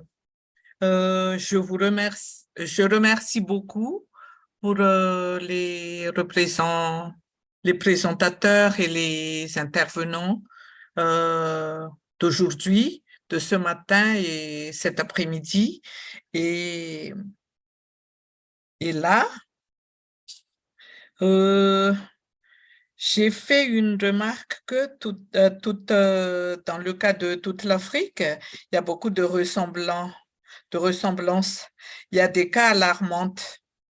Et surtout en tant que parlementaire, d'après moi, il faut préparer des lois relatives à la protection des femmes, surtout des enfants mineurs. Et là, chez nous, on est en train d'amender la loi sur le VIH-Sida. Et toutes les présentations d'aujourd'hui étaient très pertinentes. Et je remercie encore tous les présentateurs et je m'excuse encore pour tout à l'heure de ne pas être présente avec vous. J'avais encore un atelier et là, je suis revenue. C'est pour ça que je suis de nouveau avec vous. Merci beaucoup.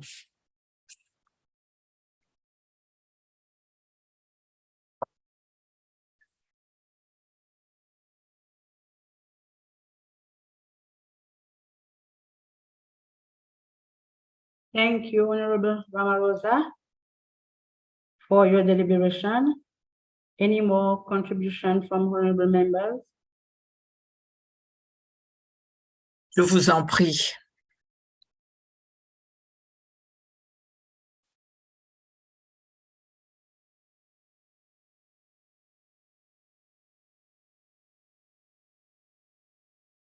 Do we have any member who would like to deliberate?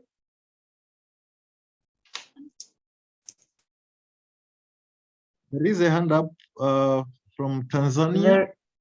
There is no. Tanzania has already deliberated. We have one hand up from Lesotho. You may proceed, honorable member.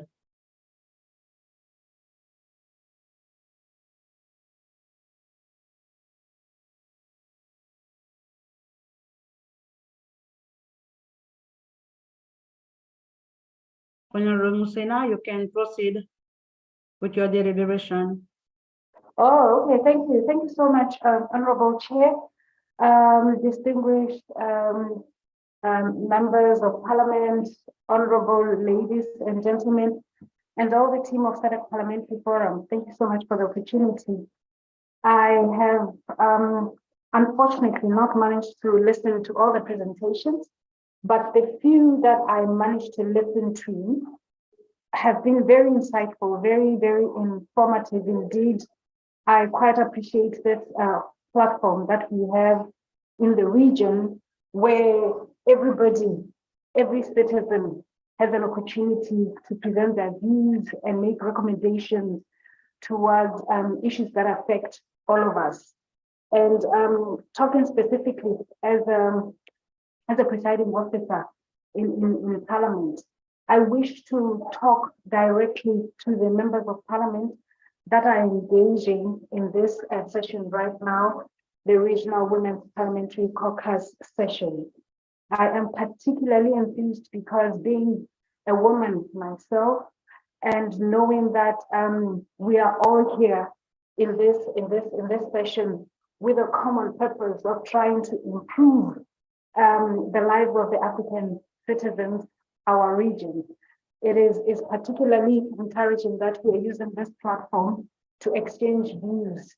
Now, I wish to talk to the honorable members of Parliament to really make use of every detail that we have been presented with here, because the tendency is that we may get into such sessions and quite appreciate exchanging the views and everything, and then we do nothing about it. And I know the Regional Women's Parliamentary Caucus wants to be effective in the region, in the issues that affect gender, that affect our different countries where we have common or similarities. And I really wish to encourage everyone to take it upon themselves not to wait for SADC Parliamentary Forum to produce a report based on the discussions that were here. Every member of parliament has listened, and I think something has been tweaked in their minds, in their creativity regarding what they can go back home and implement upon. They can sponsor motions in parliament. They can engage young people, women in their local communities. They can actually interact with them directly and, impart the knowledge that they received from this session, and also try to get that information into parliament and pose the necessary questions to the executive and present and try to present a policy direction that really affords the opportunity for our region to be active in implementing on the recommendations that have been presented by the brilliant speakers that have been in this session. My point is simply that we have it in our power as representatives of the people to implement on the request, and the SADC Parliamentary Forum has presented an excellent opportunity for us to be effective in the dispensation of our services in our different communities. So I wish to commend everybody and make that strong recommendation such that when we meet next time, we present results and reports that give encouragement to everybody that has presented their views here, such that they know they don't only speak, but what they speak to is something that can be implemented by listening ears of the honorable members. Thank you so much. Thank you, Honorable from Lesotho. I now give the floor to Honorable Blankulu from South Africa. Thank you very much, Honorable Chair. Firstly, I would like to welcome all the submissions that has been made. But I also want to bring this house into the attention of maybe next time we need to seek even a way of benchmarking with other countries in our region. For instance, I wanted to engage on the issue of challenges and the opportunities for rural women. It's like we have common issues, but with me, I said, in South Africa, if we can look into the limited access to economic opportunities, including limited land rights and entrepreneurship support, and also the gender gaps in access to basic services such as healthcare, education, water, and sanitation. While we're still on that one, then I also said we need to bring in the experiences.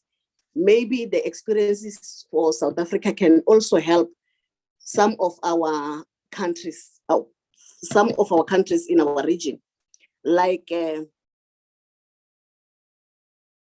South Africa elsewhere in the world. Access to land remains a major constraint for women. Land reform programs, especially in areas with tribal and customary tenures, have generally transferred land rights to male heads of household.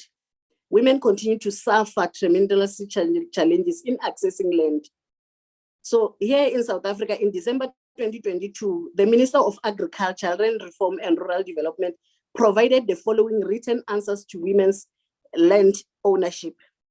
In line with the beneficiary selection and land allocation policy, the government allocated farms to 80 women amounting to 76,536 hectares in each province.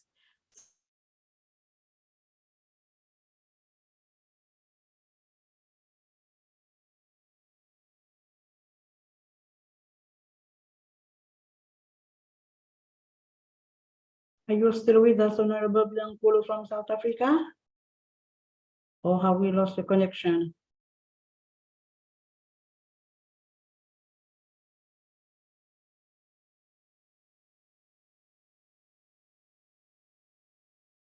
Mr. Moderator, I think we lost her, no? Yeah, and I don't see any more hands. No, I see one hand from Seychelles. All right. Honorable Bistoke. Thank may you. proceed, Honorable Bistoke. Yeah, thank you, Madam Chair. Thank you, all presenters. It has been a long day, I know. And Madam Chair, I know you're quite exhausted, but I appreciate your strength to continue this meeting throughout the day. And in fact, today we had the sittings of the National Assembly, but we managed to push through to ensure that we concentrate on the program of today. I really appreciated all the presenters. And in fact, I welcome all the recommendations that were made, hoping that all will be turned into actions. Actions not only for us, actions for the young people, actions for the girls, actions for the women especially, that needs to be supported throughout to ensure that the SADC region becomes a population whereby all their needs are being met. And above all, especially the young girls, I appreciated the topics on sexual reproductive health and rights, which was presented, and especially namely access to comprehensive sexual education. One issue that really touched me throughout the presentation was mental health services for the young girls, for the women, because post-COVID, it's a post-COVID issue that the girls were at home, didn't go to school, probably their employment were low. So at least if the SADC-PF can really concentrate on mental health to ensure that the health of the population are better off in the years to come. And over and above, I was touched again, not only touched, but I would also appreciate the one main recommendation that were made for women in politics. If the SADC-PF was to ensure that all member states provides training for women in leadership to take up politics, because as we mentioned, the percentage of women in politics in all our countries is well, most countries of the SADC region is quite low. So I think this is one main recommendation that the SADC-PF should take, including Seychelles, the SADC-PF should take up to train young women, to train women in leadership, especially in political leadership, so that at the end of the day, we can increase the percentage of women into the parliament of the region. Thank you, Madam Chair. Thank you, SG. Thank you, all members of the SADC Secretariat. Thank you, all honorable members of the region. Thank you, all participants. And I'm sure that you have had a very fruitful deliberation today. Thank you so much. Thank you, Honorable Bistoke. Okay, I was going to give the floor to SG. SG, I see your hands up on the screen. You may proceed.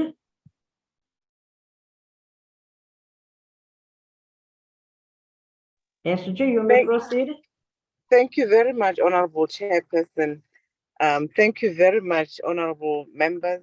I am really strengthened by, the vigilance that I've seen, the uniqueness and the comments and the resolves that you have made today as the Regional Women's Parliamentary Caucus. I would just like to affirm that the task that you have undertaken as the Regional Women's Parliamentary Caucus of the Forum is really a commitment to the SADC citizenry, that you have heard them, that you are still going to discuss these issues with them, and that you will definitely recommend accordingly at all levels of our society. I was seeing some of the evaluations where the citizenry were wondering what would become of what has happened. And I would like to assure them that these presentations were an effort on their part to share with women who care the vulnerabilities of the various segments of our populations, particularly women, particularly girls in their diversity.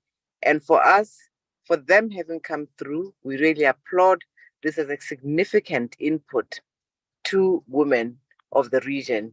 Ultimately, they must be assured that as women in parliament and in politics, you'll always be the vanguard of parliamentary interventions to advance gender equality, to advance women's empowerment and women's rights generally. And therefore, they must be assured that from peace and security, from issues that they have raised this morning around SRHR, going further to issues of safety nets that they were proposing, that this will become the backdrop of your resolutions. And further, this will take further the SADC Parliamentary Forum to come up with resolutions around these issues.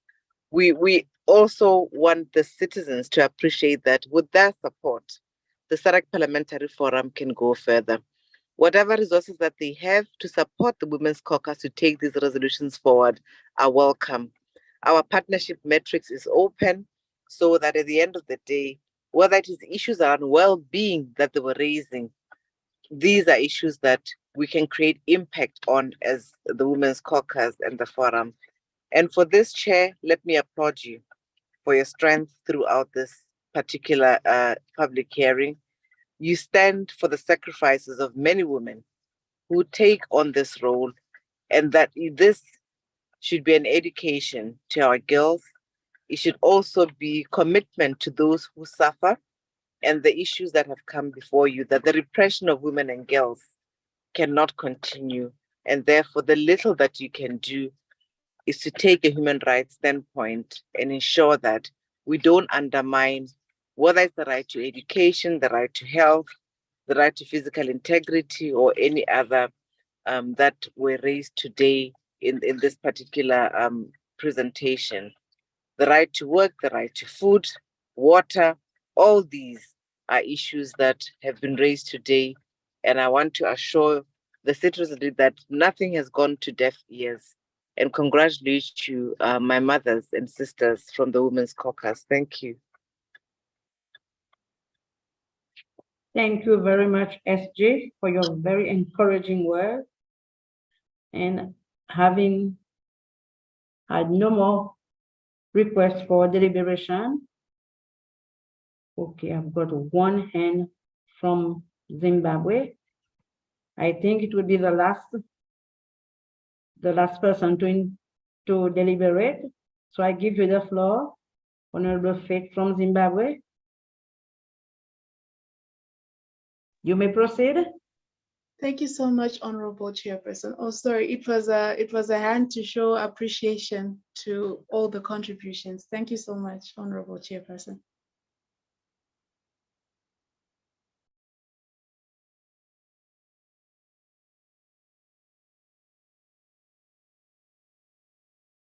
Yes, Honorable. Oh, Chair, she says it was a hand to show appreciation, so she's not contributing. Okay, thank you very much. So now, before I proceed with the closing remarks, Mr. Moderator, is there any item left on the agenda? No, but just an announcement before you come in with the closing remarks. Yes, you may proceed. Yes, honorable members and the citizens, the public hearings continue up to 18th. Tomorrow we have gender equality, women advancement, and youth development. We ask you to continue participating in the public hearings. At this juncture, let me invite the chairperson of the Regional Women Parliamentary Caucus to deliver her closing remarks and officially close the meeting. Thank you, Honorable Chairperson. Thank you, Mr. Moderator. Honorable members of the SADC-PF Regional Women Parliamentary Caucus, parliamentarians from the SADC National Parliament, Her Excellency, Ms. Buemo Segoma, SADC-PF Secretary General, SADC citizens from across the region, representative of civil society organization, representative from partner organization, SADC-PF Secretariat staff, and staff of SADC National Parliament, distinguished participants, ladies and gentlemen, without forgetting Mr. Moderator, once again, it is an honor for me to deliver few remarks at the occasion of closing of public hearing session, which has had today on 11th October 2023. First and foremost, I wish to thank each and every one of you for participating in the session, and specifically to every resource person who took the opportunity to make their submission. Members of the Regional Women Parliamentary Caucus have hugely benefited from the contributions made, as we have all witnessed the deliberation on different thematic topics presented today. A lot has come out of this submission. A lot of positive suggestions and ideas have come out of the submission. You have not only voiced out the problem and challenges, but you have also flagged out some possible solutions. Secondly, I must appreciate the contributions made by each member of Parliament to this public hearing. The information we have gathered from this public hearing will ultimately form part of the report to be submitted by the RWPC with its recommendations to the upcoming 54th plenary assembly session of the SADC Parliamentary Forum. Honorable members, the Secretariat, and distinguished guests, with these few words, it is now my singular honor to declare this public hearing closed. Thank you very much for your participation. May God bless you all. Merci beaucoup. Obrigado.